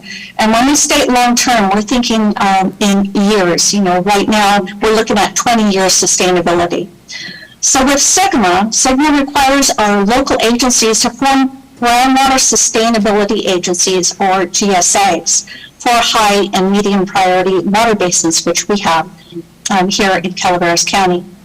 The groundwater sustainability agencies are required to develop and implement groundwater sustainability plans to avoid undesirable effects that will last and mitigate some of these factors that affect our water quality, but also that subsidence and overdraft of the water basins for the next 20 years. GSAs are required to include their GSPs, and I know these are a lot of acronyms, but the GSP, again, is the Groundwater Sustainability Plan, and include in their discussion how to coordinate with other local agencies to meet these local land use requirements and to develop policies and to make mitigating factors to help protect our groundwater possession here in Calaveras County. And under the Calaveras County, we, as the Environmental Health Department, are the local well permitting agency. So what are the well permitting steps within the East Side Groundwater Sustainability Agency? Well, number one, first of all, we have to do and commit to a consultation with the GSA. Secondly, we have to do a series of permit evaluations. So the first one I'll speak to is consultation with the Groundwater Sustainability Agency. So who is the GSA? Currently in Calaveras County, we partner with CCWD, Stanislaus Water Agency, and Rock Creek District. Together we form the GSA. And currently those are in the works as far as any protocol or any policies to be developed. So everything is in the process.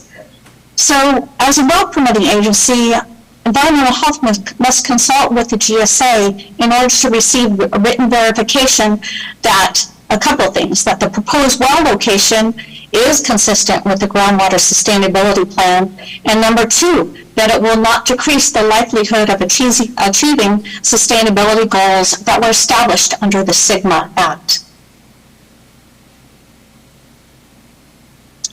So we ask, what wells are exempt from Groundwater Sustainability Agency review? Well, as you know, I was speaking to the domestic water wells that are what we call de minimis, which means that they pull less than approximately 652,000 gallons of water per year. So if you think about things like that, the average person uses about 82 gallons per day. Cumulatively, that's about, with a family of four or a person household of four, that's about approximately 119,000 gallons per year. So you can see where it's de minimis, which is a lot less than the 652,000 gallons per year. So hence, the domestic water wells are exempt. So other wells that are not exempt include the irrigation and commercial wells that will pull over 651,000 gallons per year. And also, the wells that are exempt include the public water wells, which I discussed previously. And they are defined as the community wells, non-community wells, the transient and non-transient public water systems. So here is just an example of, and this is still in the works, but we have a kind of a preliminary idea of how we're going to facilitate our existing water well permits that are not de minimis, which means they are either agricultural and or commercial water wells. So the wells that are exempt by this illustration in this chart, you can see, no, if the wells are exempt under, then the well, it goes to the GSA. Yes, the GSA makes findings, and this is still in the works, so I'm just broadly trying to describe this. GSA makes the findings, and the GSA will have their own specific findings.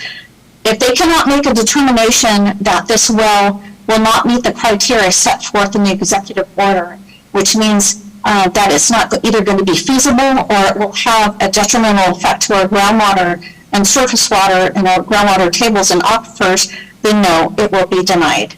If GSA makes those findings that yes, it will be okay to facilitate that permit, it comes back to environmental health. And then environmental health makes our own 2 additional findings, which I discussed earlier.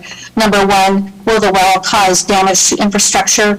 And number 2, will the well proposed use cause detrimental effects to the use of other groundwater wells around this specific area? So some of this is still in the works. We are working within our GSA, County Council, and our CAO to make these determinations and to move forward.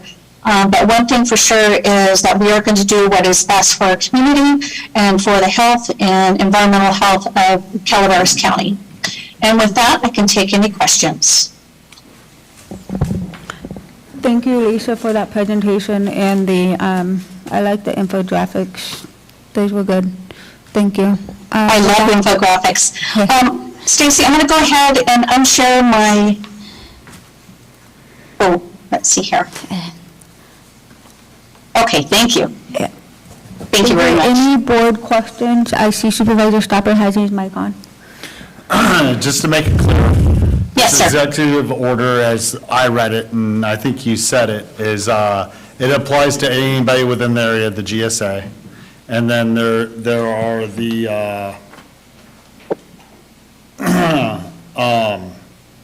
wells exempt, as you said, 2 acre-feet for residential. Yes, sir. Which can go a long ways, you're absolutely right. 651,000 gallons is a lot of water for even 4 people, even 8 people. Yes. And then provide groundwater, public water supply systems defined. But this is all within the GSA, which pretty much resides within Gary Toffanelli's and my districts for the most part. I think that is correct. Supervisor Garamy has a small sliver now after the redistricting. But that understood, the state's been working this route for quite some time. I don't necessarily agree with it. The perspective that, you know, the projection, it's hard with the geological makeup of Calaveras. Where that line changes from fractured rock or not, we can't tell, you know, if it's within fractured rock, we can't tell if it's going to hurt the person next door, much less the guy a quarter of a mile away. True, there are anomalies. Absolutely. So I mean, how they define that moving forward. Also, I've been of the perspective, you know, as the rain hits the hills, more rain tends to get squeezed out of the clouds in the hills than it does the valley. We're uphill, water flows downhill. We're a provider of water. If anything, we're helping out our neighbor in San Joaquin County and everywhere else. Path of least resistance, right? Right. But, so, all in all, it's an executive order, unless someone takes it to the state, which won't be us, most likely. You know, all we can do is deal with it, as you've said, you know, as we move forward. And, you know, I'm just wary of us treading on land use rights as we proceed. And Supervisor Stopper and other board members, I just want to let you know that we are working collaboratively with our partners from CCWD, Rock Creek, and also Stanislaus Partners to facilitate this project moving forward. We're collaborating, we're communicating, we're making sure that we can do our due diligence to make sure that the community needs are met. Thank you. So I just wanted to offer one small clarification, and, you know, the executive order is not worded particularly clearly, in my opinion. It does apply to all well permits issued by the county, regardless of whether or not they are within the basin that's managed by the GSA. It's that we have to get an additional approval, whatever you want to call it, written determination, I think is the word it uses, from the GSA for any that are within the basin. Yes. But this applies to anything we do, unless, of course, it's exempt, you know, those Right. under the 2 acre feet and everything. I think the point Well, of I Lisa. understand also, you're absolutely. And the point of Lisa is just why I think, why we brought this today too, is why is someone, say, more down in your district having to go through an extra 2 steps versus maybe somebody in District 3 or District 4? I border in some areas of District 4. Why are we different? And I think it's the big thing of this new Sigma GSAs. We've got an extra layer of bureaucracy that staff and the public, all of us have to go through.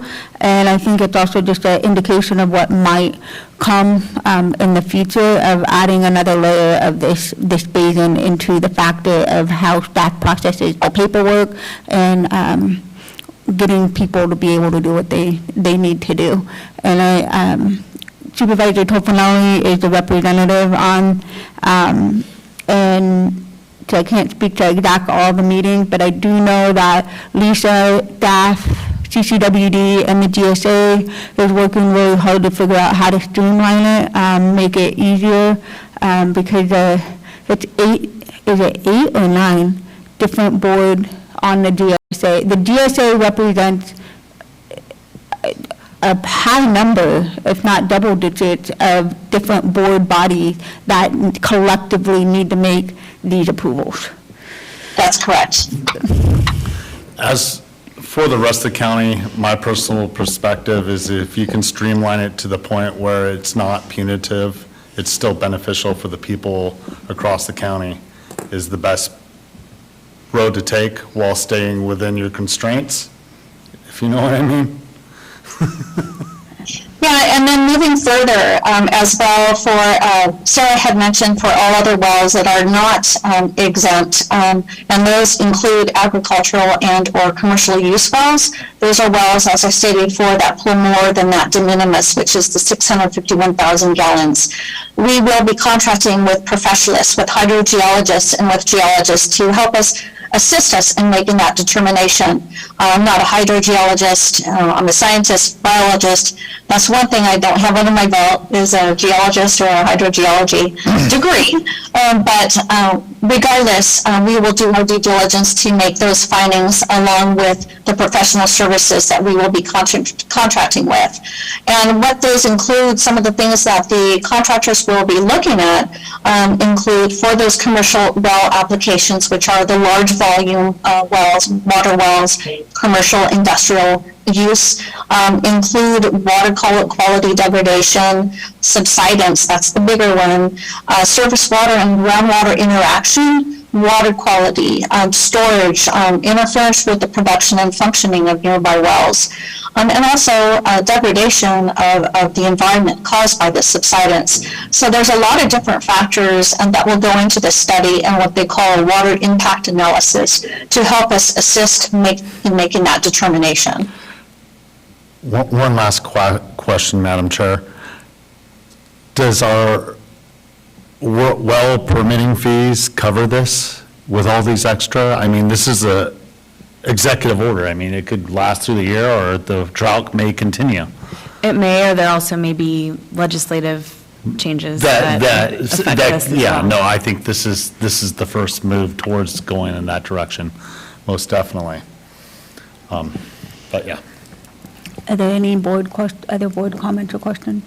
Supervisor Callaway? Do you think that they'll start metering these wells? There has been rumors of that.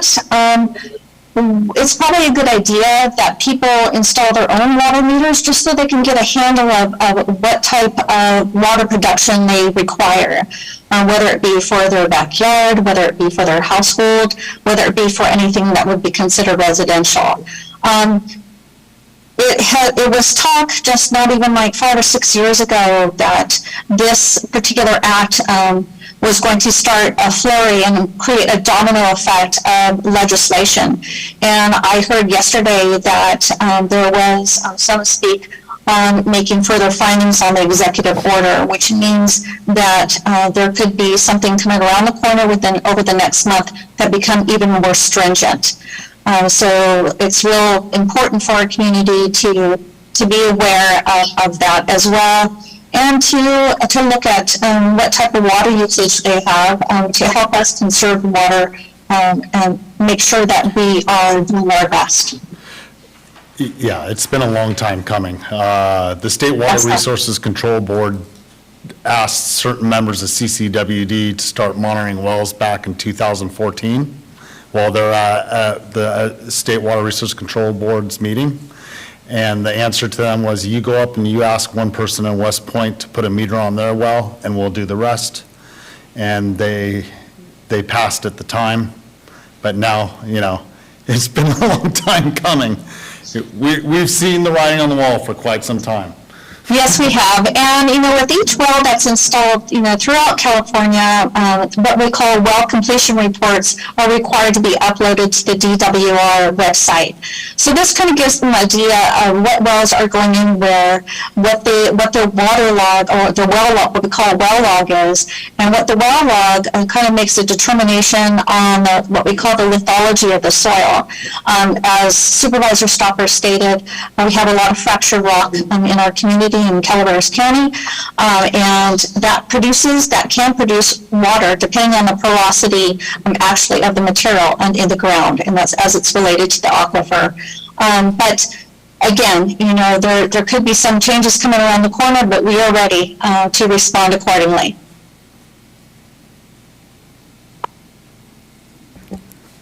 Is there any other questions or comments? If not, I'm going to turn it over to public comment. I'll start online. There's no online public comment. Is there any in room? Seeing none, bring it back to the board. This is an informational item. So with that, thank you, Lisa, for the presentation. Appreciate it. And thank you very much. Bringing it to our attention. Thank you. Have a great day. Bye-bye. Bye. With that, we're finally on to our last item of the day, Public Works. Thank you for your patience. 2 minutes to have a cup of coffee. Yes. We have one more after Public Works, but in terms of presentation from staff. So we'll take a couple minutes while Public Works gets set up. 5 cups of coffee. So, come on, can you open it? Okay.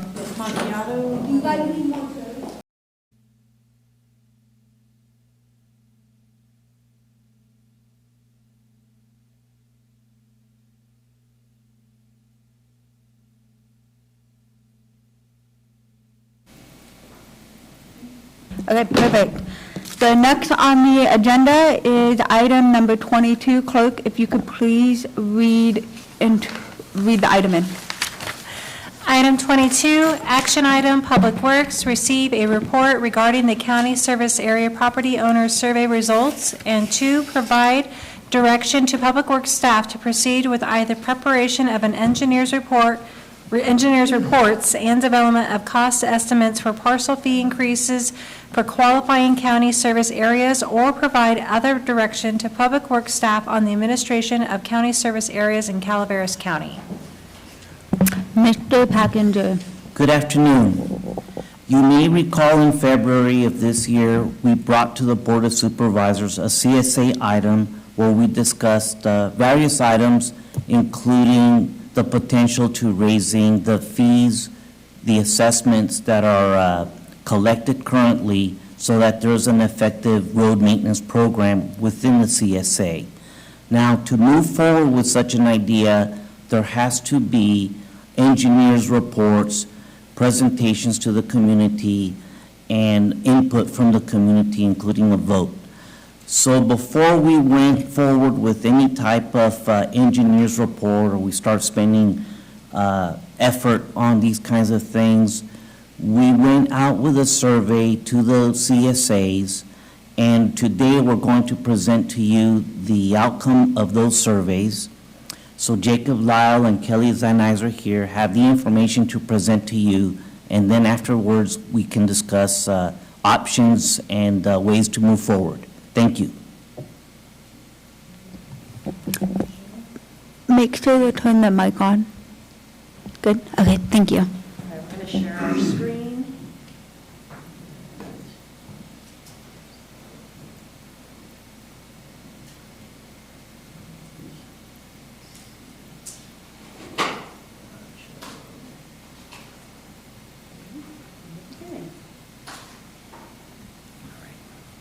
Okay.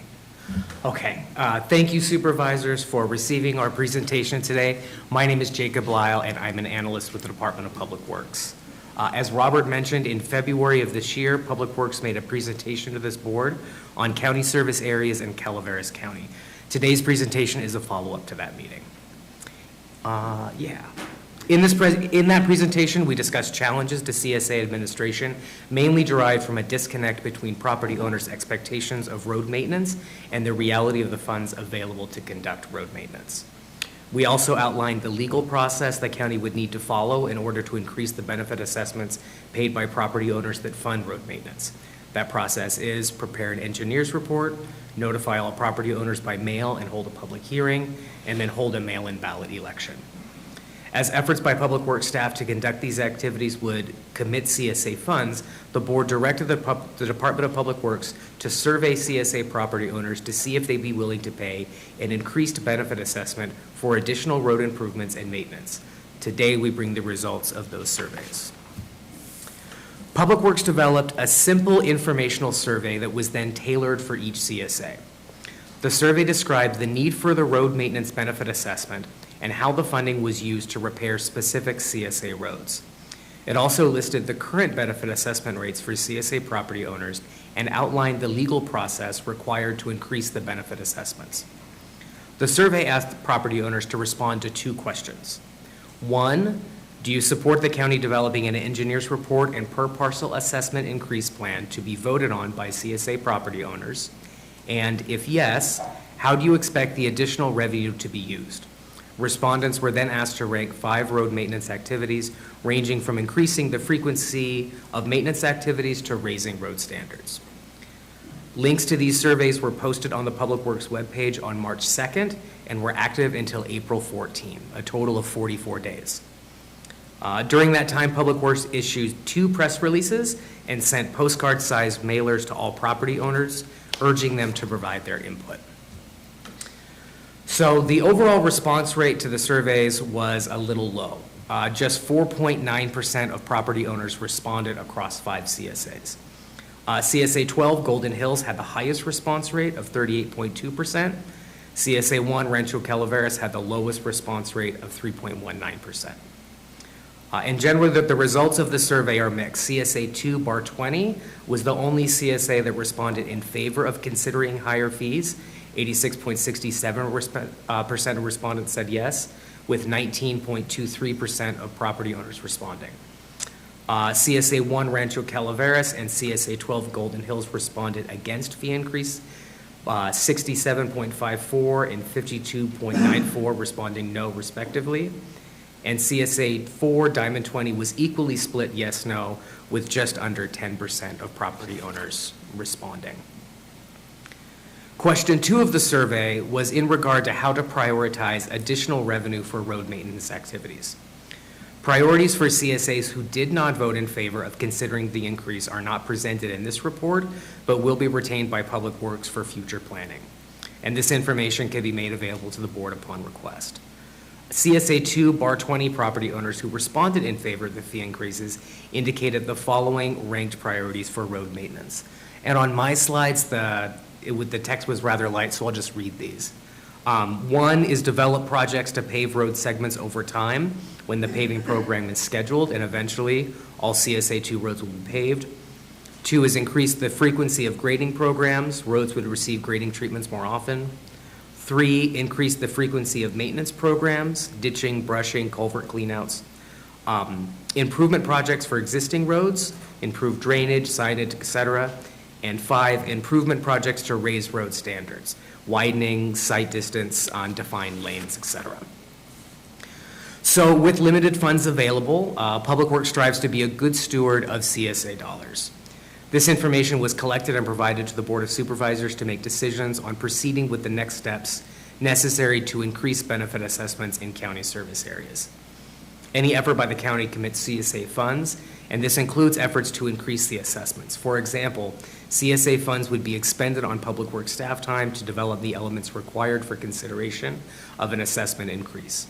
These steps to be taken by the Department of Public Works include preparing an engineer's report for the CSA in question, presenting the engineer's report to CSA property owners at a hearing, and conducting a vote of the CSA residents.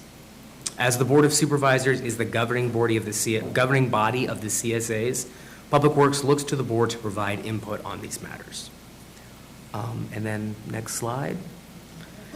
This concludes our CSA results presentation. We welcome any feedback, any questions, or any direction you may have at this time. Supervisor Stopper? Oh, boy, I know I comment every item. That said, I do want to thank you for extending the time, sending out the mailers. I think we're at 30-some odd responses out of 3,700 some odd people in CSA 1, and it did go up to 114, which is a significant change in people, but still only 3.19%. So I really don't, not that your work that went into outreach and everything was more than adequate, in my opinion. We just didn't get the response from people because they just because. I'm not going to insert why. That said, the CSA 1, you brought up doing an engineer's report. Now, we just did a road assessment for the entire county not long ago. How long ago was that, Robert? I think that was late 2019. Oh, so it's 3 years old, so that's a little bit behind, but we know what work's gone in during that time. So will this be we aren't gonna have to reciprocate, or are we gonna have to reciprocate the work again on a whole nother engineer's report? That's a separate type of engineering report. Okay. The engineering report for determining the pavement condition and so forth and treatment measures is something that we have to do regardless. That helps us plan what we need to do for the next paving program. This engineering report that we're speaking about today for the CSA is a plan where we estimate the type of work that we would like to do or that the CSAs would like to do, come up with a cost estimate for that, spread that cost amongst the lots with perhaps a little escalation factor in there for inflation, and then present what that would be as an annual assessment to the membership of the CSAs. Good information, Robert. Thank you. With that, from my perspective, I forget the exact number, but we did that presentation with the prior Public Works Director. I believe you both were there at the Rancho Clubhouse, and we talked to everybody. With the amount of money we have, we could only touch like 30% of the roads that need to be touched. Something in that vicinity, I mean, plus or minus, right? That said, there's the need. And something that hasn't been incorporated into the CSAs that we discussed earlier this year is if we do decide to send something like this to the ballot and do the engineering report, is a cost adjustment over years. So we don't have to so that in the future, when my successor is sitting in the same seat, they don't have to deal with the same issues I'm dealing with being short on money. If we decide to send any of these back, that cost adjustment has to be part of the vote, and from my perspective, so that we're being pragmatic about the future, we understand what the costs are gonna go up, and that way, we don't have to keep this. Typically, this would be political suicide, especially in my district, I want you to pay more. But it's a question that has to be asked. It's the reality of the situation. People want their roads paved.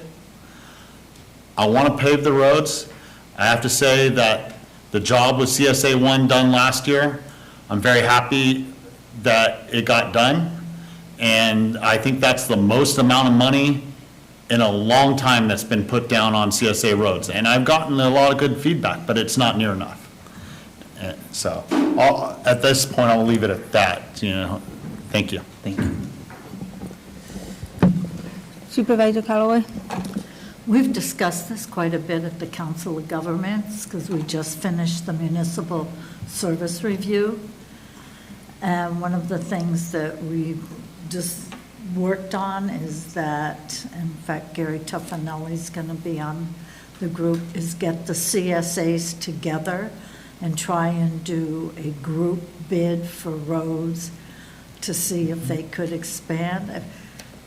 I really recommend you go to the the LAFCO, Local Agency Information Commission website to look at the municipal service review. It is a huge wealth of information, including the fact that they can't get board members, they can't keep board members. One board, I think it's in Jack's area, has one board, McGreevy has. But he's awesome. And he's on, yeah. Till he got me lost on the Arnold Rim Trail with his GPS system. So, you know, on one hand, I mean, I really like that what's been done. On the other hand, there is some responsibility for the CSAs to decide how they want to exist. And, I mean, I picked CSA 1 because it's right there. They have 3,500 parcels and only 114 people responded. And so you're going to go out for a vote. I mean, what kind of vote are you going to get? I mean, you look at all of them with maybe the one exception of 12. Thank you, of CSA 2. I mean, if this is how they want their roads to be, don't they have a choice? I mean, we keep taking them to the well and they're not drinking the water. So how much, I mean, it's more, I really look to those of you, I don't have any CSAs, so I really look to my colleagues. But, you know, sitting on the LAFCO board, we're talking the same thing. So we did agree we reached out to the CSAs. Yeah, they'd like to meet, have like a CSA association, and they could multi-bid or bid as a group, thinking they can get a bigger bang for their buck doing that. And so that's what's happening on the LAFCO side. I hear what you're saying, and there's good thought behind it. How's that complicated with us dissolving all the CSA committees and only having one CSA committee in Golden Mills? I mean, how are we going to get them all together? They've all agreed that they would like to meet. Who's they?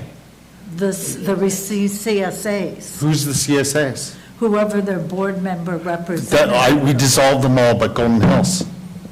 You're wanting to dissolve them? No, we did. No, Ben, she's talking about representative from the CSA. So each of the LAFCO has reached out to the CSA I shouldn't say representative, reached out to the property owners. Oh. And welcome them to have a conversation with LAFCO, with Understood. the MSR. Yes. Okay, because there's no CSA board members. That's where I was Correct. confused. Yeah, it's the property owners. Supervisor Callaway. No, Sorry, so I'm my at, apologies. what is it that, I'm not real clear, what, are we being asked What? to? The Board of Supervisors is the governing board of the CSAs. And so we've conducted this survey, but we can't move Right. forward with the next step if we are to move forward with the next step. So we've come to the Board of Supervisors saying, we've conducted this survey. These are the people who may be in voting possibly for an increase, and these others are saying no. Would you like us to move forward with the next step on CSA 1, on CSA 2, on CSA 12, individually Right. with the CSAs?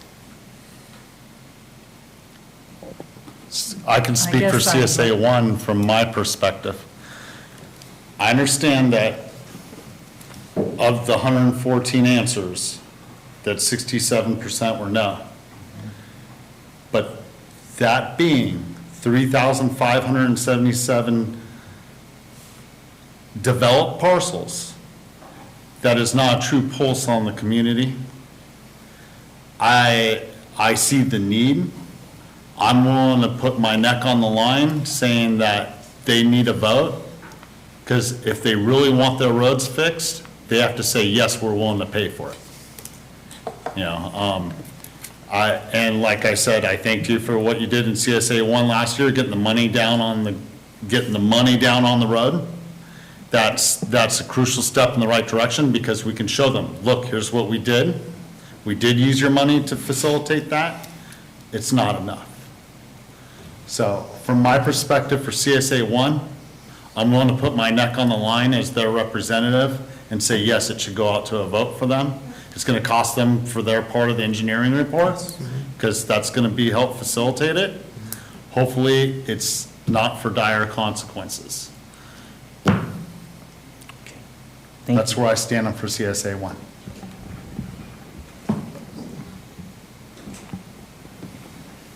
All right. Supervisor Garamendi. All right, there you go. I'm fortunate in that CSA 12 has a committee that's advisory, and they had good voting. It was close, 2 votes separated, but, this is a democracy, and that is a majority. So I think we table it, and we could always come back and do this again. Okay. Thank you, guys. And I want to appreciate the extra effort Jacob made in trying to figure out how to connect with people, and we did drive the numbers up. We did. And we'll get sandwich boards in the next time we do this, but pretty good job. Thank you. Thank you. I guess, do you have anything else more? Oh, okay. I guess that leaves me with most of the CSAs in my district. First, I want to thank each and every one of you for helping me respond to my inquiries on each of my CSAs that come in. So thank you for taking the time and walking through everything. I know a lot of it has been repetitive, but thanks for bearing with me. Looking at the numbers, and with some new development that have happened since the survey results, especially with Diamond 20, which is CSA 4, they have, I think, seeing these numbers and hearing the input from the property owners, I think they're realizing the significance of what this has resulted in, and they are now having a community meeting July 2nd. And so I am too going to stick my neck out from at least CSA 4 at this time and say I think that we're working towards a step where they might want, I know it's tied on here, and there wasn't a lot of response, but I think that this was a wake up. And I'm going to go with that I would like to explore it more for CSA 4. But I think to cement my answer, I would like to see what the community outreach on July 2nd is, and that will be at the firehouse in Copper, to see what that feedback is and how many people actually show up. If the numbers are still what we're looking at with this survey, then we can pivot. But I would like, seeing the momentum, I think there is a hunger to move forward, and they know that something needs to be done. In terms of CSA 2, they want something done. They definitely do, and I know it's more than just them. We've got other factors that we need to deal with, such as the lookout, traffic, as well as the tower traffic, but I think there's a resolution that could be had with this group, and I would like to see what that would be. And same, I've been meeting with them, or you guys have already known, been meeting with them in small groups over the last couple months, so yeah. But I think the biggest concern I have is CSA 4, but since this has happened and going with the July 2nd, I want to tread carefully and then relook at it after that date, if that's okay. Yes. Okay. Yes. I have one quick question.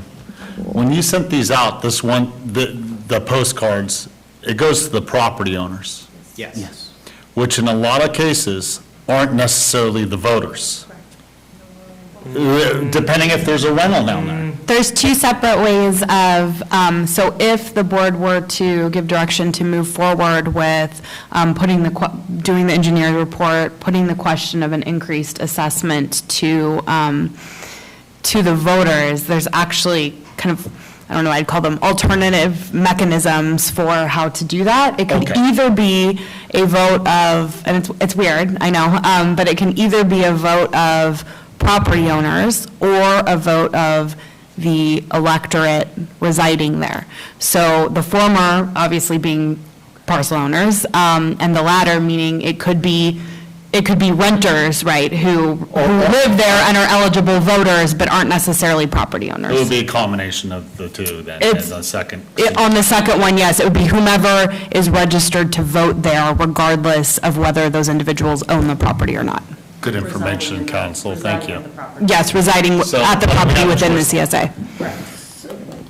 Sarah, so on the second go-around, if you're a registered voter and not a property owner, you get to vote, and if you're a property owner, not a registered voter, you get to vote. It's two alternative ways of going about it, yes. And they have different vote thresholds. Right, so. Percentages. Oh, So, really? but you're That's asking. interesting also. So you're asking the registered voter who does not own the property to vote on raising money that they are not going to be paying. Potentially, yes. And, we do see that. I'm just thinking of the solid waste parcel fee, for instance, right? You vote on that if you reside in the county, regardless of whether you're a renter or a property owner. Except that having, you mean the 150? Well, not the 150, you mean what we just did for Cal Waste, right? No, I mean the parcel fee. The $150, which we have not raised. Correct, it's been some time. Yes. What is the percentage thresholds for each?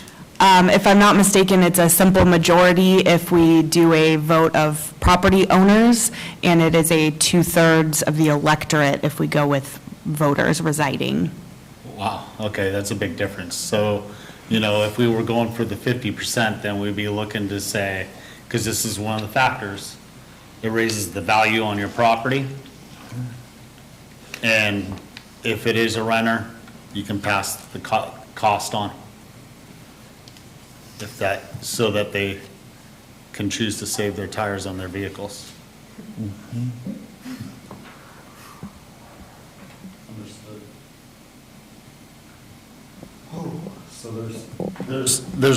So there's more decisions for us to make here on direction.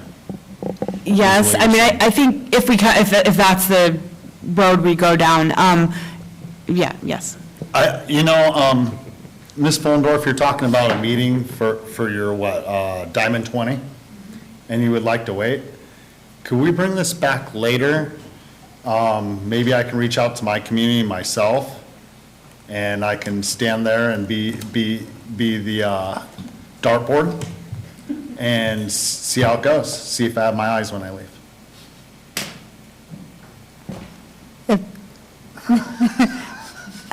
If that's okay, is that something that's doable? I'll stay in front. Okay. No comment?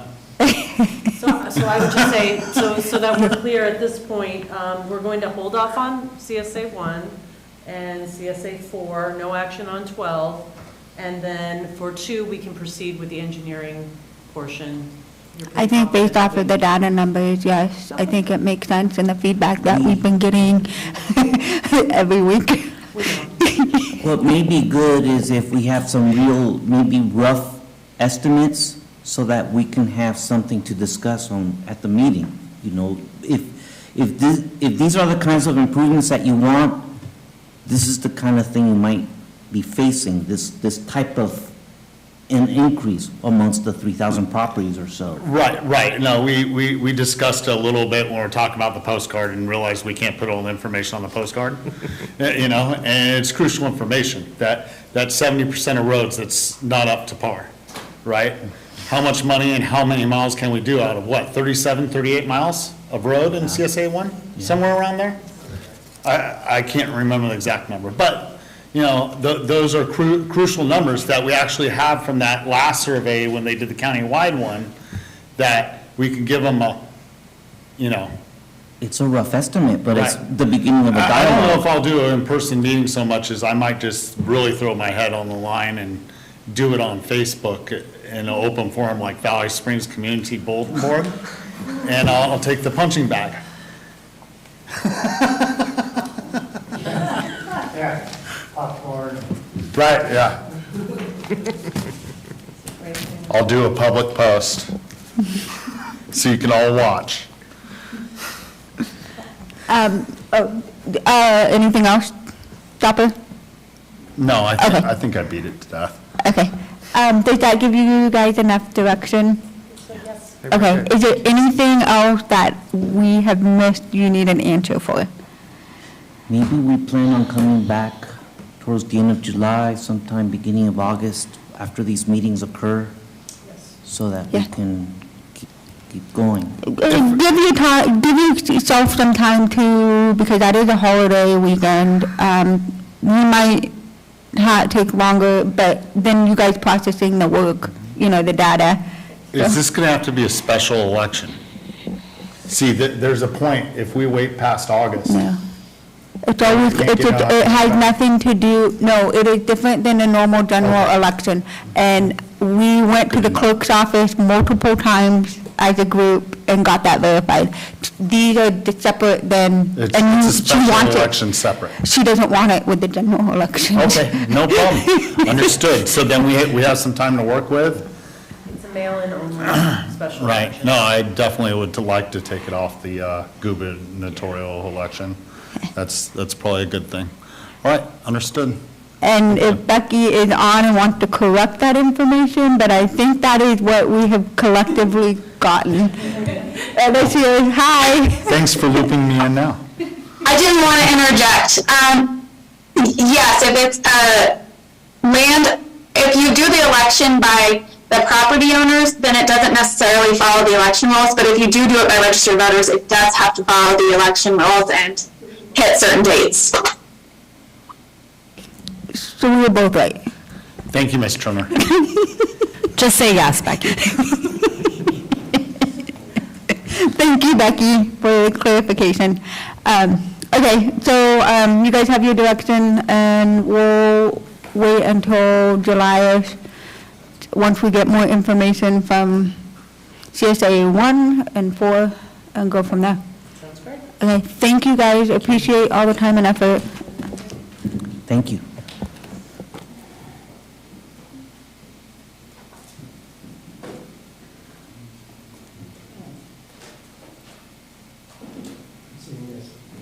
Thanks for being patient today. Oh, I forgot to do public comment. Hold on. Public comment? There's no online public comment. Okay. You're good. And seeing none in the room, there's no public comment in the room. It got quiet all of a sudden, not seeing all the people and. Okay, we have item number 25. I don't know if Supervisor Toffenali gave staff any indication of what he would like to see for July to December. So I was going to see if the board would be willing to at least get staff started, and then we could revisit it with Supervisor Toffenali having input, unless input was already given to be provided and read into the record from him. If that's okay. And then we can go into more detail at the next meeting with him involved. Lord, love Supervisor Cowley. I hadn't given any direction, but the $150, is it a tax? Is it separate from integrated waste? Just the fee itself? I would really like more clarification. We've been talking about this since way before I even got on the board. And is it a tax? Is it a fee? Do we have to go out for a vote to raise the $150? I'm just sort of a bit confused. If it's a fee, why hasn't the board, I mean myself probably included, had the courage to raise the fee? We've raised the fee for all other departments, and we have never raised the 150. Supervisor Callaway, I am fairly certain as I sit here that it is something that would have to go to the voters, but I am more than happy to report back to the board on Well, that. I guess I'd like to look at it as maybe a study session, because I don't want to get into integrated waste discussion. I just want to talk about the 150. The parcel fee. Yeah, the parcel, what? The fee? parcel question. The parcel question mark, because I've been told both, and if it's a fee, we haven't done due diligence as a board. If it's a tax, then that's something else that goes for a vote. So I'd like at least some information on that to clarify it. Can we get a bit of a history and presentation on where we were, how we got there? Do that first, and then I'm sure that on the list of workshop is going to be integrated waste. And so we can do that first, so we have the background, and then the second, we can then later tie it into integrated waste conversation. That way it doesn't get convoluted in the conversation, and we have clarity and moving forward. Supervisor Stopper. I get that, but at the same time, if you can, if we decide that we need to go out for a vote for something like that, if that's the scenario, we didn't need to know where we're at when it comes to integrated waste, so that we can put forward a real number. But I can understand splitting them both up. Well, they can still go on the same day. Right. We can just split up the answers and questions and then fall into it in the next one too. If we split it up, I'm fine with that. But there's definitely some follow-up questions that will have to be incorporated into it later. I'm fine with it being separated. That's why I was going to say integrated waste, integrated waste, integrated waste. 3 times. Let's get it done. We need to move forward. Madam Chair, I agree that we should discuss the funding, but I don't see, I guess I disagree. I don't see any point in talking about the funding without talking about integrated waste and the budget and how it impacts and all the pieces and a comprehensive look. I mean, just knowing you can raise the money is one thing, but knowing why you want to do it should be a driving point to it. So, and I've heard both ways. So I've heard it needs to go up, and I've heard it's up too high. So I want to know what the truth is. I'd be interested if that's like the CSAs with property owners versus renters. That, I don't believe it's exactly the same, but that's something that I can obviously address when we come back to the board and talk about what type of, I'll use the word charge. What type of charge that is and how it was first put into place, and then also how it would, what the mechanism would be for potentially changing it. So I mean, that's exactly what I think. But I think if we had them both at the same time, not, I mean, sequentially, but on the same day, we could have a real deep conversation. We should definitely keep them together, but just Yeah. get the information separate so we can compartmentalize as we move into the next part of the conversation, knowing that it. Yeah, no, it's I think it'll take a series of meetings to actually get through all this. I don't think it's just one day thing by any means. So breaking it up and then getting all the information and coming back with a final decision as a whole is probably a good idea, getting all the right input and all the options, but that's me. I'll stop talking too deep on it.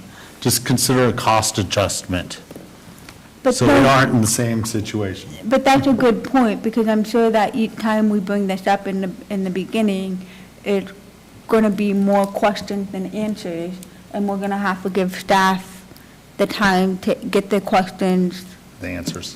deal with our, perspectives on things, and then bring them back. So you are right, it's going to be over time. So I think we just need to block out integrative waste continuously, or I don't know how we're going to do that, but staff is going to have to break it up.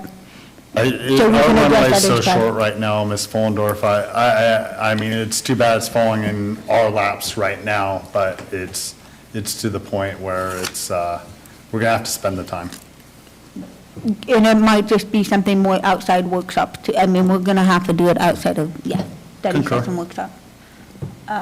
Marita is, okay. Okay, so we've got integrated waste and the fees. I'm going to go around, is it Supervisor Garamendi? I've got a couple of them. I'd like to discuss Parks and Recreation. I'd like to talk about recreation as an economic driver in our county, and that's a really broad topic. I'd also like to, this fall will be 3 years since we did the general plan. We passed the general plan, we said we're going to do regular updates so that we don't end up having a 16-year backup. So I don't know what that looks like, but it seems like we're probably due to check our work again and make sure we're still on track. And then the final piece is, and this might just be an update, I would just like an update on the animal shelter and how that's coming along. That doesn't need a study session. It could just be an agenda item. Action item. I'd like to know where it is. Okay. Ben? Mr. Garamendi, I mean, he hit it square on the head, Parks and Rec, economic driver. I got a few ideas. They may not pan out, but, I actually have a couple ideas that might reside in my district, which is a rarity. So that, and then, the general plan update, I think we have an obligation to continue updating it. I don't think it's languished so much for a fall to staff so much as turnover from Peter retiring, and we got a great new person in, so, we need to sit down and talk to them, what are our priorities, and work on that. And I'll say it again, integrated waste, integrated waste, integrated waste. Echoing. Marita, do you have more? Sorry, I cut you off earlier. What else do you? Nothing. Nothing? No, you're going to say it. You're going to. Okay, I guess I'm going to piggyback off of Jack. I'm going to make it more broad. I think as we're talking about Parks and Rec, we need an overall master plan. I think having that will leverage us for potential future grant money. I think it's a good foundation to have. I know we have these other little tiny things that we can probably get and address instantly, but overall, what is our master plan for the entire county for Parks and Rec? Animal shelter update, as well as other capital improvement project updates, which I think is also tied into strategic planning. And this is going to also tie back into Parks and Rec. But what are our future projects, or what is the priority of the board for future projects of not only roads but regional projects when it comes to outside county? So I'm looking at the COG. What do we have? We have a lot of projects going on. I don't want to dismiss that and freak public works out right now and feel like they're adding. But, we're going to be coming to an end to a lot of these projects in the next 2 to 3 years. Do we have shelf-ready projects that are ready to go? Or if we find ourselves with extra funding, do we have a project that Public Works can then put that money in? And I'm just going to use the city as an example with the loan that is now happening at the COG. There weren't any other projects locally, and so now that funding is going to Sacramento County. It will be coming back. But what are we ready? Are we prepared so we can keep that, so we're not going through that process?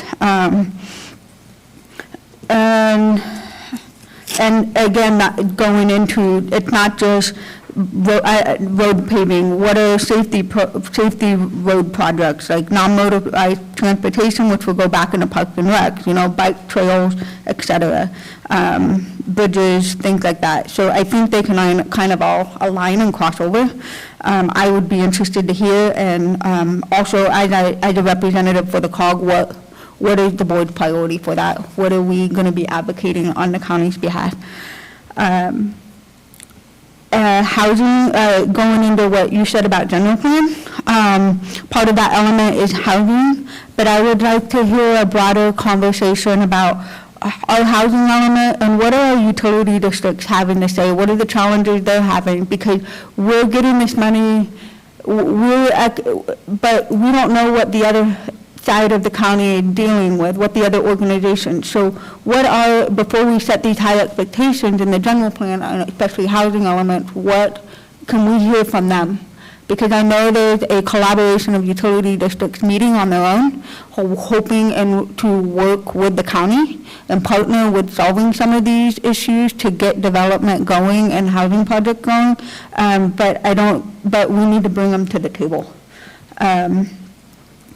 And that's not just water, but wastewater as well. So how can we interlink that going back to the general plan? And then I'm going to be a little selfish, going back to general plan is how do we get some of these other community plans done, get them met that the board voted on a couple years ago so we can move on to some of these other items. Not my list. Something I forgot because I just kept repeating IWM. Yeah. Did I just say it again? But it goes to the Parks and Rec and the economic vitality. I think we're queued up for later in July for something on broadband. June. Okay, I mean June, yes, later in June. So that's good that we already have that on the list. Something I do want to bring back to the board, an informational item so much is brought by us by I believe it's Central Sierra Council, working through our Central Sierra Economic Development District.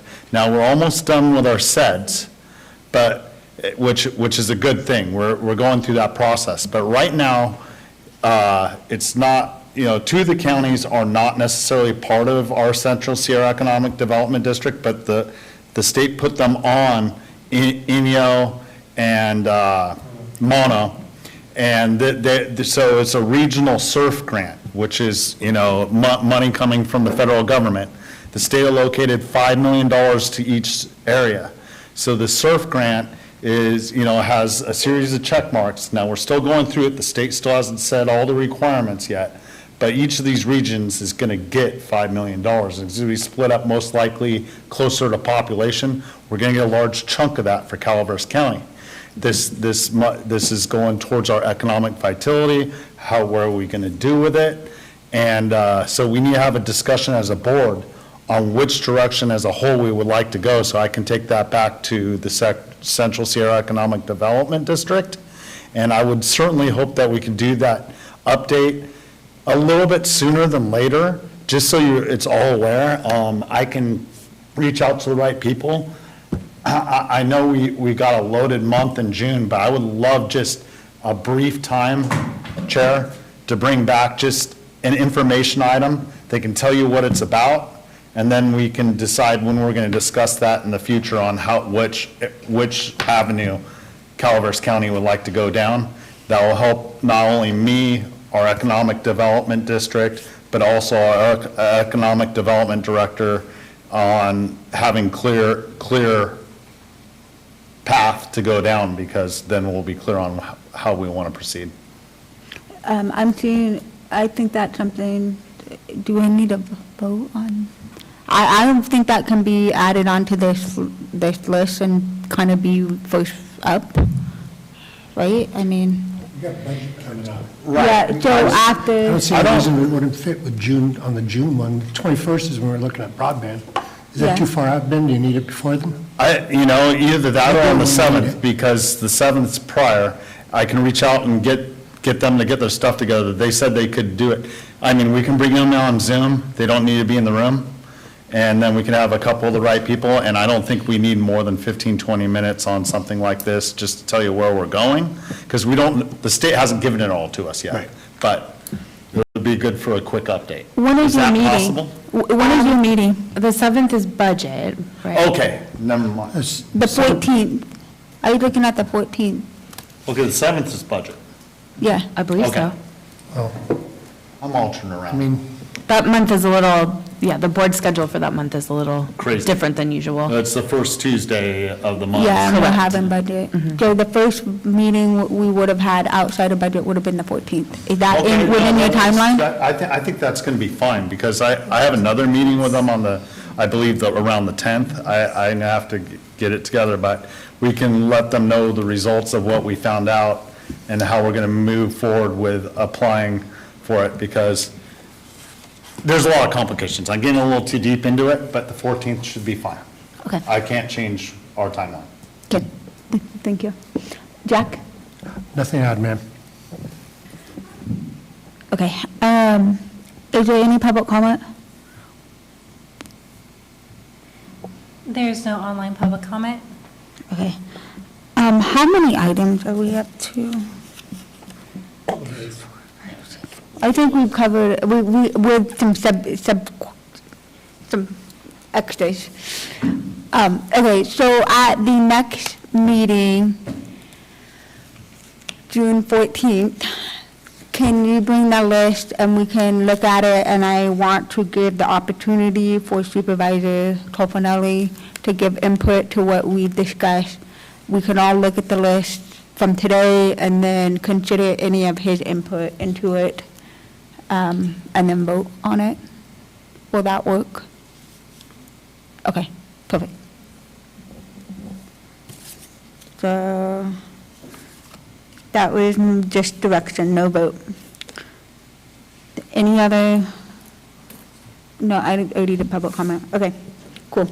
We're moving on. Supervisor announcement, and I'm going to start with Supervisor Callaway.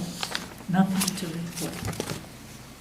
I just want to, first off, last week I forgot to note that Sheep Ranch had their water system put together. We had a great ribbon cutting. I know I've kept you guys up to date on how that's come together. It was just a really good project with CCWD. They were great partners, and I think it was 4 hours after we cut the ribbon that they had to draw down 4,000 gallons in order to fight a fire nearby. So timing is everything. So it worked out pretty good. Second one is I took a tour with Mr. Elliott through my district the other day, and I recommend all the supervisors to lock them in your car and drive them around and show them what our different communities are about. I thought it was great. In my district, it took only 3 hours to touch the corners, so enjoy yourselves. Finally, I want to thank the Strategic Planning Working Group. Chair and I had the strategic planning meeting yesterday, and I really want to thank that group. They did some great work that I'm really excited to share with the board when we get together for our next meeting. So, Are you on it? no, I'm on the strategic planning, not the working group, so they're reporting out. And I just want to thank those guys. They're really doing some good work. That's all I have, ma'am. Supervisor Stape. Did you take Mr. Elliott out Doster, or? We stayed on paved roads. Okay. Didn't get sideways on the new gravel in Austria. Okay. Just curious. Nothing to report, Madam Chair. Okay. Well, first, congratulations to the winner of the frog jump, 5 years old, and his name is Nolan. He's this year's winner for the jumping frog. It's pretty awesome, I think, not just for him, but his family. And I hope everyone had a good time at the fair. Also, on Thursday night, I was one of the judges for Miss Calaveras, and our own Miss Calaveras from Calaveras High was here this morning getting an award. So it was pretty awesome to see the girls in that and getting on stage. It takes a lot of courage for every one of them to get in front of a crowd like that and speak to their talent. So they all they all did a great job. And then we also had a rodeo queen, and name was just at the tip of my tongue. Or Saddle Queen? No, there's no rodeo queens now. Oh. Bout. Thank you. Yes, is our new rodeo queen. So congratulations to all of them. But I think the biggest thing that came out of this year's fair was how much the community came out and supported our kids at the auction this year. From what I'm understanding, over $1 million in the auction, which it just goes to show what an amazing community we all live in. And when we step it up together, we really make a pretty good team. So good job for all of those kids. So with that. Madam Chair? Yes. If I might, there was a horrible tragedy today in Texas where 14 small children were killed in their school. I would like to adjourn in their memory and honor. That's right. Yes. Oh.